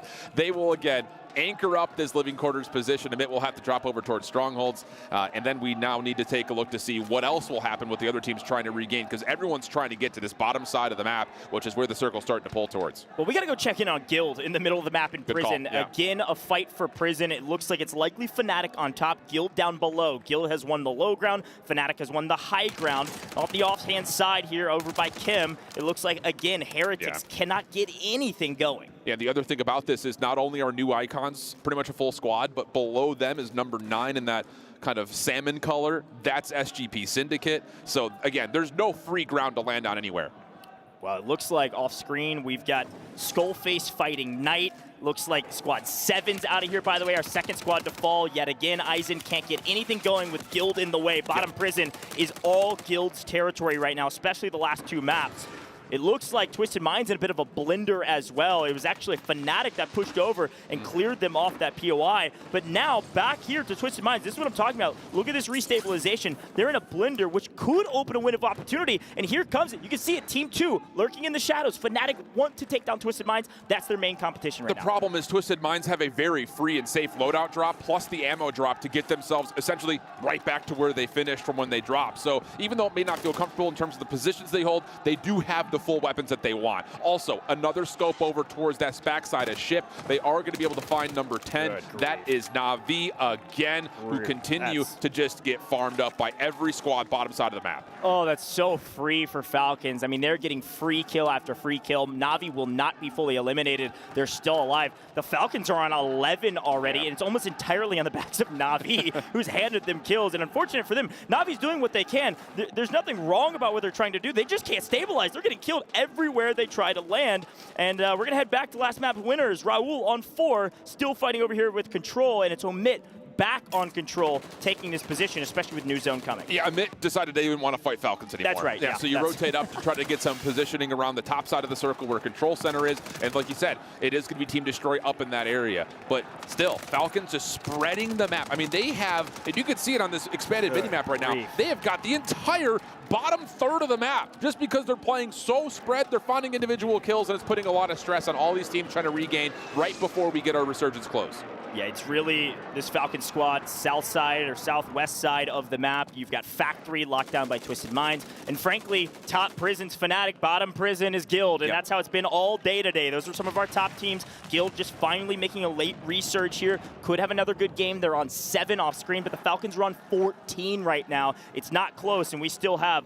a few more seconds, about a minute and a half or so until that resurgence timer closes. Guild and Fnatic are fighting right now. If we can get either squad 11 or 2 right, this would be pivotal, because whoever wins that battle out is going to get full prison control. And kind of looking at it, at least on our expanded map, it looks like Guild have pushed off Fnatic almost completely. So Guild in a great spot to try to come from the north side of the map and possibly one-up their performance from last game. Yeah, look at this Almond all by himself. Does have a portable buy station if he needs it, is going to go ahead and just rebuy back his teammates, not going to take any risks here. We still have 55 seconds on Resurgence, but if you wait 20 seconds, look who's lurking, look who's coming. The Falcons know they are flying in, they are soaring for power position, and right now, it is HQ. Yeah, they see Almond's buyback, and they say, okay, do you want to buy someone up here? We'll just head right on over. Again, they've controlled this bottom third of the map for free. Now all the streaks start to rain on in. Skullface on the way back, trying to get himself some safety. He's got to go all the way to the bottom floor, so once again, Falcons in a position to try to swoop in on this, but also the same way, AB Wiz, top side of the high ground, has got to look at this as well. Well, this is a brand new AB Wiz team. They're playing a totally different strategy. Let's get top prison. Why not? We haven't seen them top prison since, I think, game 1 of group stages, finally making a move to the inner parts of the map rather than the outer parts, and seemingly finding some success, finding Ahsoka, as we see another fight here on the left-hand side of the map, trying to gain some sort of power position, but right now, the only teams near prison that have any sort of semblance of stabilization. Quick look at the map here, as Luganis is trying to find the Syndicate team, and our Resurgence closes. Everybody wanted prison. The problem is, it's now on Factory, which means Twisted Minds, if they can stay alive here, should have the best spot. Yeah, absolutely the case. The other thing about this, with the circle starting to close, the fast side of the circle is through prison. So teams like Guild, teams like AB Wiz, teams like Amit, that we've all talked about being on the north side, will have to rotate down towards Fnatic and Falcons. Things are going to get really, really messy as the circle starts to close here in the next 20 seconds on that top side of the map. Definitely keep your eye to see what AB Wiz and Guild can do from prison. Fanatics getting torn apart, Resurgence timer down. They're also out of cash. I mean, we've already just spent about $7 grand getting our teammates back just a moment ago. All of a sudden, you're last alive, you're Almond, you only have 1,700. That might have been an error. He's got a buy station up with him. He just doesn't have the cash. Yeah. He could have saved a little bit of time, but it's just high risk, high reward playstyle. You had to risk it, and right now, they are in a blender, which is good for just about every other team. But the Falcons are on 16, and they are lurking, waiting, looking for Almond, trying to get that team wiped. Almond's screwed. He's out of the picture. He's just hoping he can find some sort of a play to get to the top 8. But again, watch the rotation on your minimap. Kill the team number 13, team number 11. That's what we're looking at. That's Omit and Guild that are going to be in absolute battles with one another. Vision able to drop himself back in. Behind this play, the late rotators will be AB Wiz. It's going to get messy here at headquarters. Yeah, Guild is getting real dirty down below as we lose Pat Zuka. Not going to repeat that success this time around, falling at about 12th or 11th now. We have 11 teams remaining. We're not even close to the multiplier yet, and we're moving in towards 5th circle. Crazy to see this situation with Almond still last alive, yet AB Wiz holding on, 9 eliminations in total, and they're just trying to throw a hope and a prayer with a grenade to maybe get a knock to try to send, because they have the long side of the zone. Look at where it pulls, all the way to Twisted Minds. They are ready to take this game. Yeah, I'll just make a bold prediction here, Coach. We got 11 teams alive right now. By the time this circle closes, we're going to have 3. Everyone is going to be in a blender trying to rotate down in, like you mentioned, Twisted Minds and Syndicate without question in the best current positions. It just comes down to, do they forfeit those and try to third party with all these actions coming on? You need kills, 16 still for Falcons. They haven't found any in the last 2.5 minutes. AB Wiz says, why not the gondola? Let's try it. Well, the problem with the gondola, there's like no cover. They go prone. They do make it with a little bit of visual. Cams, Heretics somehow restabilize, trying to find some sort of success. Problem is, you got to open up your shoulder to another team, and there are so many in the area. Still 11, but you're right. It's about to get real mixy. We're about to go down to 5 here shortly as Almond does win his ones. Always wins his ones. The problem is, you've got no resources. All you have is a self-revive. I don't know if he's going to make it in. This could be a window of opportunity, as it looks like Guild with white teams left, right, and center off to the other side. Fnatic is out of here. Window of opportunity open for some of our bottom teams, with the Falcons still alive, holding that window shut, saying not today. You got Falcons in the high ground, safe side of the corner. Destroy is deep in one of the buildings that's going to have to be pushed out, and then Guild other side, playing through the gas. Those are your 3 healthiest teams right now. It's just down to who finds who first. All of a sudden, Guild is in contention to slowly creep towards this top 3. Guild is about to make a move up this leaderboard. They can stay together. They're losing one. It looks like Visions is pushing out. Omit's going big off screen. That's actually Syndicate falling. Not a full wipe, but dang close. 8. We found our multiplier, but the question is, where do we go from here when this circle is this small? Amit has got himself a little corner. The circle's going to continue to force them to have to move very rapidly, though. Guild also being shredded by every single squad because the Falcons are up top, and they force Guild down to the low ground. Destroyed from the other side. The other full squad of 3, and here we go. Final circle moves towards Destroy. Syndicate out. Omit continuing to find a tear. They're also a full team of 3. They have the short end of the zone. All they have to move through is somehow Navi, who's still in this game, likely only a couple kills to boot. I can't imagine it's going to be a huge point value, but they are extra bodies in the way. You lose resources, you might lose. The Falcons do not lose gunfights. Team Destroy can't do anything. Biffle on 1 single HP, but it doesn't matter. You've got resources, you've got position. The Falcons are in position to win this with 2. That was a stupid rotation from Falcons. Up and over behind Destroy, catches them completely by surprise. Still fully healthy though. Amit, they're looking to get the wrap. They may surprise Falcons here from behind. Guild is out. They get 6. Navi gets 5th. No multipliers for Guild. They desperately needed it. Unfortunately, 1.2. We're into the final 5, and Omit, you're never going to leave them out. That's what their name means. Destroy's out of here in 4. 3 teams remaining. Omit might have a small advantage, but the problem is positioning. Look at where the Falcons are. It is a Falcon range way up in their nest, just firing down on the teams below. The problem is, look at the zone shift resources. We're out on gas map. This is going to get real mixy. And the thing about it is, Omit just may be the healthiest team. They're playing very passive, but it may work out because eventually Falcons will have to try to make a move. And it looks like Biffle may be the one to call it. Here comes the fight, though, down low. Amit able to take care of new icons. Everyone's low. Here would be the time for the Falcons to swoop in and try to clean up. Amit down to their last member. Falcons able to come through, find the kill, and take the win.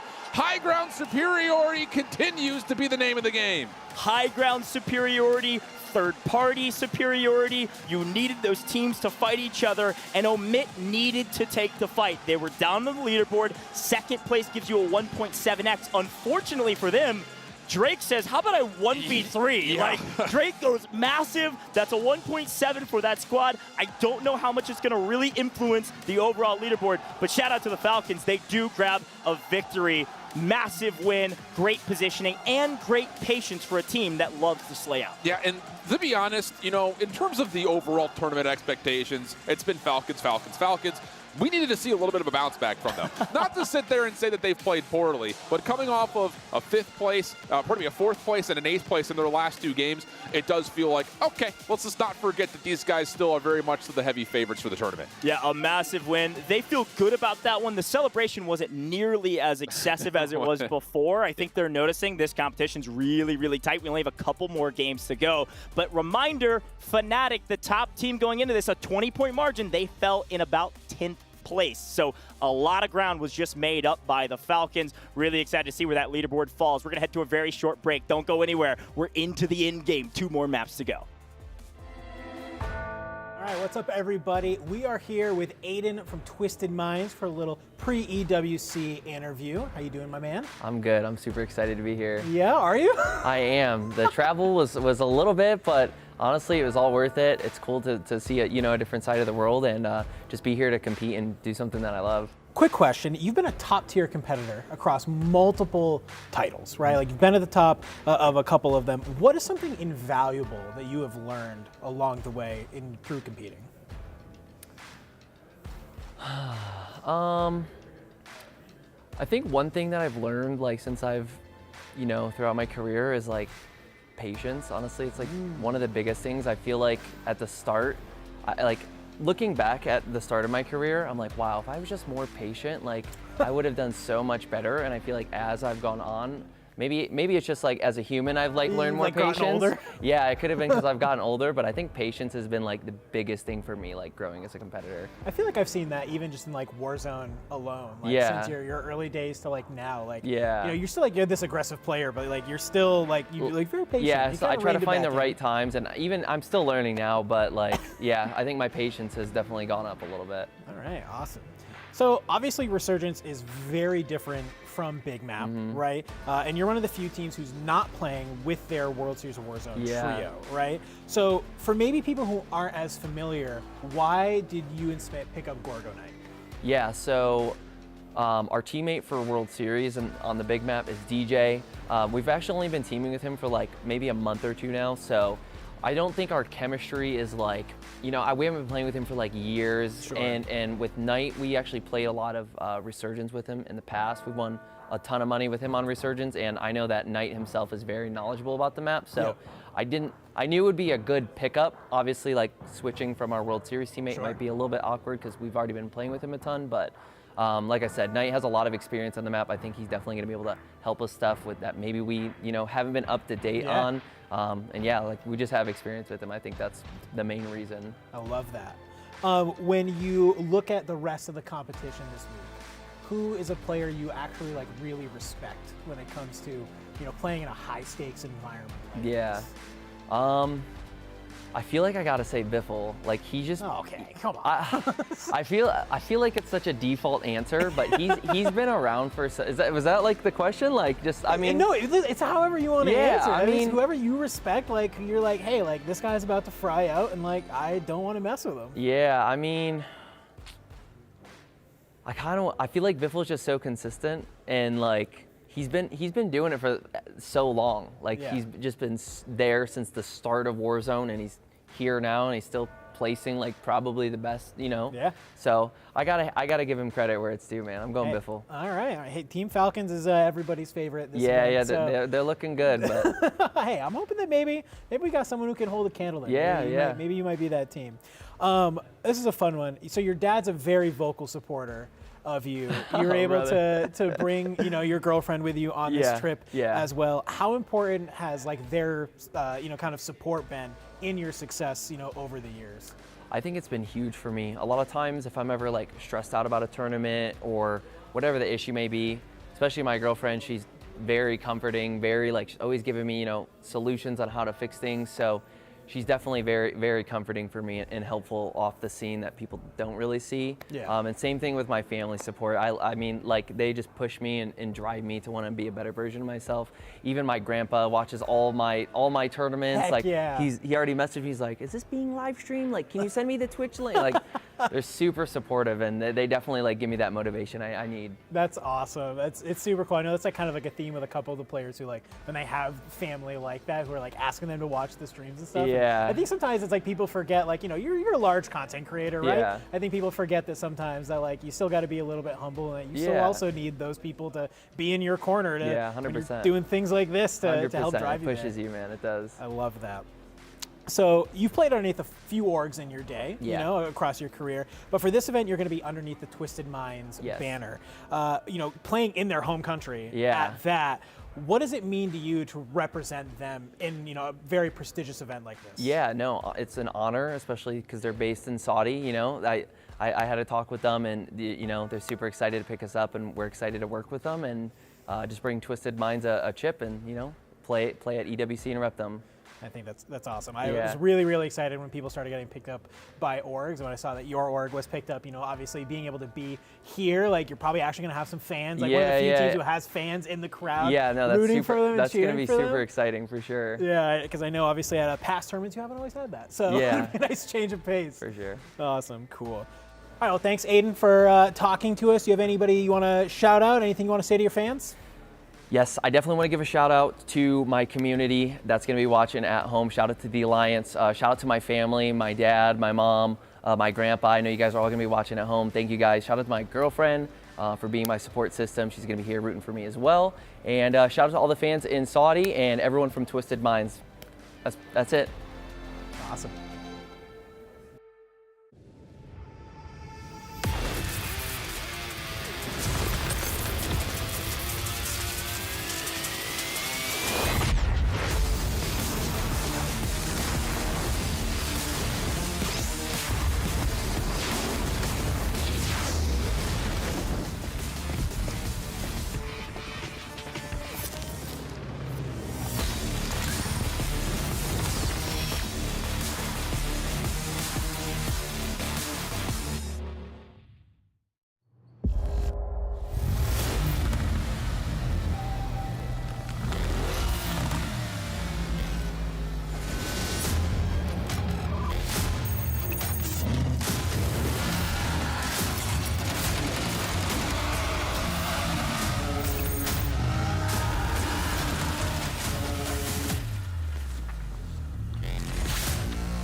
You ever wondered how a Hollywood movie is shot?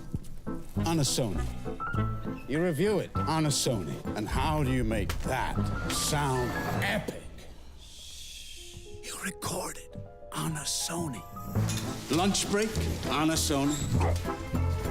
So why wouldn't you watch it on a Bravia by Sony?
Where is your favorite place to drop on Rebirth Island?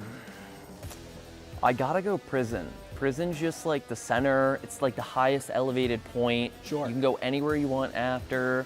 Only problem I have, every time I land there, I don't know what it is. There's like no money there when I try to get like buy a gun off the buy station. Sure. Besides that, I love the action. I love just getting involved right away. I'm going Prison. Okay, now here's the second part too to that. Okay. Are we going fat side, small side, showers, kitchen, lobby?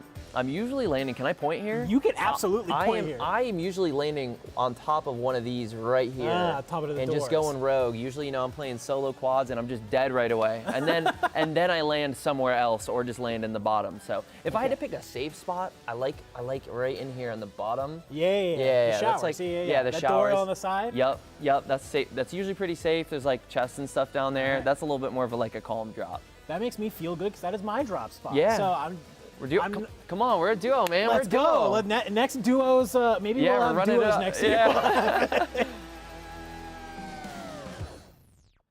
Well, folks, welcome back. We're in the end game. 2 more maps to go shift. The Falcons just capped off a nice 21-kill victory for, I think, a total of 42 points overall. That 2x multiplier. Where did Amit climb to? Where did some of our other teams climb to? Where was Guild? Yeah. Still a lot of big question marks, but the Falcons likely have retaken the top spot. It's going to be very, very close. Quick look at the leaderboard. Ooh, not as close as I thought. Fnatic did fall very early. The crowd goes wild as they see Falcons on top, 185.7. Fnatic, a 10th place finish, but 11 kills. So again, they kind of mitigate the damage done right there and at least some affiliation towards what the Falcons are putting together. But I will tell you, there's a meatball out in the arena, and it's a spicy one from the Falcons. Looking super solid. I mean, again, their ability to put together points is unrivaled to this release stage at the moment. But some teams cooking with a little bit more heat all of a sudden. Amit, Guild getting themselves in the picture. 2 more drops to see if they can keep it up. Here we go. The crowd's getting excited because we're in the end game. Match number 7. Only 2 maps to go to crown your champion. The very first champion of the Esports World Cup. Here with Warzone, and well, back to Guild we go as they win this gunfight yet again. I feel like they're trying to send a message to Eisend, and unfortunately it's not being received. But that one, clean as all get out. So now you can essentially sit here and say, let's let them respawn back in and see if we can farm them a little bit. Madi also, seen from the top side, he will drop. Navi, other part of the map over towards Control Center. They continue to battle over the top of usually what is a mid. So now we've got a couple of these squads who need points starting to actually win out in their preferred zones. Yeah, history continues to repeat itself, map after map. Nobody changing up strategies, at least not the maps we can see. You've got Omit and Navi continuing to fight each other. You've got Rodrigo, you've got Guild fighting each other, and the same team's mostly winning. Omit coming out on top on this one, at least for a moment here. They had a pretty solid last map. They did just barely fall in third, which is heartbreaking if you're an Omit fan. They did have around 14, 15 eliminations, so looking stronger. They got to make a move now, though. They cannot hang out here in this fight for too long. This is the quagmire we talked about. Correct, but both teams don't want to give this up. Amit off their respawn, able to put themselves in a fighting condition, but there again, the mortar strike being called in. It forces everyone onto the interior. Limax trying to chase down what could be one of the final kills, but again, it's just not as clean as what we saw from yesterday from Navi. They're not able to find the kills to get Amit completely to bounce out of Control Center. As we head over towards Syndicate, this is the other side of the map towards Chem. They've done well to find most of new icons who are stuck now at Harbor. Yeah, Syndicate's really got a bit quiet for me, at least. Yeah, I mean, we've been waiting on Dongi to kind of wake up, and you heard it in the interview. He actually talked about it. People are changing up the strategies, and apparently it's coming back to bite them. Believe does get taken out by Vitality. Would love to see them step up in the end game to try to make a late game push up this leaderboard. Folks, reminder, tons of money on the line. It's $1 million, and it's all delineated through all of these teams, so every position you climb means more cash to your name, as all of a sudden, Omit is wiped. Navi, wake up. You've taken out a team. It's time to make a move now. Problem is Falcons is right here. So Navi is just not going to get a chance to sit there and take a breath. Falcons, who are clean, uncontested on strongholds as they often are now saying, let's get involved. We got our loadouts. Let's see if we can bully out some teams. And not only are they going to find Navi, they may have an idea that Destroy's team is nearby. Yeah, Zix here as well. Yeah, that's that #1 team right around the corner. They're red. And this is really smart from the Falcons because they know that spot's been contested the whole time. They hear the signal flares that are the bullets flying in the air, so they're going to keep cooking. But speaking of cooking, Prison. It's on fire right now. Look how many teams are at Prison. Some on top, some below, some people floating. But right now, Fnatic in trouble. Breaking cameras, breaking ankles, working together as a team. Cams does finally fall. Yeah, but AB Wiz is here. You've got Guild still in pieces. Eisend has been able to farm up a little bit more. So everyone still fighting over towards the yard. Skullface down. Whoa! Whoa! King AJ puts him on his face. Oh my goodness, it looked like Skullface had him dead to rights, but King AJ with a little turn and burn. We gotta go to Guild. They're on 11? Shit, we haven't even started closing this first circle. Are you kidding me? We're just now about to get to second, and they're on 11 kills, double digits from Prison. Guild is taking over Prison right now, opening up the bottom of this leaderboard and wiping them all out. Pushed off Island again. I mean, they're just legitimately dominating over the top of Prison. And it does feel like they don't want to deal with the minutia of let's have some loot, let's let them have some loot, then let's battle. It's no, let's just beat them with pistols. And so far that has worked out for their last consecutive drop. So now on the reset, SGP Syndicate have to find a spot to land. Guild not going to be able to see too much. They do see a lot of loadout drops right towards the backside of Prison. So expect them to kind of keep their eye on that. Yeah, and it also means you can see why. Look at that. Prodigy down below with Believe, Maddie, Skullface still there. All these teams trying to regain. You put Fnatic on your back foot. That's exactly what Falcons want. Yeah. This is ideal. They might be just saying, hey, Guild, you keep doing your thing. We're going to clean up the other side, and they're going to hang out here in Stronghold for a moment, get their loadout, and then move on their merry way and clean up a couple more players. And keep an eye on Zix, though. They might be feeling a little froggy here. They're dropping in right to the front side of Stronghold, and they may be forced to have to take a fight. But onto the other side of the map. Again, there's going to be a lot of contact over towards this backside of Prison. AB Wiz is on the regain, so don't expect them to be looking for a fight anytime soon. Falcons do get the alert that, yep, Zix is nearby. Hisoka able to deal with Hamoud, and then Shifty with the smoke will make sure that Biffle can get back into the action. It's just a perfect team fight. You're never going to beat the Falcons in a true 3v3, and let alone a 2v3 where it's in their favor. They send 2 out usually and win those, so when you're down in numbers against Falcons, good luck, my friends. But again, yeah, you're right. We saw AB Wiz run out of Prison. It was because of Guild. Guild got back into the bottom of Showers and pushed everybody back out. Guild is on fire right now, looking for more, as it looks like finally Maddie able to drop one of the Guild members off screen, as again, the Falcons playing around with this Zix squad, trying to eliminate them and then move up into living quarters. Yeah, this fight here is a little bit inconsequential. They're going to sit here and have this battle for a while. The ones that we really need to keep our eye on are what's happening topside at Prison once again. AB Wiz has gotten themselves into fighting form. You've got SGP Syndicate and Guild that are in the area, but Syndicate are on the bounce back. Guild, not as much. A couple of staggers, but they have full weapons for the last 2 members, but they're still standing strong. Yeah, and we actually see a couple of Vitality trying to make a move into Prison as they're trying to regain. AJ does take Water Tower after a regain, and well, PAs galore. Nobody's going to wipe him off. So several teams off screen, not able to make a move onto Prison. And again, War says, hey, we got bottom Prison. Why not top as well? Yeah. Almond with an angle here. Watch out for the snipes. It does not matter. War's great tracking and the cleanup, and no bullets fired. It does not look like Fnatic can get anything going this map entirely because of this Guild team. Yeah, the Guild strategy hasn't necessarily been radically changed, but they are getting more aggressive early and saying, we'll take our battles from the moment we hit the ground. And with them winning them, they can hold on to that bottom side Prison way better than they had previously. Over towards Na'Vi, the game has been for them reset, regain, reset, regain. Can we find a spot to land? And now they may have a small window here. Destroy has largely been dropping over towards the docks, but Na'Vi could potentially fight this with a couple of members from Vitality also staggeredly trying to work their way in through dock. Quick nod to that leaderboard, by the way. Guild is still in 4th, but they jumped all the way up to 94.5 points, so about a 50-point spread as Na'Vi tries to jump. About 50 points is what they need, and unfortunately, Destroy's team playing perfectly together to find 2 and leave Limax trying to regain. Yeah, this pretty much throws Na'Vi out of the conversation for top 5 in my mind. They just have not been able to get any ground to work with. Nothing towards control, nothing towards headquarters, and nothing towards the docks. Really unfortunate scenes after what was a very strong group stage for them.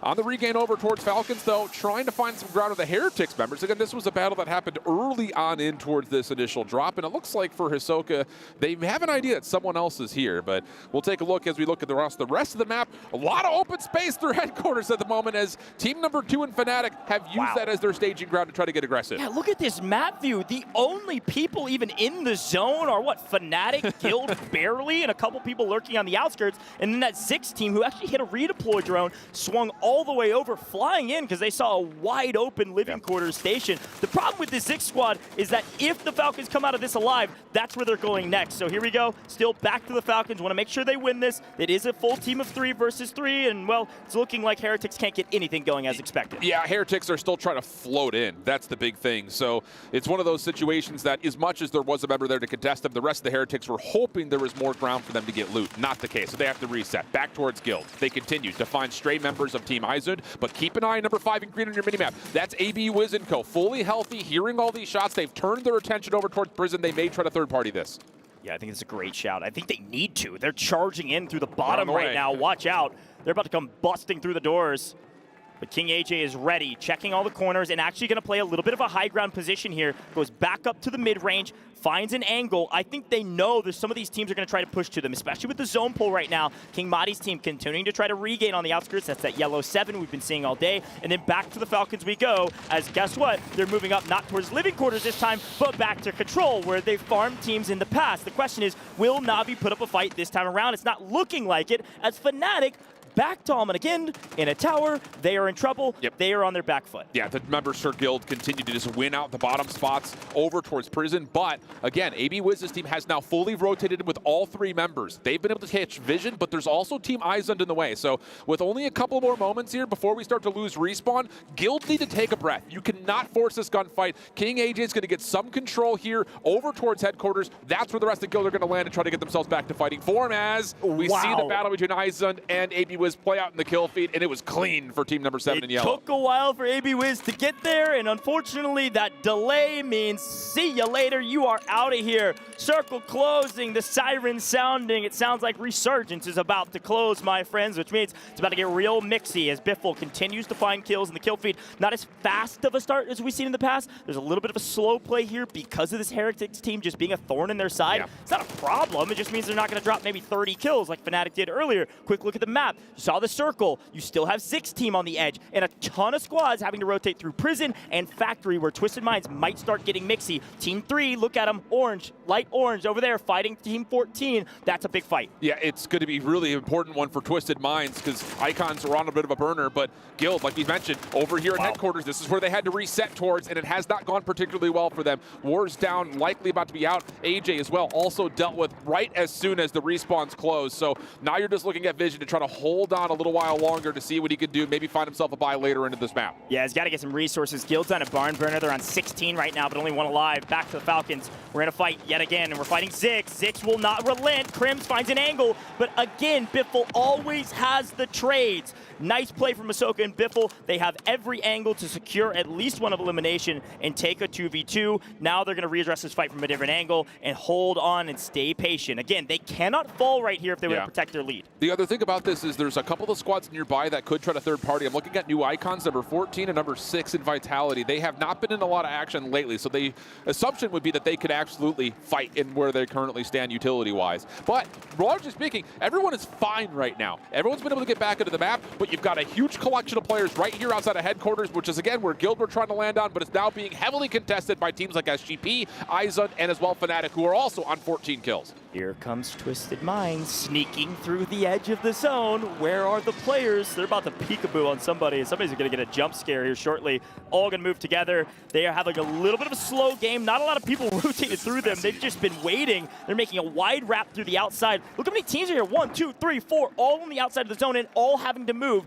all the way around. Everybody's going to skate this south side of the zone and creep up. Guess to who? The Falcons, all the way on the Stronghold side. And this is a convoy of 3 different squads trying to make their way from house to house. I mean, this is apartment shopping at its finest right now between these 3 squads. But the problem is, Twisted Minds, who are behind this whole play, are also being looked at from above. But now the circle, going to force action all the way across the board. Plates are in, smokes are out. Twisted Minds trying to find the follow-up on where Team Zix is. Yeah, this is what Danger likes to call the death ball. Run all 3 together and just run through everybody in your way, especially when you have player advantage. Fnatic don't have player advantage, but they're going to push the equation anyways. They drop 1. We see Zix fall. We saw Heretics fall. Several teams falling quickly. No more Resurgence. I mean, teams are going to get cut down quickly on the rotation. Everyone hiding in tents. These tents only provide visual cover. You can wallbang all of them, and Vision knows it. Has been hanging out here for the last like 3-4 minutes, and by himself finally finds a weapon, somehow still alive. Fnatic is out of here. 9th place. They get no multiplier, nothing to write home about. They're going to fall, and so does Destroy. Falcons once again on the high ground. Not as comfortable as we'd seen them previously, but still well within the bounds of being able to look down towards these tents, no worries. Obviously, number 11, that's going to be Vision, down and out. Heretics making a long wrap around the back. We're able to find him. Oh, pardon me, that's Na'Vi. Pardon my French there, so to speak. As now there's an opportunity for the rest of the squads to possibly work their way in, but again, that high ground position from Falcons currently possibly the power spot. Twisted Minds in a really good good position here to win it all. They only have 6 eliminations, very uncharacteristic of them because usually teams have been rotating to them and they're just farming. This time around, no one came their way. They only have 6 kills to boot, and they're in 6 right now with 6 teams on the board. Multipliers aren't going to help you at all, gentlemen. You got to wipe all of these teams if you want a sizable jump up this leaderboard. But right now, you're playing spoiler to the Falcons. You cannot let them get a 2x multiplier. It's about to be out of reach for a couple teams. If they do, we only have 1 more map after this, and Twisted Minds are being patient because they got 2 teams above them, and finally Ixion falls. Yeah, any stray kill is a good kill right now for the side of Twisted Minds, but this does look like it's going to be a matchup between Twisted Mind and Falcons. This could be eventually who we see our championship determined between. Circle is going to put them right in the middle of the street. Here we go. Right in the middle. No more zones to work with. It's all going to close wide out into the open. No cover, no boons. Use your PDSs. Gas mask resources are going to come in clutch here. Who shoots first? It looks like Knights get a free kill. That means top 3. That means nothing for your multipliers. It's all about top 2. Twisted Minds and Falcons are on the same side. Knight knows it. Biffle knows it. They're all fighting each other. Knight trying to chase down Hisoka. Hisoka in a tear up above. Does get cut down. Knight cuts him down. Out of here. Falcons fall. Twisted Minds have the game in their hands, but the question is, Team 14, are they going to be able to pull this out? New Icons out of nowhere. It is entirely on the back of Seasmith, deep into the gas. They have 15 kills, Coach. Secretly and very quietly, New Icons are putting together a burner couple of maps. It just comes down to, can they actually find the kills to collect? Not going to happen. They're going to die out. Z-Smith's not going to give this kill away. That's 2 points to the side of New Icons. Just going to try to heal and survive as long as he can. A New Icons victory here, that's a 30-point game with a 2x multiplier, unless something crazy happens. There's the kill coming through. Drake gets it. New Icons on top. You hear crowd cheering. The New Icons needed that, and they needed it bad. They might just jump up from about 8th place to about 4th, where Guild is at. That's a $40,000 spread going into the last game. And they are putting together a couple of burners. I mean, they started the day really poorly. Back-to-back 11th places with just 3 total kills, but then a 12-kill finish in 9th, followed then since our break with a 5th place, a 7th place, a 3rd place, and now a win. So they are trending in the right direction, and they may not be in terms of fighting for a top 3 spot, but wow, the money boost is going to be very comfortable. Yeah, you saw the reactions from the players. I believe their hashtag on Twitter, by the way, Vamos Icons. Go shout them out. They're playing fantastic. Came in at about 11th through groups, and slowly but surely increasing upon that breaking seed, as it were, at least for now. Still 1 more map to go, and frankly, I think everybody else is cheering that Twisted Minds didn't win, right? Yeah. You heard the crowd go crazy for him. Definitely not a local team, and it was because Twisted Minds with a 2x multiplier, even with only about 10 kills, jump up the leaderboard and catch up to the Falcons. Yeah, it's going to leave for what will likely be a battle between our top 3 squads for the championship. I don't think there's going to be anyone who's going to look at it and say this is going to be a victory lap for us. We're going to have a photo finish, mark my words. Definitely going to be the case. Top 3 teams starting to pull away, and there's a couple there for 4th. Desk, take it away. We got to hear your thoughts on this one. Wow, my thoughts. Where do I even start? First off, New Icons taking that win puts them up now into top 4 conversation. Potentially, they might be a little bit lower, but that is incredible given the fact that they've been silently coming up the leaderboards, a 30-plus point game. That is incredible from their perspective. But also some other teams taking some massive hits. Fnatic, 2 games in a row, not performing well. What does that mean? Well, they were in contention and at one point even in 1st place over that of Team Falcons. And now one more game remains, and they might potentially not be able to overtake Falcons. A scary prospect to say the least. And I don't know how this is going to go. I mean, Dream, how incredible would it be for New Icons, though, to come out of nowhere and then take over 1st place? I don't know about 1st place. maybe you never know. But jumping from 8th to 4th, that's an extra 40K in their pocket. Just depending too, they need to keep up that slaying power. But for Fnatic, right, troublesome for them because of Guild, you guys. Guild really stepped it up that last game. King AJ slaying out of his mind. But the player that I want to point out was Wars. I don't know if you guys saw that, but the disengagement, Allman sniping in that tower right there when he tried to push, waited for Skullface, back down. You love to see that from Guild. So that 3rd, 4th place spot really in contention right now. Not to mention, these are 2 teams coming out of our groups from that group of death. New Icons, we counted them out, and for them to make a play like this, literally out of nowhere. It's insane. It's incredible to say the least. I like that point. First place maybe out of reach, but come on, $40,000 more because of that performance potentially. That's not life-changing, but at least incredible, all right? It pay off my car payment, which is what I'm looking to do, hopefully very soon anyways. So somebody help me out. But no, incredible stuff. Let's talk about, though, Twisted Minds and the potential that they have in this moment, right? They go in, they get second place. Talk to me about Twisted Minds and where they could be by the end of Game 8. I mean, it's still not enough, I think, for Twisted Minds. They just barely miss out on that 2x multiplier. They died to new icons in that moment, and they were kind of setting themselves there for a really good end game, but Falcons played spoiler to it. They were both residing in the same building, coexisting for a moment. They had to make the rotation, and I think Falcons just caught them at the wrong time, and new icons, they really, really punished that. That is a difference for Twisted Minds having a shot at that first place and still trailing by like 30, 40 points. Yeah, if anything, it was new icons that played spoiler there towards the end, right? Because the fact of the matter is it was Falcons that ended up going down in third place. It's a huge stock coming through from Twisted Minds, and it does keep them in the conversation at least. We saw a 50-point game, I think it was, from Falcons the other day, and I'm not too sure what the gap looks like right now. It is within the realm of possibility.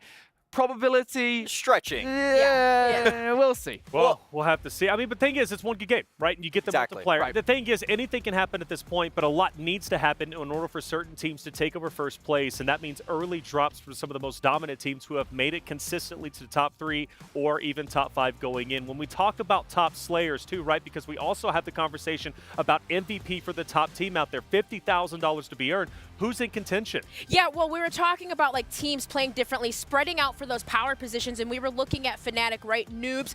At the start of Drop 5, I believe Noobs and Biffle were at the top of the leaderboard, and even under that, it was Shifty, right? Shifty was at 31, but with that map 5 win, you got to wonder, okay, that just boosted them severely, but with those Slayers, you guys, and those teams just fighting for those positions, it's just really making it difficult for those lower half of the teams to even catch up. Sure. Yeah, I mean, not even just that, right? The last 2 maps, you know, you talk about Noobs being on top before the last 2 maps. After 2 maps of placing, what was it, 10th and 9th respectively, that has to hurt their chances of getting that 50 grand. Maybe so. Yeah, and they even had a chance in that last game to almost wipe the Falcons. You have to think about how narrow these margins are, and if Fnatic actually were able to take down the Falcons, it could be a totally different story, but they're not able to do so. 2 very punishing losses from Fnatic, and it opens the gates, not for Twisted Minds, but for Falcons to take flight. This is the thing. Falcons at this point, they should be in first place. Not guaranteed. I don't know until we see the standings. But now we start talking about Falcons and what they've been doing right. They have been challenging the likes of Fnatic, Twisted Minds, because they knew we have to shut them down because they were just getting a little bit too ahead of them, right, when it came to the standings. The question is, though, do you risk it all if you're Fnatic or Twisted Minds going into the final game? Do you challenge the big dogs of the Falcons to try and shut them down early? Is it worth the risk? Yeah, see, and I don't think so either, because that's kind of the debate we were having a little bit. Like, if you are one of those top teams, do you give out your positions, play overly aggressive? No, you can just play for placement. You don't need to go out of, go out of sorts, go to crazy. But if you know Twisted Minds, they're always together. They're still landing factory together and playing for late game. We always see them there. Yeah, and I think I'm going to jump right on top of that one because it's the same thing that you're talking about for these teams. If you take that high risk, maybe you get it, but you might also not get it, and that takes you completely out of the conversation for this last map. You go into this last game thinking what you're doing has put you in this conversation of top 3. Keep doing what's working. Make it into the placement and try to aim for the top. Team Falcons at 203.9, Fnatic at 196.2. We take a pause there. Think about how historic that is. Team Falcons during the group play just yesterday, right, second day of group play, they had won 5 out of their 8 games. They had a 101-point lead. They made the promise, and they delivered on it. But when it comes to the finals, Fnatic could very well dethrone the top dogs, the home team of Team Falcons, and they only need 1 game to do it. In fact, they only have 1 game to do it. Twisted Minds, Guild Esports, though, they're a little bit further down. I don't know if Twisted Minds can make it. I don't know if Guild either, but there's still a lot of money in those gaps. Yeah, absolutely there is. I mean, it is absolutely wild to me that there is still only 4-point difference between Fnatic and Falcons after Fnatic having to generally not great games. 10th and 9th is a wild position still to only be 4 points behind. I mean, how many kills did they get in those games? Dude. To still only be 4 points behind. That is insane. That's insane. My heart is pounding at this point because I didn't realize it would be so close going into it. $200,000 for first, second $150,000. That's a $50,000 difference, excuse me, going from Fanatics up to where Team Falcons is currently at, not to mention a $50,000 MVP. We're talking almost close to $100,000. Of course, third and fourth, there's a little bit of a difference there. But not only do you have the money, right, to be the first ever World Cup Warzone champion, you only get one chance to do that. There could only be one first. And, well, at this point, it looks like it's either going to be Fnatic or it's going to be Team Falcons. It's not only history for the World Cup of esports, but it's history for Warzone as well, because this has been a tyranny in Warzone, whether it's the World Series or it's the EWC. Falcons have been on top. Yes, they have. What a better narrative to have than Fnatic of all teams to be the ones here. I mean, these three players just last week weren't in the conversation. For this. So this change of Fnatic picking them up, the boot camp, and the performance coach helping them get to this moment, that is huge for Warzone in general. And Dream, let's talk about it. Solo play, like Seymour said, they weren't even in the conversation. They were performing poorly. Skullface, I believe, was dead last, if I'm not mistaken, when it came to the solos. But then they come into group play. They look strong on day one. Day two, they look even stronger. They make top 14. They make it here. But also, let's not forget, this is a team that didn't even make it into global finals yet. Still has to go through LCQ. Yet they're looking to take the championship here today. Yeah, playing on land, playing in familiar territory, and we kind of made a joke about it. We're like, yo, Noobs has really, like, stepped it up. I don't know if he heard about that MVP, extra 50K slaying power just increased from them. But, you know, these guys are capable. We know that Ben and Eddie, they've been together since forever, early Verdansk days. They have the chemistry. But with Skullface, they just needed a little bit more time, right? They were having, it seemed like communication IGL issues. But now you have more practice, and they're looking good as ever. Yeah, and the thing is as well, the thing I love about this, and I think this is absolutely an effect of that boot camp, they have a game plan. It's the same game plan they've executed every single game without fail. That has not changed the entire tournament. It is go to prison. And the only reason they failed in that endeavor a few times has been that massive problem that is Guild. That is also, to be fair, I've got to give credit Eisend as well, that team that are also there causing issues, but it has mostly been Guild. Let's be fair about it. I mean, and that seems to be the stumbling block for me, and I think that's what we should be looking for here as we go to the final game of the Esports World Cup. Whether or not they can execute that game plan, take control of prison, and brace themselves for that inevitable storm that is Falcons. I love that you bring that up, because it comes back to the conversation we were having. Is like, what do you change your playstyle? Do you not change your playstyle? With Fnatic, it's obvious. You take down Guild, you have a chance to take down Falcons. It's your Achilles heels right now. No, really quickly, I just wanted to point out, too, you know which team that was on the back foot that has been doing really good is Abwiz, right? They have fallen severely behind, but that's because no one's contesting them. They're having to push into prison, which at one point we did see them top prison roof, but it's very difficult for some of these teams that aren't even moving. This is such a monumental moment. The final game of the day, a chance to make history, a chance to earn life-changing money. Not only, again, to be the first ever Warzone World Cup champion, the first to earn the club points for your club championship trophy. And let's not forget the clubs. What do they have on the line? $20 million, right? Total prize pool, $7 million for first place.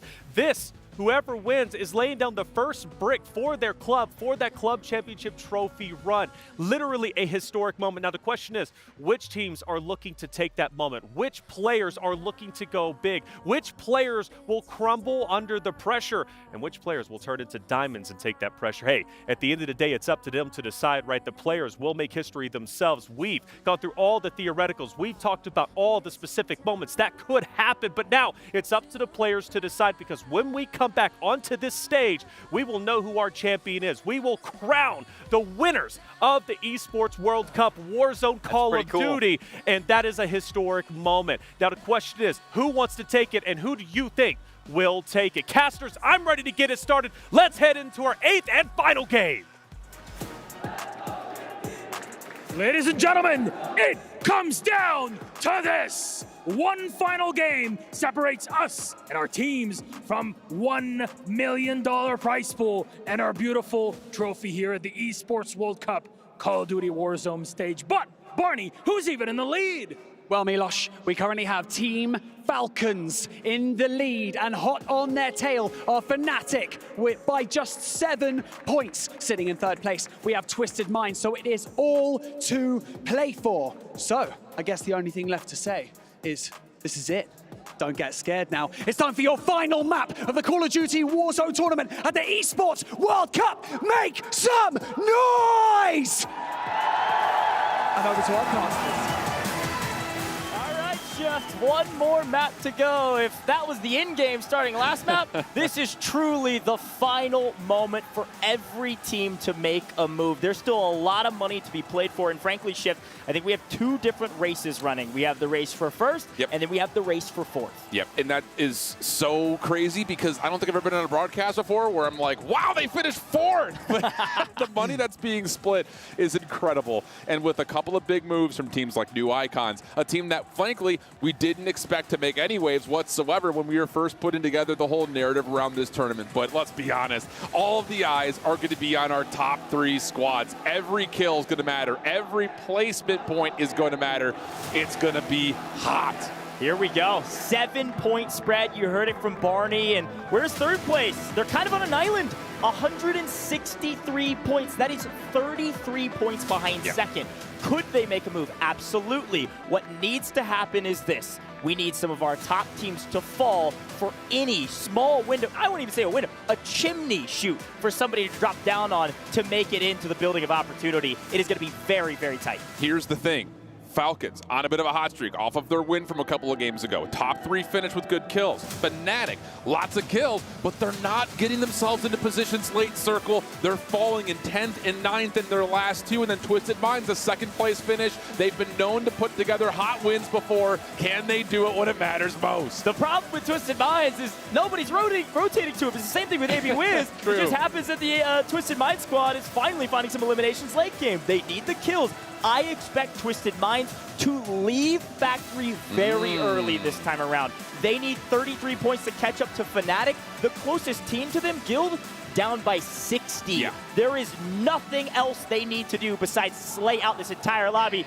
Ladies and gentlemen, the final map of Warzone is here. Esports World Cup. It's going to be loud. You can already hear it. I don't need to ask for it. Here we go. Teams dropping, same spots, different spots. It doesn't matter. It's all about the kills. Yeah, and that's the thing. Is like we can throw all the numbers we want in the world, but who gives a toot? Let's just get into the action, see who shoots better, flat out. As Amit is going to already once again kind of bother into Na'Vi.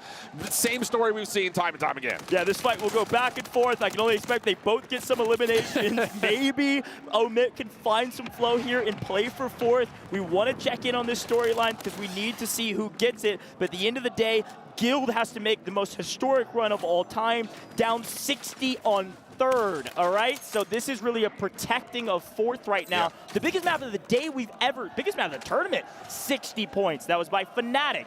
Watch out for these teams. It does look like Omit went for the gold and unfortunately fall down to the bronze or maybe further. They're going to be way down the leaderboard, first team out. Yeah, just to kind of tally where our top 3 are right now. Like you mentioned, Twisted Minds are at Factory. No one challenged them. Fnatic, backside of Headquarters Prison. No one challenged them. And of course, where did Falcons drop? Over towards Stronghold. No one challenged them. So there's going to be a moment of pause here in terms of how do we determine our champion. Both of those sets of teams looking pretty comfortable off their drops. Fnatic may be the first of those trios to find some early engagements. Guess who it is? It's Zix. They continue to find themselves in precarious situations, sometimes come out on top. This time, not as successful as usual. Looks like Guild's finding a couple eliminations on the team we expect them to find. And yep, I expected Aizen to go big here, try to go for gold, and unfortunately 2 teams fighting you means you are out of here as well as New Icon. Yeah, Fnatic saw or at least heard all of the action right below them, and they're trying to get involved super early to see if they can third party, but they missed their window. Zix's squad is already out and put them enough separation, or so I would have thought for them to get out of there, but they got a knock onto 1 into Noobs, and that was enough for the whole team to come back. Skullface able to at least trade out 1, so Fnatic going to be able to stabilize, but look at the Falcons. They're trying to hunt them down early. Falcons coming in. This is further reach than usual for their first push. They want to take out Fnatic, and they're doing so. Find 2 with all 3 alive. Hisoka is still playing anchor way back in Stronghold, but Biffle does not care. 2v3s, 2v4s, I don't care. Multiple teams, I'm going for kills. It's fine. We've got plenty of bodies way all the way around this kind of Stronghold area for Hisoka, or rather by himself, to just get your teammates right back. A lot of action. As we take a breath, Shifty is going to hang out here and make sure his teammates get back. It's an aggressive move from Falcons, but you're 100% right. They're trying to take Fnatic out of the picture. Same story, though, for Twisted Minds, who rotated up quickly through Factory, and they are finding quite a good number of kills early. They're already on 4. Zizek's team, who loves to try to get back in the middle of the circle, is going to have a hard time. They are the ones that are looking like the loot to farm right now. As they're between all of our major squads at the moment. So, again, everyone's collecting in towards headquarters. This is going to get hot. Yeah, the quick notes here omit Icons, Eisend all out of the picture, which means Guild's path to 4th is, well, frankly, wide open. They're just going to play spoiler for somebody else. They might play spoiler to some of our top teams. They want to win. They have the ego. They want that. They want to make sure that nothing else could happen. But Fnatic's answering back on Biffle, maybe a touch aggressive here, gets cut down yet again, and now Shifty is on the run, and Noobs knows it. He wants this kill, but somebody's shooting him in the back. That's Twisted Minds who's right behind him. So again, our top 3 squads are looking to battle each other without the drama of the final circle. Like you mentioned, this is no cause for concern for Falcons. They're going to be able to at least respawn in every single time. But Fnatic, who are between both parties, could be in a little bit of trouble here. Yeah, and this is exactly what I expected from Twisted Minds. Everything on the line, nothing to lose. They just want kills, so they are well out of Factory. This is the first rotation we've ever seen from this team out of Factory in the first circle. They got their loadout, and they sprinted towards the action. They want as many kills as possible, and they're willing to throw their lives away for it. And the other part of the conversation is Guild on number 11, Team number 11, pardon me. They're up on a number of kills, already on 8. They've cleared out all of Prison, but if they want to get into the top 3, they need to rotate down and join this party. We need to see our top 4 squads starting to battle it out if there's going to be any major moves at the top. It's Team Zix fully eliminated. That's 4 teams out early. This is what we expected, which means there's less points on the board, by the way. 4 teams dead means way less players on the map going into the latter half of this circle. We got second circle halfway through. We assumed it would be highly aggressive. We assumed it would be high risk, high reward, and now we're finally seeing it with only 10 squads left. Twisted Minds down to a single player at the moment. That pinch between both Fnatic and Falcons had not gone well for them. So they tried to get involved, try to take down one of those major squads, or at least shrug them off their positions. That doesn't work. So Twisted Minds are going to reset towards living quarters as Falcons will get a tally on where Abwiz is, which is right between both sets of the party. Perfect team fight. Hisoka up on Stronghold means he has all the information, can get some first bloods, help out Shifty and Biffle. This is a free kill, a free wrap. They want to clear out Stronghold. Look who's coming, though. Team 2, that's Fnatic. Yep. They want to play spoiler. They can third party. They think this fight might last longer than it does. Now, Oki does get both of his teammates back. They're able to float back in. You can see Skullface and Noobs think better of it and back up. This is brilliant macro play from Fnatic. They know they have to keep Twisted Minds at bay, but more importantly, you try to get Falcons into a position to where even if they do win, maybe they don't get the kills they need to beat us. Maybe we can out-multiplier them. So they're keeping them at arm's reach. Now it's down to Noobs. Rotating in, they've got Aiden right below, and they can smell blood in the water. They know this Twisted Minds team is weak. This is a 2v3 on the side of Twisted Minds having the advantage. Twisted Minds, they stay together. They deathball. They push teams. It's actually one player hanging out way up at the top of HQ, something we saw Teenix doing from Omit all day yesterday. Noobs and Skullface playing the aggressors. It's Almond way up there, and they're trying to get an angle on this, but the comms from Almond are likely, you guys don't have the advantage, you've got to back up. Yeah, absolutely the case, and there's no saving you at this point either. You also don't know where Falcons are. You haven't seen them in a while, so you just don't want to get too aggressive. Hisoka still sniping deep, though. Falcons are not a major threat towards either of those two squads, but they are a threat to AB Wiz as Shift able to find the kill and maybe a chance for more as there's still a couple of players nearby. Unfortunately, if you're a fan of Vitality, they are out as well, down to the final 9 squads, and we haven't even closed the second circle.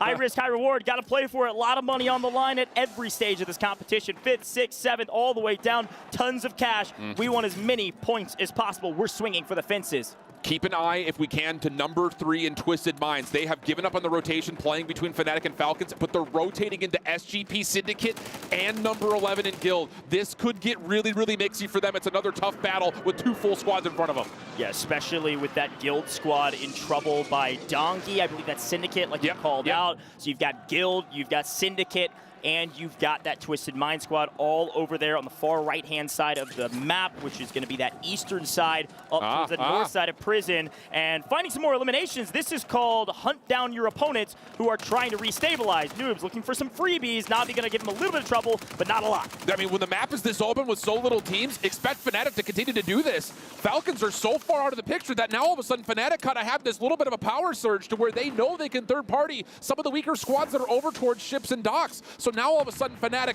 putting themselves a couple of good kills together. It's just down to making sure we don't play too risky because your solo anchor is way out in Narnia at the moment. This is the top 3 teams hunting the map for kills. They fought each other for a bit, and now they're sweeping the edge because you're right.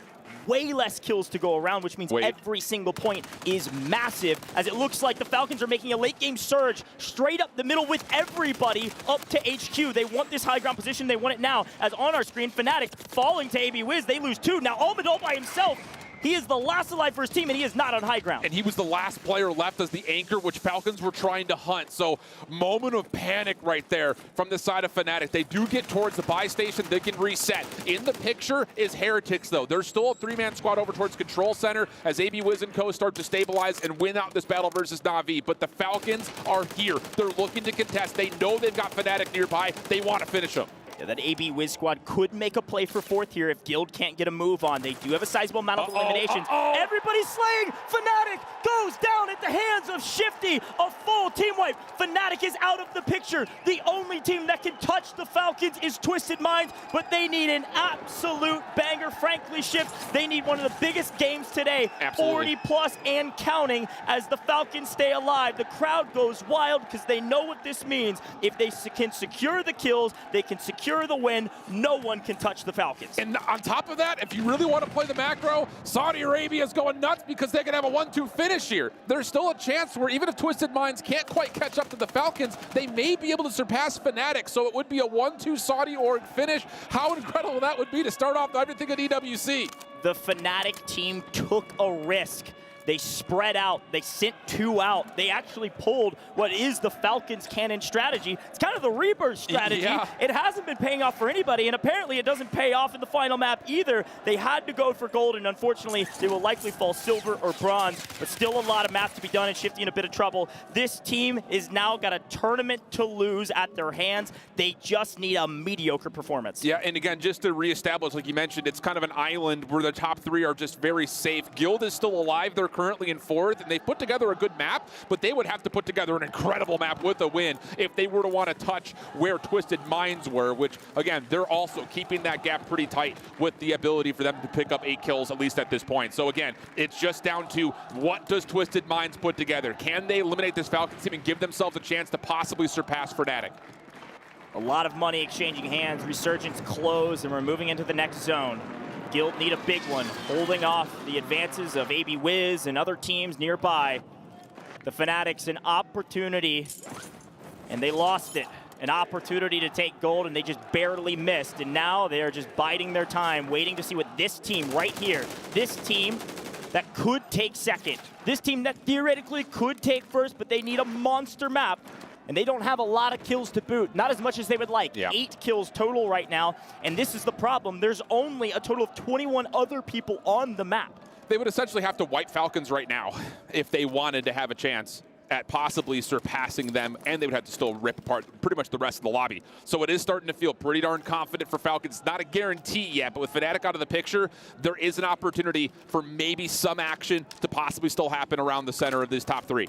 Yeah, this zone pull is an extremely favorable pull for both Guild and Falcons. Yet again, being gifted this circle means everybody else has to come to them. Heretics are going to make a late game push over there to HQ on the other side. Twisted Minds don't know what to do with themselves. They look a bit lost. They look a bit frenetic. I don't know what they're trying to do right now. They need to get a move on again. They're so safe that they just need to fly at teams right now. They're not at risk of giving up their position unless Guild drop like a 70, and while Syndicate's coming out of nowhere, finally waking up in 9th place going into this, wiping everybody on the map. Twisted Minds finally answering back as the only team that wasn't struck by that PA. Yeah, that was legitimately just Intex saying, we'll see what happens, but that was fishing with dynamite right there. Takes down a number of members, but none of the kills were confirmed. Everyone gets back up, so hot action right inside the central building and headquarters, but doesn't turn into too much, but you can see Twisted Minds fully healthy, looking to make their move. An absolute cluster here at HQ. This is where we ended all. The Falcons have taken the roost. They've taken Fnatic's position, and we will end there to add insult to injury. But Aiden will not stop. Aiden will not fall. Knight with the backup gets the trade and keeps Aiden alive. A huge play by Twisted Minds to stay in this game. There was a moment there they might have fallen and given away the win, but there is still a chance for Twisted Minds. The Falcons are making the macro play for the tournament right now. They do not want to drop. They know that if they just put themselves into a top 3, top 5 position, they likely win the $1 million lion's share. So it's just about playing safe from here on out for the Falcons. 8 kills for the Falcons, looking for the multiplier. Slowly but surely waiting for the teams to come to them. You're right, it's a macro play. There's no reason to push the equation. There's no reason to give your life away. You've got to make sure that you secure this win.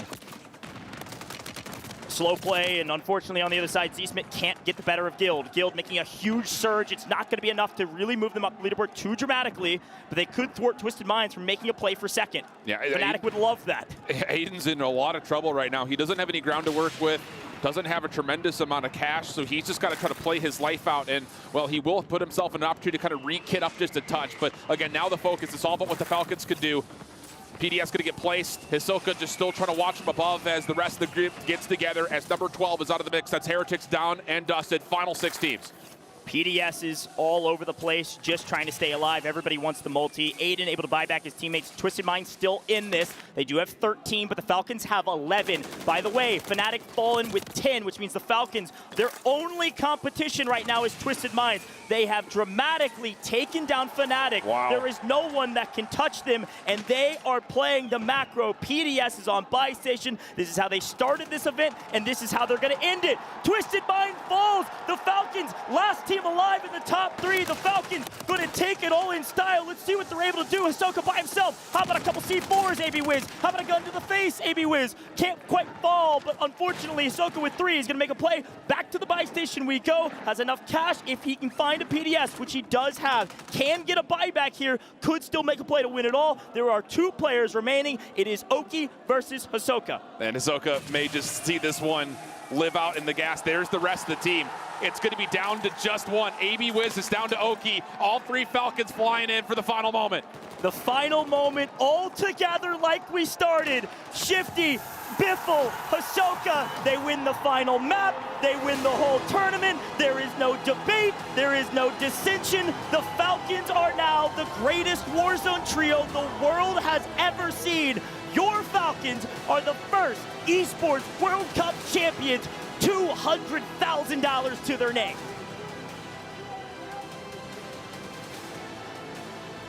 The celebration from the crowd. The Falcons, unstoppable. How appropriate.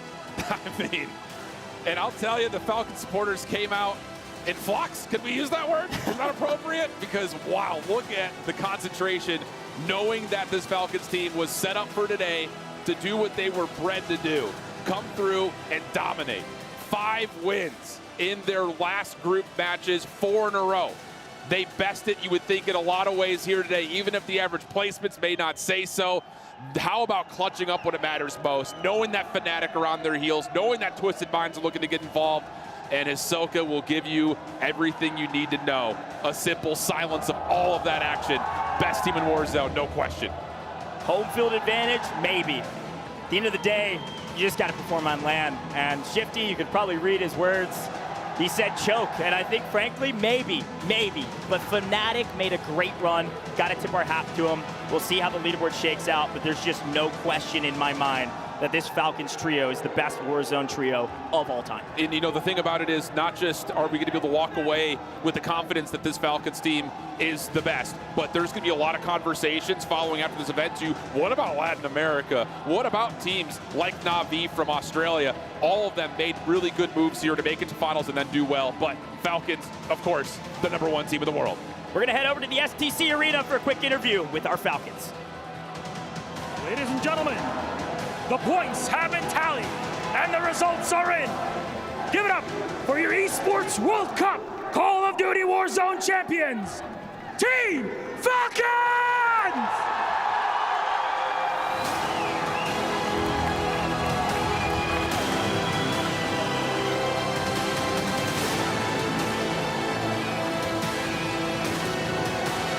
Gentlemen, Team Falcons. Come over here, come over here, come on. Bring your key with you. Hand your key to the key master, please, where he will remove the inner portion of the key and give it back to you.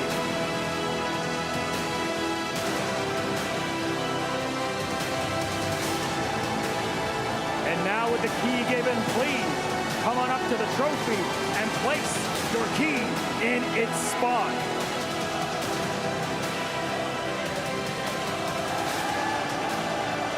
Come over here, boys, come over here. Come over here. Okay.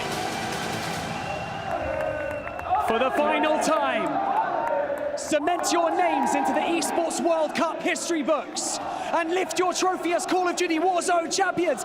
Ladies and gentlemen, make some noise for Team Falcons!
Come and stand between me and Milos. Congratulations. Biffle, I'm going to come to you first, buddy. Try to put into words how you're feeling right now. I can't. To be honest, I can't put into words. Having a crowd like this is amazing. I love all of you guys. Thank you guys for supporting us. Oh my God. I don't even know what else to say. All right. We got to say this. I mean, we've been talking a lot throughout the tournament, obviously with all the wins, but you get to select 3 teams and their keys to get crushed and added to your trophy. Have you made your selection yet, Zoka? I know one guaranteed. It's Fnatic, choke artist. Oh, it's Fnatic going in the trophy, baby! Shifty, finally, you know, you guys are here. You've got the center stage. You've won the Esports World Cup. What an incredible performance. Is there anything that you would like to say to your fans, to family who have supported you throughout this entire journey? You guys are everything. Literally, we feel the fucking crowd every kill. You guys kept us in it. After they had a banger game, it was you guys that kept us composed, and we did this shit for you guys. Now, I would like to ask you guys to come on up to our camera and sign it for us. I got a little pen for you. I'm gonna sign this camera here. Come on in. All yours. Come on up. Sign the lens. Sign it up. All yours. And there you have it, ladies and gentlemen. We have our first Esports World Cup champions. One more time, make some noise for Team Falcons! And with that, we're going to hand it back over to the studio to round out today's broadcast. Congratulations. Oh my gosh, they get the job done. I said it right, transitioning from Game 7 to Game 8. Once we came back on this stage, we would know who our champions were, and it is, in fact, Falcons, a historic event. I mean, come on, the best team in Warzone history, without question. They are incredible. They have made history over and over and over again. When will they stop? Honestly, it's up to them to decide. Seymour, Falcons, they're on top. I mean, I sat with Shifty after a really poor performance back in the solos. I was like, what's going on with the team? How you guys feeling? Is the pressure on? He said, I only have one thing that I want to do. I won for myself. I want to win for the org, win for the community, and win for the crowd of fans that are cheering for me. And he did exactly that today. Yeah, absolutely. If you guys have ever wondered what it feels like to be living in history, it is being made right now. This is the Warzone dynasty. This is the Falcons dynasty. We are living in it. This is absolutely the best Warzone team of all time. You know, when it came on to me, I was just going to do a little Hisoka signature after that day number 2. Where's the crowd? How did you guys count them out? Well, that man right there, Shifty, yes. I have to give him his flowers too, because even as you had mentioned, switching up strategies, even today, I had noticed at one point there was 2 snipers on the map, both Shifty and Hisoka, and then Shifty, it seemed like after that break, just completely went off with the eliminations. He did. You know, first off, look at this crowd. Look at this scene right behind us. This crowd going nuts. The Falcons, the home team.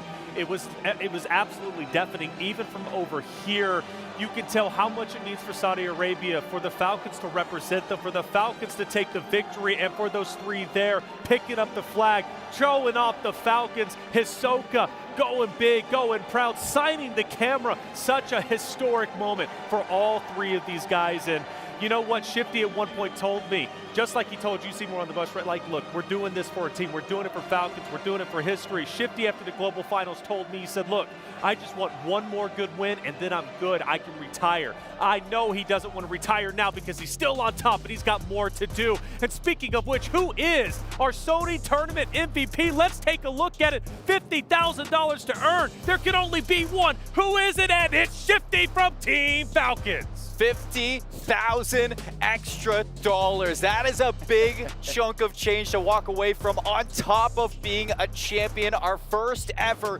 EWC MVP. And there he is in front of the crowd, chanting his name and loving it. Insane stuff. You know, it's a team that came in with so much pressure, right? So much pressure on their shoulders. A lot of questions. Would they be able to handle that pressure? Infinity, they absolutely did. Absolutely they did. And to be fair, you and I, we had questions. I know not all of us predicted Falcons here on the desk. Someone did. We won't talk about it. But yeah, absolutely. They answered every single question anybody could possibly ask. Falcons, are they the best Warzone team? Yeah, they are. Without question, Dream, they are the best. Here's our overall standing streams. Walk me through it. Obviously, Falcons up at the top, but it wasn't easy. It was really a close race all the way till the end. Yes, when you think about Fnatic, though, how close they came, but there are so many teams that needed to catch up, that needed to play spoil alert, and I'm looking at Team AppWiz. Even in that jump up, going up to 6th, I believe at one point they were sitting at like 11th, 12th, but they really did play spoil alert, especially on Fnatic. Yeah, absolutely they did. And Fnatic, I think you've got to be gutted for them to a certain extent. I think the penultimate couple of games were so gut-wrenching. The fact of the matter is they won 2 games earlier on today, and then to kind of lose what was, I think it was a 15 to 20 point advantage over Team Falcons in the way that they did, those 10th to 9th back-to-back placements.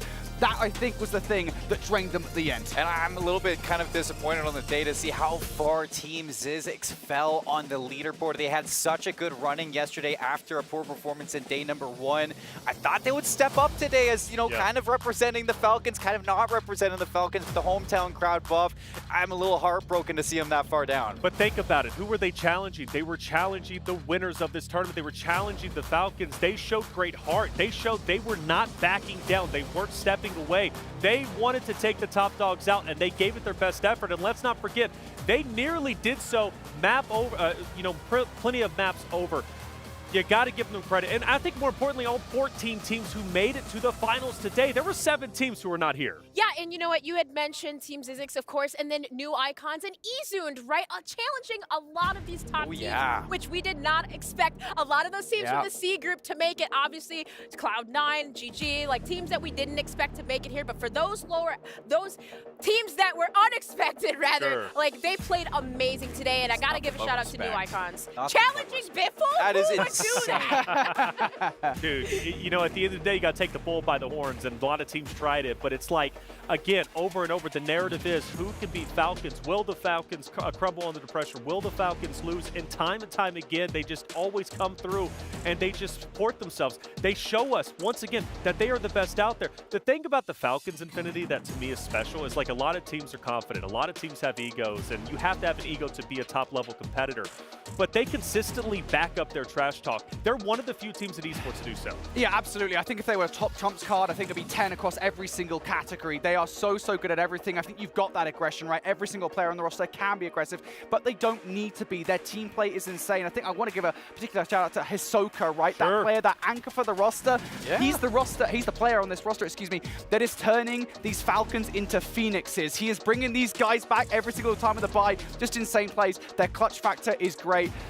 I love Falcons so much, dude. I'm glad that you're bringing up Hisoka there too, because in that last game, who was it that pressured Almond out of that top tower, puts Fnatic into a little bit of a chaos, forces them to not just sit still and play for that placement. Fnatic had to make some plays, and that really kind of sent them down the rabbit hole of ultimately their end. You know what? I had to say this one thing because you guys keep talking about Hisoka, and one of my favorite players, of course. But he is an IGL. He is an anchor. What makes him so good is he can do it all. And you got to think World Series of Warzone being the IGL player, but also the top slayer for the team. So Shifty, Biffle, they get those kills because Hisoka rezzed them in, what, 4 times in that final zone? Crazy times. And he was brought in as the closer, which is incredible, right? For the World Series of Warzone specifically, they go to the global finals next, and you better believe they're looking to take that as well and submit themselves as truly that Dynasty Warzone team. They're going to reach that point, I guarantee you. I don't think anybody can stop them. We see them here. They're taking that walk. They're looking to place that first key in the totem, paving the way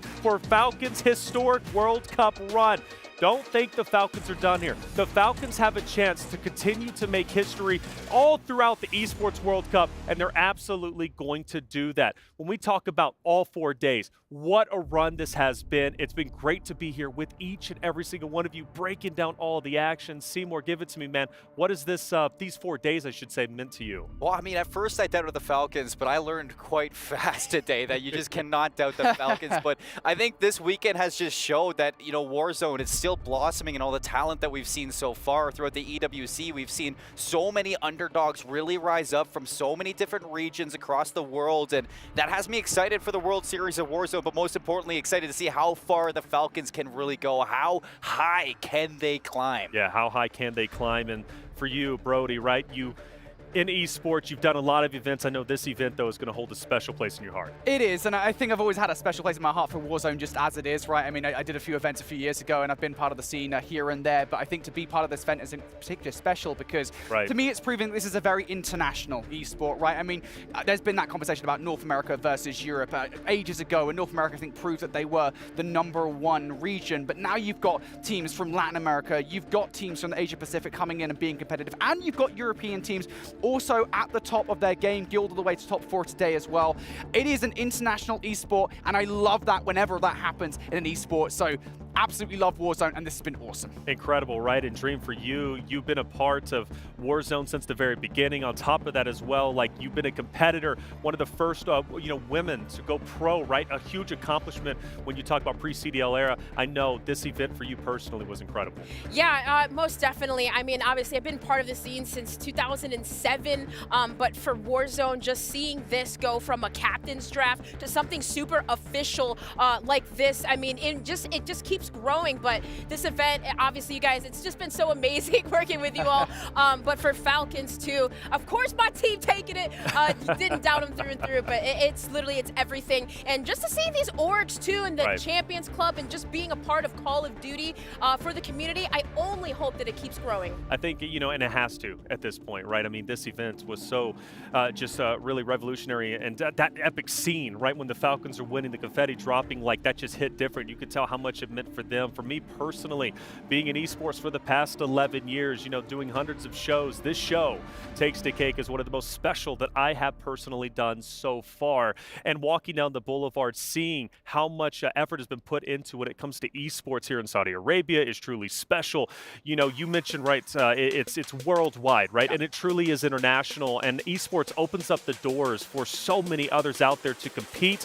Maybe they don't want to play traditional sports. Maybe they don't want to just, game casually. Maybe they want to make a name for themselves, and esports gives that opportunity to countless others out there. I've seen so many lives be made literally because of esports, and I tell you what, it nearly brings a tear to my eye. I'm not going to cry because I just don't do that, but man, it really is an emotional, I have an emotional attachment to esports. I have an emotional attachment to this event already, seeing how incredible it was, how it unfolded. And shout out to all 21 teams who made it to this point, even if they didn't make it into finals today, right? Even if their run ended in group play, the fact that they made it to this point, the fact that they were here, I know it meant a lot to them. They're going to continue to grow and continue to strive as a team. I think that this event really showcases how much young talent is blossoming in Warzone and how much potential this has to be even bigger next year or the year after that. That's right. You're seeing so many teams who were counted at the start moving into the playoffs, even testing some of these teams off contests and their drops. And I think that just shows that this is only the beginning of Warzone competitive as its own. It is still a benchmark for what is to come, and in the future, there might be a team to take down Falcons. There might be a team that is bigger when it comes down to being a dynasty, and it could be some of those smaller teams that we saw this weekend. It's only the beginning. Yeah, absolutely it is. And I want to say as well, I think this does really feel like the future of not just Warzone esports, but esports on the whole, right? I mean, esports, I think Warzone has lacked the organizations joining in, right? That kind of fan base that you've got behind them. There's a perfect marriage in a way between Team Falcons and the Falcons squad itself that is in the process of building that dynasty. To have a crowd like that behind you, mixed in with that internationality aspect of it, right? You've got, again, Saudi Arabia, all the fans behind Falcons. It's insane. I just love it so much. I love it too. Incredible stuff. There it is, the keys, right? The first key earned when it comes to the Esports World Cup. Locked down by the Falcons. Hisoka with it in his hands, looking to place it on the totem, paving the way for the Falcons' historic World Cup run. It starts here. How far can they go? We've got 7 weeks to see what their journey is going to unfold like.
something in his eyes. There's a storm within, but it's written in the skies. Let it break me till it's over. Don't let it shake me, no.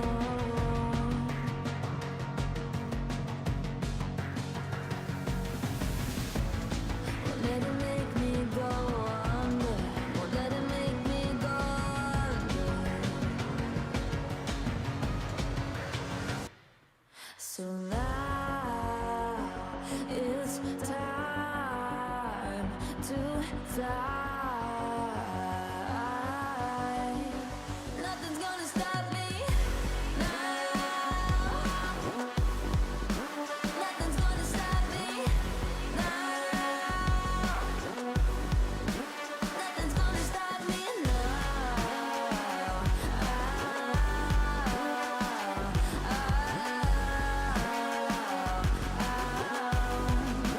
Nothing's gonna stop me. No one will ever get left behind. A million more before I've tried. Won't let it break me till it's over. Won't let it shake me, no.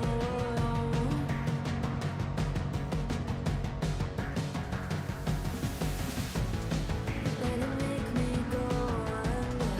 Let it make me go under.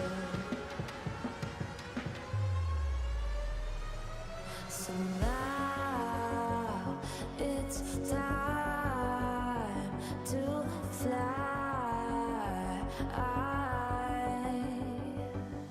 So now it's time to fly. Nothing's gonna stop me now. Nothing's gonna stop me now. Nothing's gonna stop me now. Nothing's gonna stop me now. Nothing's gonna stop me now.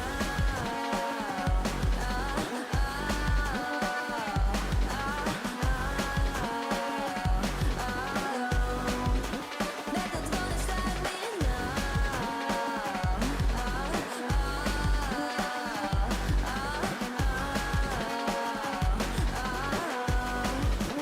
Nothing's gonna stop me now.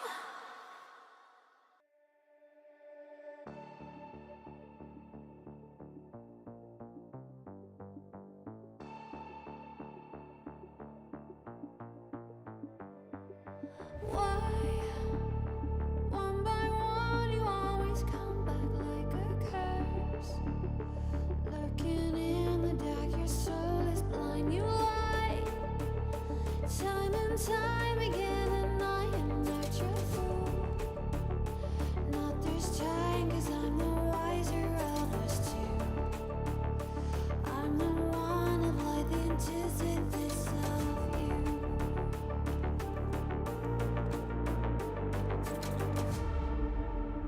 If you shoot, I'll take you. If you run, I'll chase you.